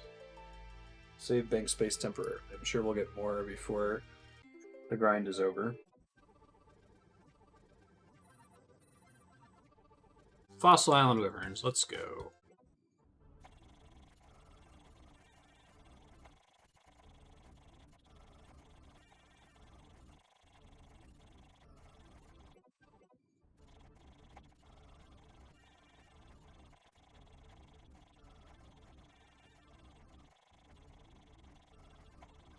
Alright, checking out the next task. Dagonoth. Okay. I'm gonna go feed the cats really quick, take a quick break. I want to cannon this one. I guess I could always barrage these tasks, but the problem is that I'm almost out of death runes, so this might be my cue to go do some barrows. Save the cannon for cow fights. I know I skipped the last cow fight task. I probably shouldn't have done that. I'm just trying to get something a little bit more interesting. Next time we get it, we'll cannon it.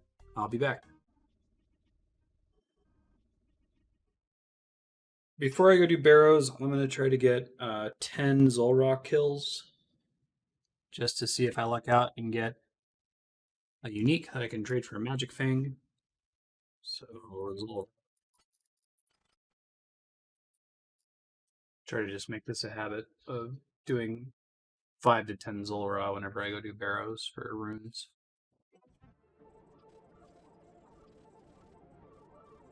Golly, I missed the Slayer helm.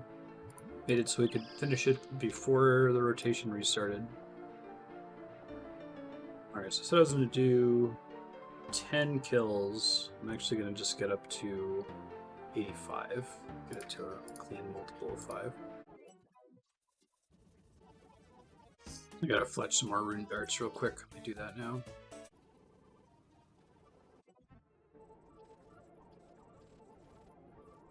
Dragon Medhelm. Ooh. Let's see what the drop rate is on that from Zulra. It's exciting because I saw a flash. 101.24. Pretty common.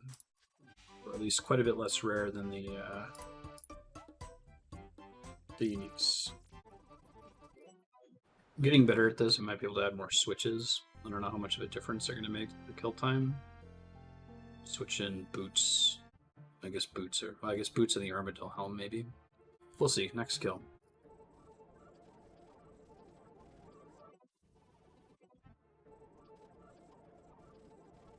Ooh. Double antidote ++ drop. That's exciting. Making up for going dry on it earlier. Definitely helps to have the 1 antivenom dose per kill. I'm going to try to keep a basement of like 5 of these for master clues. I'm never going to get that many master clues, probably in my lifetime of playing, that require it, but I want to make sure I always have one in the bank. I definitely don't need 2 prayer potions. I need to start sparing myself the space. Could just be confirmation bias, but I'm going to need more data, but it seems like the extra switches are making this faster. I'm surprised it's that big of a difference. It's plus 19 range total? It's that big of a deal, I guess? Anyway, more antidote ++s, making up for how dry I was. Like, I got really lucky and got it on the first kill, which is exactly what I needed to build my ornate pool, and then went completely dry for like 49 plus kills. And now they're dropping again, which is nice. Yeah, it's just shocking. I mean, again, it could still just be not enough data, but it really seems like the extra switches are making a difference. I still have basically no intuition for what +1 to a stat represents, like +1 max hit, +1 strength, +1 ranged, but +19 ranged is apparently a large enough number to influence the overall damage I'm doing with the blowpipe, I think is what's happening here. It's such a popular boss and a commonly botted boss that I wonder how many KC I need to be able to get in the top 50,000 to be able to buy what I want. I might be willing to sit and grind it out. It would just take a really long time. Let's see. It's page 20,000, 2,000. Holy shit. I would need 1,134 kills in order to be able to just buy whatever I want under my top 50k rule. So I think that's fair. I think that makes me more confident that the rule is reasonable. I'm sure Vorkath is comparable, which is unfortunate because I'd really love to just buy that dragon bone necklace that's dirt cheap, but I think I'd have to do a bajillion kills.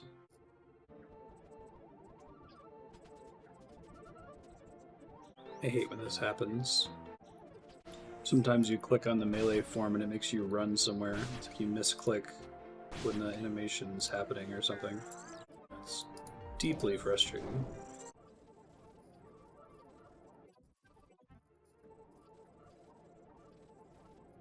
Alright, that's up to KC 85, no drop. Thought I'd give it a shot though.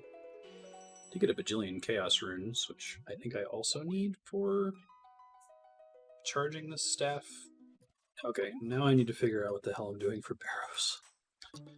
Barrows. I haven't done this in a really long time. Definitely don't want the Ebon staff anymore. Got an Amulet of Fury now, that's new. Got a blowpipe now, that's new. Taking a trident, that's new. Keep bringing a dagger for specking until I get claws eventually, maybe. emergency prayer potion, emergency monkfish. And I might be able to do this with minimal supply usage, we'll see. Other than the runes, obviously. Spade. Save some smoke runes, since I'm only teleporting to my house. Oh, now I can equip a blessing, that's new. Alright, let's see how this goes for Birdhouse. Interested to see the way it plays out here. I'm gonna try to go until I have 1,000 death runes. Let's see how long that takes.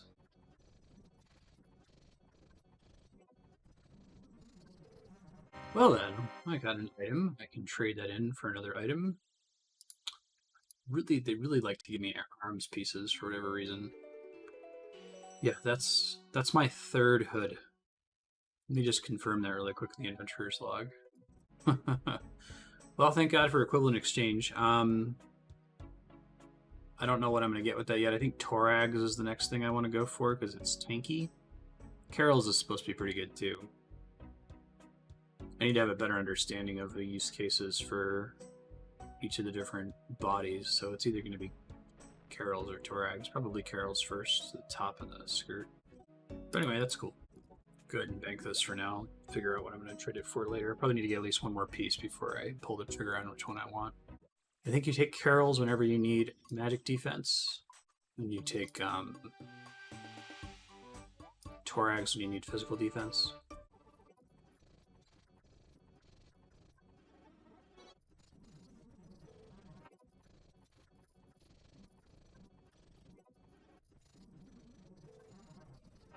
I can't actually tolerate barrows for this long. I don't know what it is about this content, but I burn out on it really fast, and I don't really burn out on content in this game. I'm going to stop at 160 and buy the rest of the death runes. So I'm a coward. Hey! It's a Carol's piece. It's cool. It's funny, I still detest barrows, even though I've had some good luck this run. I'm trying to decide if I want to hold on to that or trade it in. I think the problem is that headgear is not very well favored in this game because you always want the Slayer helm, right? But I'll add it to the list. I might end up trading it for the pants and have the pants and the chest. I should probably keep doing this until I get 2 more barrows pieces, even though I hate it and I want it to be over. Because with 2 more barrows pieces, I can trade for the Torags plate body and legs and the Carol's chest and legs. And then I'm basically set on barrows gear. No, I guess I also need Verax for some specific use cases because of the extra effect on it. Let me try to figure out. There's obviously articles on each of the barrows pieces, but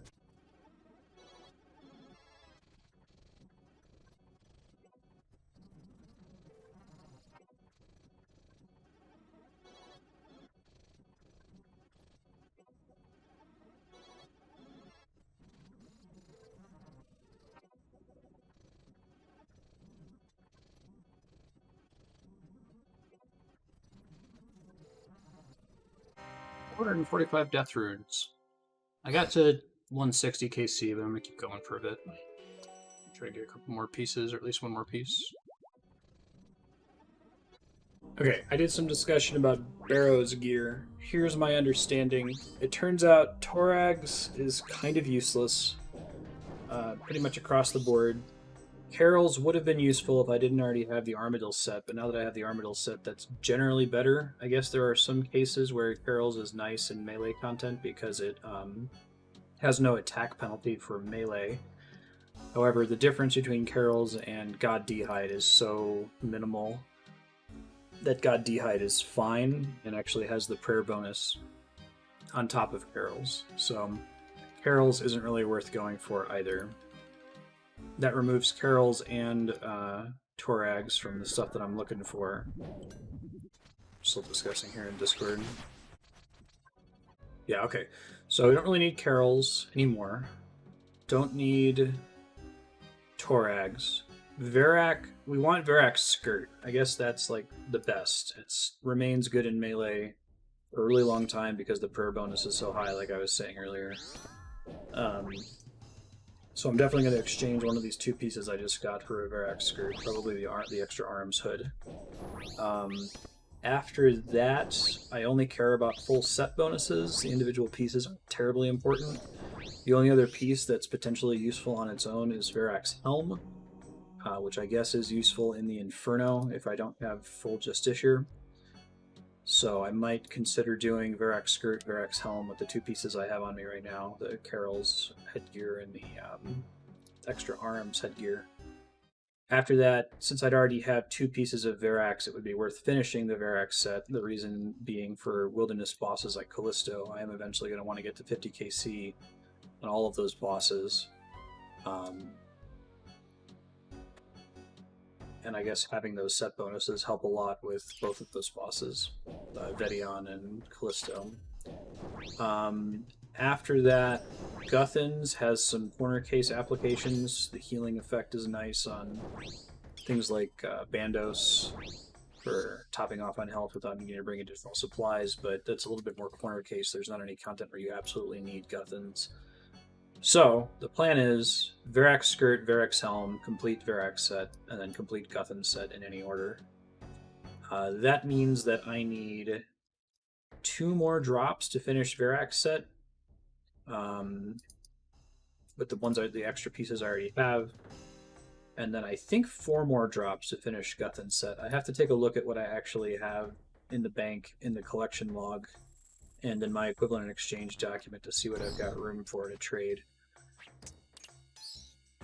But I think it's a maximum of 6 additional pieces to drop any pieces, which isn't, I think it's like a 1 in 17 per run. So hopefully that's not too many more chests opened. I'm going to see if I can get into a groove with Barrows where I can make it AFK. I maybe won't be perfect at running it, you know. But if I can lower the attention required a bit, that would help me a lot to be able to farm this without rotting my brain.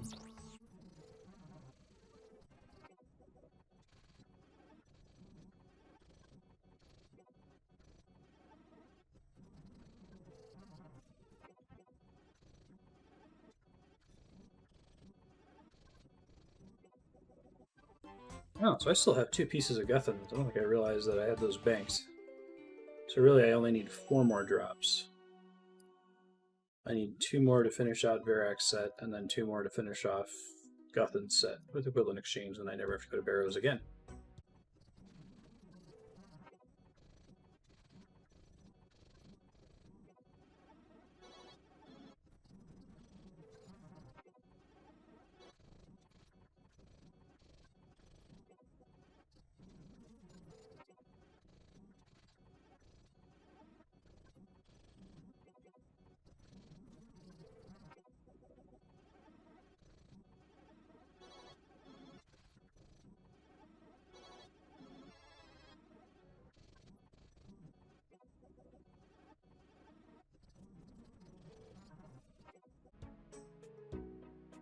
Sure, you've seen that I've been like standing still and lagging. I'm discussing something with the wiki admins for the RuneScape wiki. My idea for them is to make a section at the bottom of each page for gear that says content this is recommended for, that draws from the recommended gear sections of strategy pages. And the concept is that it'll tell you like, oh, this cape is best in slot for this boss, this boss, this boss, this PDM activity, and so on.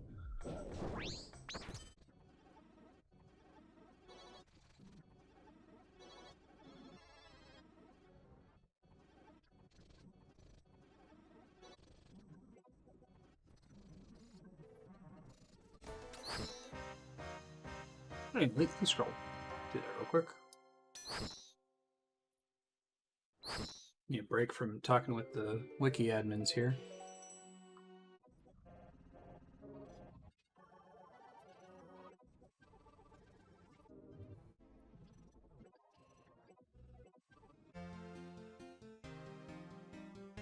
Fast Elite Casket. What we get? A Master Clue. Fantastic. Let's do it. Hey, Pharaoh Scepter, full set of Manaphyte robes. I have that.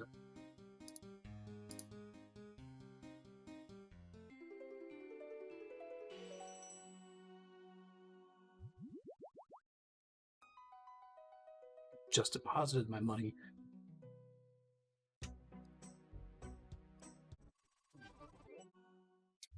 Alright, Manaphyte robes back.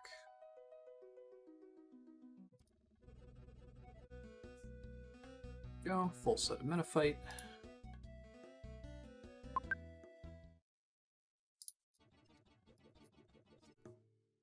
So may as well open all these chests while I'm in here anyway, right?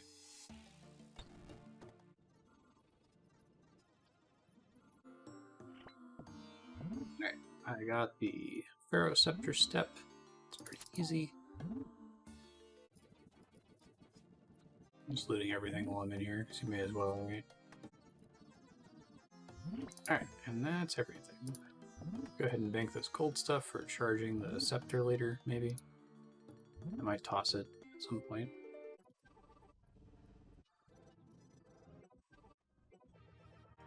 Ugh, 2 wilderness steps to deposit all of my Barrow's gear. And I got PQ. Fortunately, I got to keep the clue scroll. Glad I didn't run straight there. I went ahead and dropped the stamina pot. I probably didn't have to do that. I gave them nothing. Oh, I don't even have a gravestone. That's funny. At least they get my burning amulet with 1 charge on it, and a 3-dose stamina pot if they stand around for it. I bring a 1-doser this time. Hey, I left my potion behind. I took my burning amulet though. My 1 charge burning amulet. Oh, I guess I also lost my my seed pod. Forgot that I had that on me. It's gonna be harder for me to get out of here now. That's okay. I'll try to just run for the ditch. Let's drop everything except the clue scroll and the torn page if I get attacked again. We don't want to go to level 13 wilderness because that's right outside the enclave. Perfect. So I ended up losing the seed pod and a 1-charge burning amulet. I'm pretty happy with that. Oh my god. 2 more frickin' wilderness steps. Do the demonic ruins and then just keep running, I guess. Make sure I got a seed pod this time. That's 4 wilderness steps in a row.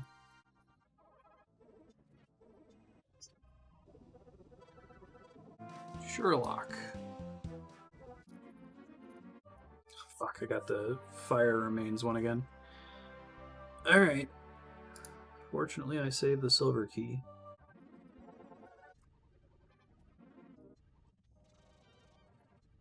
Firelit. Silver key red. Oh, those will stack. That's perfect. Alright, I can use that next time I get that task. I don't actually care about these fire remains. Okay, let's go turn this in. Follow the bard. This could be dangerous. I think this is the Helm of Nath's not. Oh, Armadillo. Didn't realize that was a master clue requirement. Well, then, glad I got it. Would have ended up probably renting that for a master clue, even if we hadn't have gotten that UC drop in the top 50k kills for Kree. Works for me. Got this one, thankfully. Thank you, neck reels. Okay. There's a casket. Alright, let's go make some space and open it up. Alright, master casket. Nope, not a mimic. Not exciting either. It's actually pretty low value too. Oh, I should check on my green man's ale. We'll do that before I take a break here. Just in case they're all ready, which they're probably not. Hopefully at least one of them grew the thing we need. Ectopile. Oh.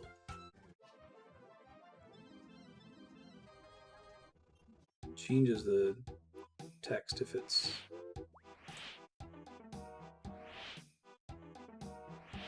mature or not, or if I have to try getting it out first. That's regular Green Man's Ale. Bummer. Alright, well, we'll go check Keldegrim. If Keldegrim's bad, then I have to try again. Regather my barley and all that stuff.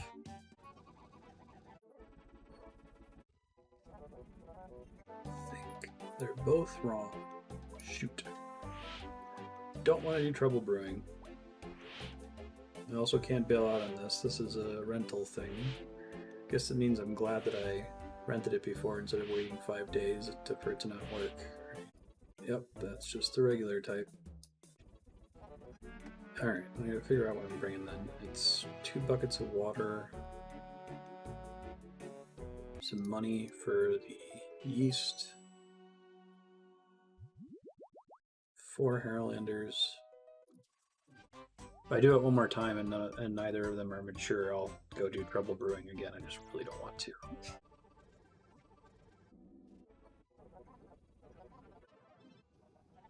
Alright, they're both set up to ferment again. I'm double checking the requirements for the music cape room quick. Welcome to Nightmare. Winter Fun Fair isn't gonna matter. Okay, so I have very few songs remaining. View them here. So Alchemical Hydra. I'm just gonna say Theater of Blood one time because we'll get all those tracks once. Mimic, Keldegrim Rat Pits, which I can go to trivially. The new Ferox Enclave, which I could probably just teleport to and then teleport out of.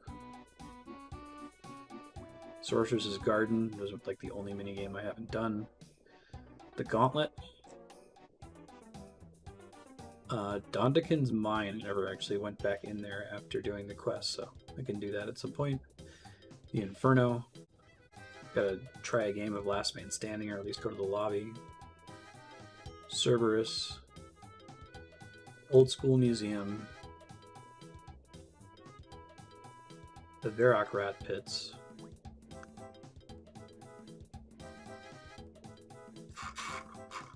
Let me confirm it. I actually don't have that one. Okay, I know. The Killer Watt Plane. Okay. So of the ones I just listed, the only ones that are not trivial for me to get are the Mimic, Alchemical Hydra, and Cerberus.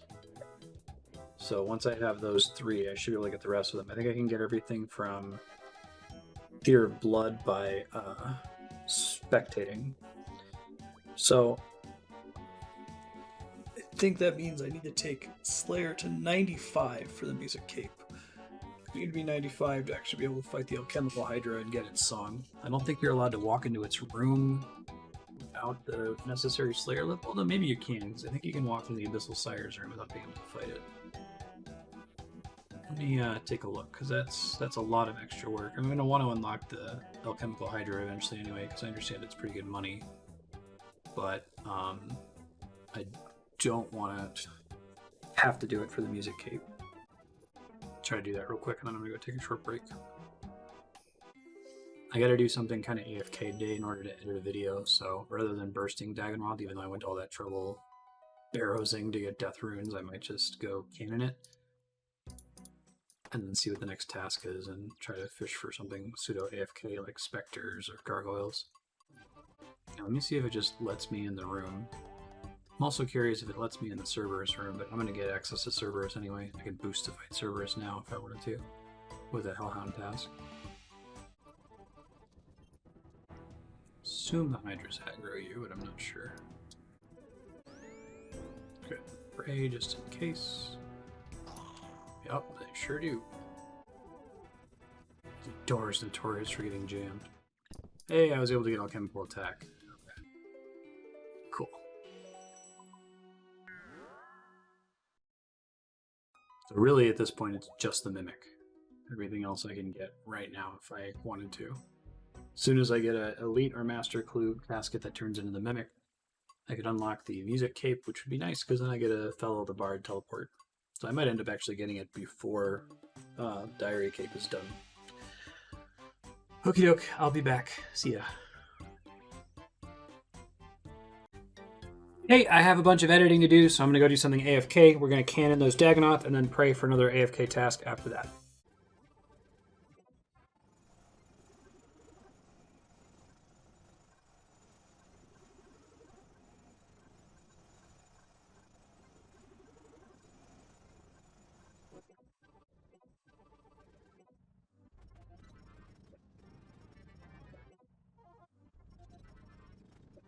While Andrea's got her stories paused, I got a new task from Konar boosting its Mithril Dragons. It's 4 dragons, which is like the best possible Konar task. Wrap this up and see what the next one is. I also have a medium clue stash in the bank. Casket, rather. I will probably not be commenting unless something interesting happens, so I guess deduce from context what Slayer task I'm doing. This is still be pause, and it's Calphite, so I will go cannon those. Brilliant.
All right, I gotta step away for a quick break. I'm going to go do Ring Fit Adventure. I'll see you.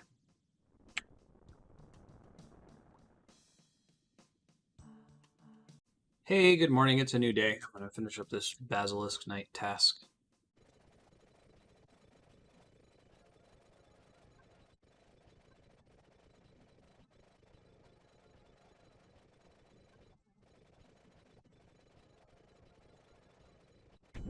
Always buy a jaw. I did, under equivalent exchange, I did get a Basilisk head in like my first 100 kills or something. It's the same drop rate. 1,000. We'll see though. I'm gonna keep. I think I'm gonna do all of this the same way. That on the road to the Diary Cape, I'm gonna see if I just get some of these drops, and it'll be in the Endgame area that I start to make some concessions. At least on content that I'm able to do by myself, right? Obviously, I've already bailed on Kriara, but Kriara requires that I get 2 other schmucks to bank time with me for one of the least profitable bosses in the game in general.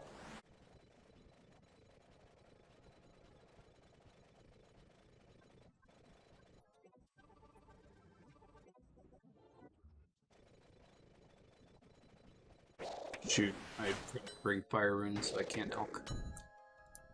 Hopefully I'll be able to just make space from using potions and stuff. That usually happens anyway.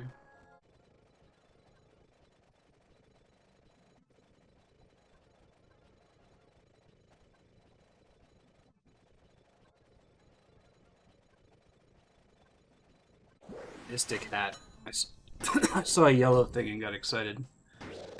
Ugh. When I get every unique they can drop except the one I want.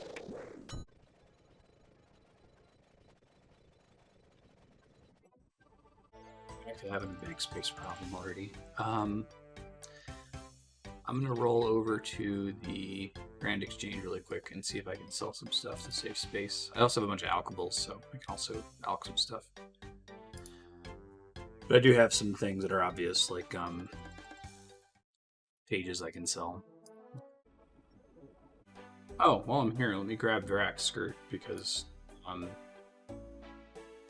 actually want that for the content I'm doing right now. Prayer bonus would be really nice. So I'm selling Arms Hood. I'm buying Virak's plate skirt, and I've got this on my spreadsheet, but I'll go ahead and display it here in a second. Trading Arms Coif for it. Arms Hood, I should say. Cool. Thank you, equivalent exchange. Alright, let me pull up that and show it to you real quick.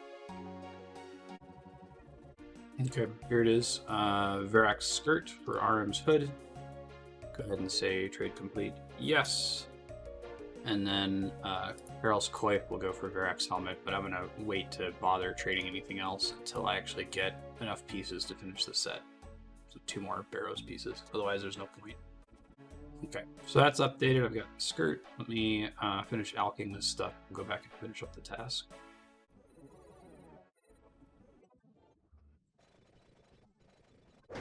Another Mystic Hat.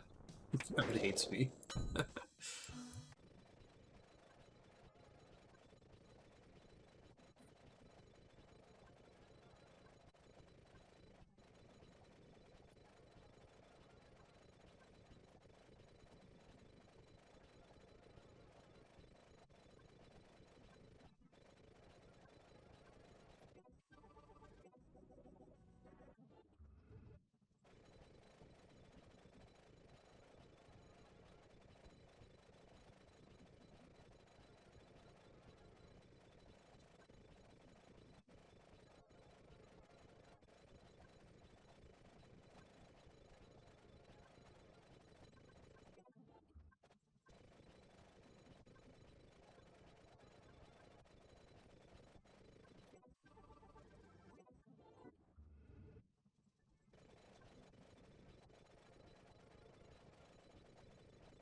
Task complete. No drop. We're up to 606 Basilisk Knights killed, or at least tracked. I think I've had this loot logger plug in the whole time, but I'm not 100% sure. Guess I can check the Slayer log in my house and see if it's right. So we're getting close to being dry. I'm gonna go see what the next task is here in a second. Give me a Kraken task, Duradel. Come on. It's supposed to be extremely highly weighted. I'll take Spectres, it's okay. Should do this clue scroll first. Alright, well, let me amend my gear really quick here. Banking on getting lucky here and not getting any wilderness steps so I can bring all this gear with me. Probably will not be lucky, but we'll see. I'm going to check my Slayer log really fast while I'm in the house. Basilisk Knights. Yeah, okay.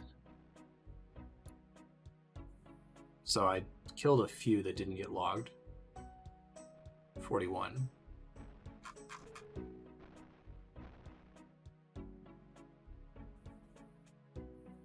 I killed 1978 Bloodvelds? What? Oh, 1698 worms doesn't surprise me. That's why I blocked them. I was just getting sick of the task. So I got all their drops.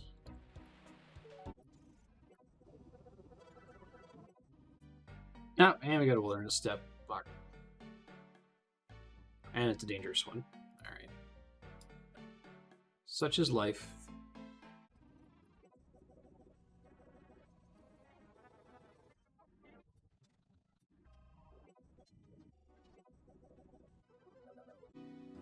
Bird Casket.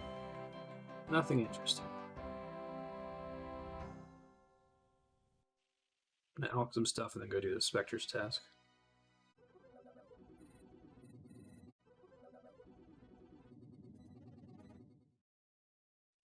Sorry, I'm currently working with the wiki team on this idea, mocking stuff up. I should just start being AFK so I can type to them. That's why I'm sitting here AFK so much.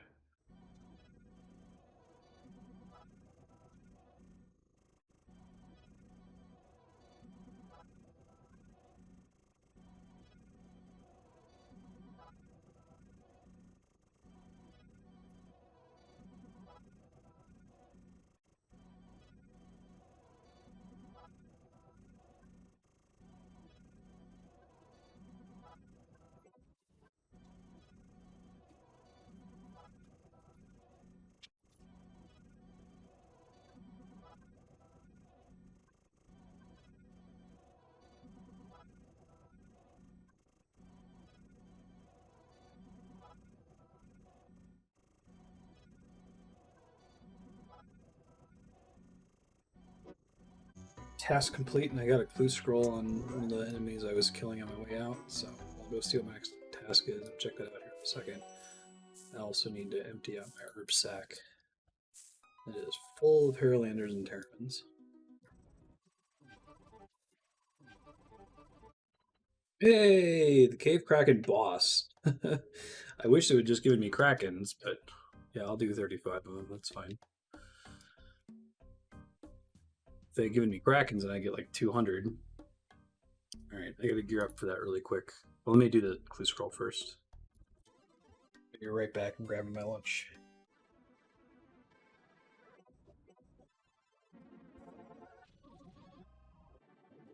Alright, hard cast.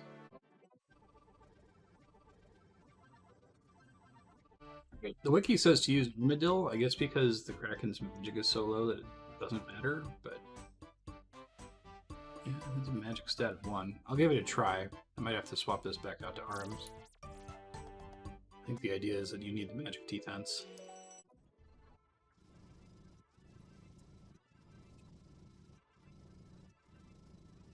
It looks like the Armadillo gear works just fine. I need to bring an extra per potion since I need to camp magic, but not augury. The shitty version of augury. Yeah, I'm still landing basically every hit, so I love that I can actually play this boss. I literally get up and go get a drink or something. The absolute tits if after this task I get assigned regular Cave Krakens. I wonder, I assume there's nothing blocking that from happening, but I guess it would be funny if there was.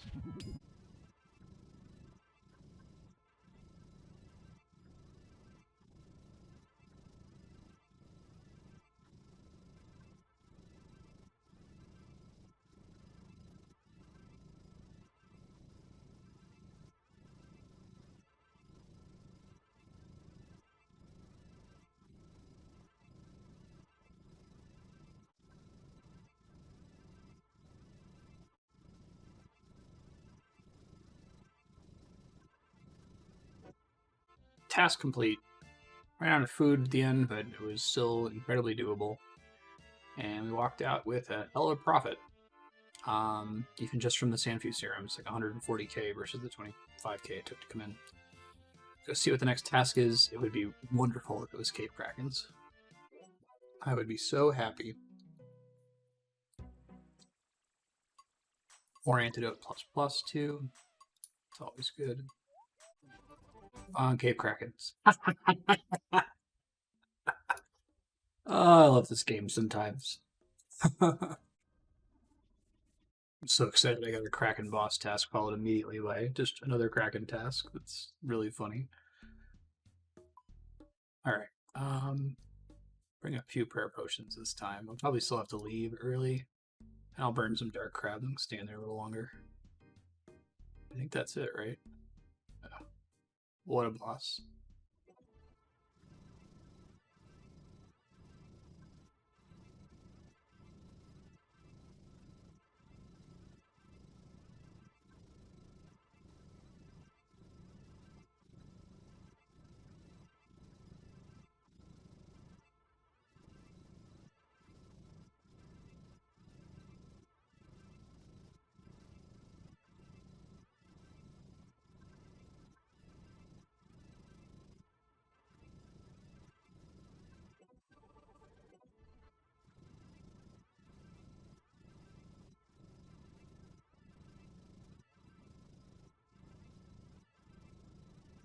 I'm gonna run out of trident charges in here before I complete the task. I think I got enough death runes from Barrows to maybe get close to being able to recharge it. But at the same time, I would really like to get that Trident of the Swamp in order to make these kills a little faster. So I might alternate Kraken trips with a few Zulrah kills just to kind of increase my chance of getting the Magic Fang. Or I guess any unique drop I can trade for Magic Fang. So just holding out for one.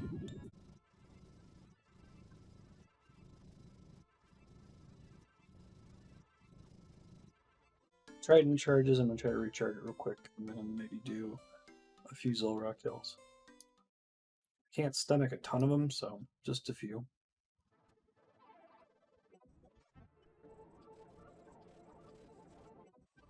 Completely forgot to turn my recoil effect back on before that. I managed to run away from the snakes long enough to spam it to turn it on. Remember to turn it back off for Kraken.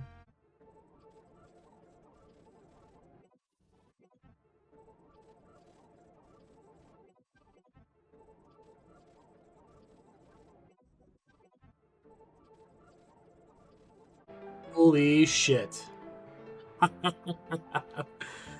Oh, I gotta take a screenshot of that. Just got the blowpipe thing. So I already traded a serpentine helm for a blowpipe. So I'm going to trade this for a magic fang so that I can make the Trident of the Swamp. But that's super exciting. I think that's the last thing I really, really want from Zulrah. Make sure I picked it up. Scared the shit out of myself for a second there. Yeah, I don't care about the Onyx, and I can get another Serpentine Visage, but I don't really care. And it would be nice to have the Venom immunity, but I have to think about when I'm going to come back to Zulrah later. That's super lucky though, given that it's like a 1 in 500 drop that I got 2 1 in 500 drops before 100 KC. Now I potentially never have to go and fight it ever again.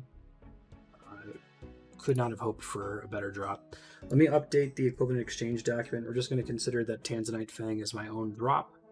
And then I'll say that we're trading the Serpentine Visage for the Magic Fang. This is so awesome. I am positively delighted, I have to say. I wonder what happens to all my charges once I upgrade it, since I literally just charged the thing. Probably gonna lose most of them. That's okay. I couldn't have anticipated that I was gonna get a drop that fast.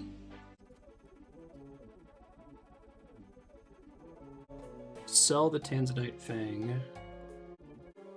I think it sells for more if I chisel it. Let me check. Toxic Blowpipe. 41.94, 5.95. Yeah, it's worth slightly more, so let me chisel it. Carve the Fang and turn it into a powerful blowpipe. Sweet. And I think the Magic Fang is worth less. Let's see. Magic Fang. There it is. Fantastic. And then I just have to carve. No, I don't think I carved that one, right? I just use it on my trident.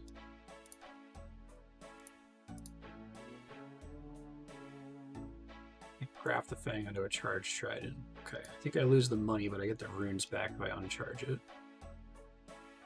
You will not get the coins back. I don't care. Craft the Fang onto the trident. Oh, that's so awesome. Oh, I'm so happy. Alright, I have no idea how many Zulrah scales that it uses up. Let's see. 500. I think it's just one scale per. So I'm still gonna have to like fish for scales again in the future. That will likely be what causes me to fight Zulrah more often. Although now Zulrah is even easier because now I have this upgrade. Oh man, what a morning! Let me pull up the spreadsheet for you guys and hide the screen while I pull up the browser. All right, here's the screen. I'll just say that, just to record what actually happened. We sold this Tanzanite Fang for a Magic Fang. Although technically it was the Toxic Blowpipe, right? So I went ahead and crafted it. Fucking awesome. I'm so happy. All right, trade complete. Traded for Toxic Blowpipe for Magic Fang. Yes, it is finished. Okay, let's go to a much easier boss. Let's go back to Kraken. Jack to the tits. So I think I run out of resources by the time I use 2 prayer potions. I need to bring 3. All right, let's try out this new staff. Pretty cool. Looking sexy. Need to check how big of an upgrade this is. I think it's fairly significant. Let me look that up before we do anything else here. Rider of the Seas. Rider of the Swamp. Okay, so I'm 93 magic. Normal max hit is 26. The Swamp normal max hit is 29. Yeah, that's a big deal. Cool. We'll see how much it affects Kraken kill speed. Sweet. There we go. Before I was getting like 12k an hour from the Kraken. We'll see how that changes with the new Trident.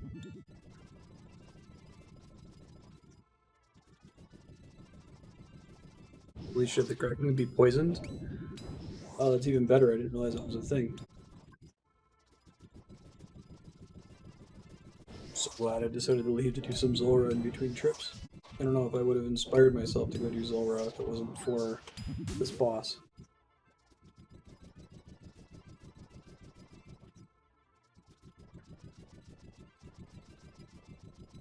Means faster barrows too, doesn't it? You think about what else requires magic.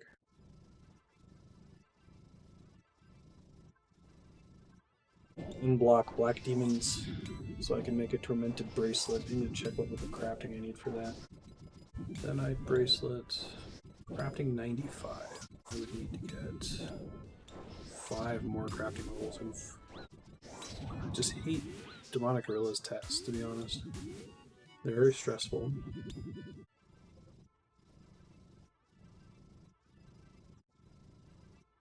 Install the new magic sectors. Plugin. I'm looking through the new stuff on the plugin hub. Magic sectors alerts you if you're doing a front and run without them equipped.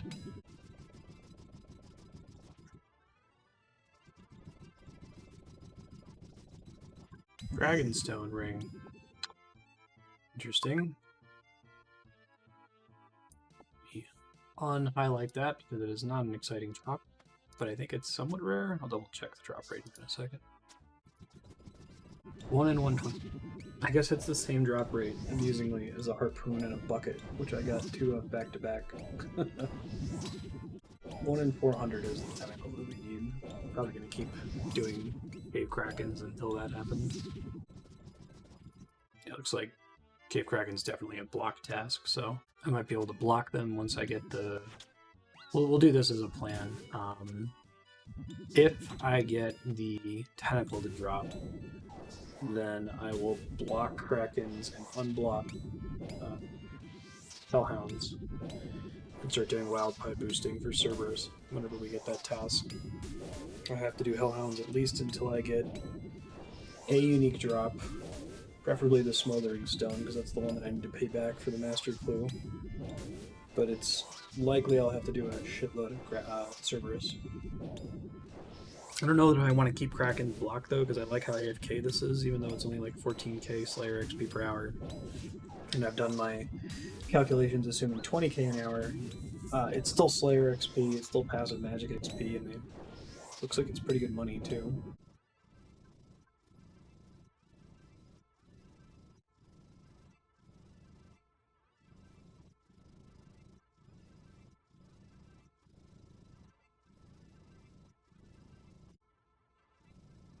Go resupply. I've got 100 Krakens left to go. Really glad I shelled out the time to get this magic thing.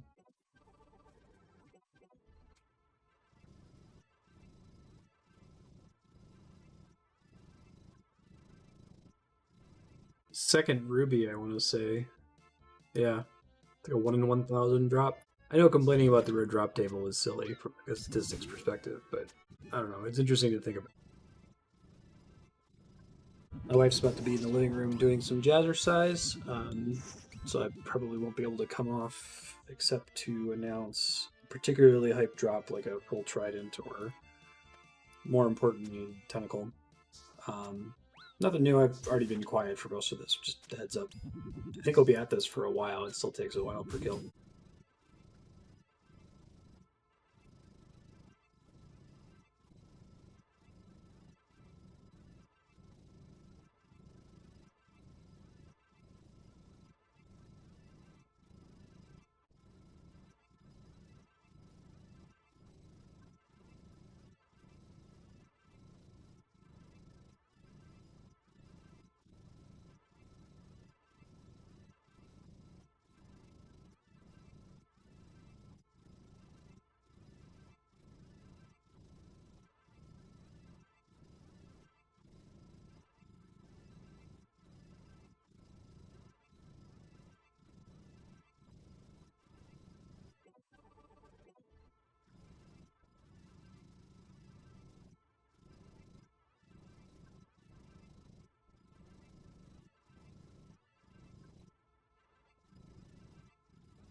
This will be my last kill before I have to take a break. Unfortunately, I only have 10 kills to go after this one, but I'm just out of supplies and almost out of trident charges, so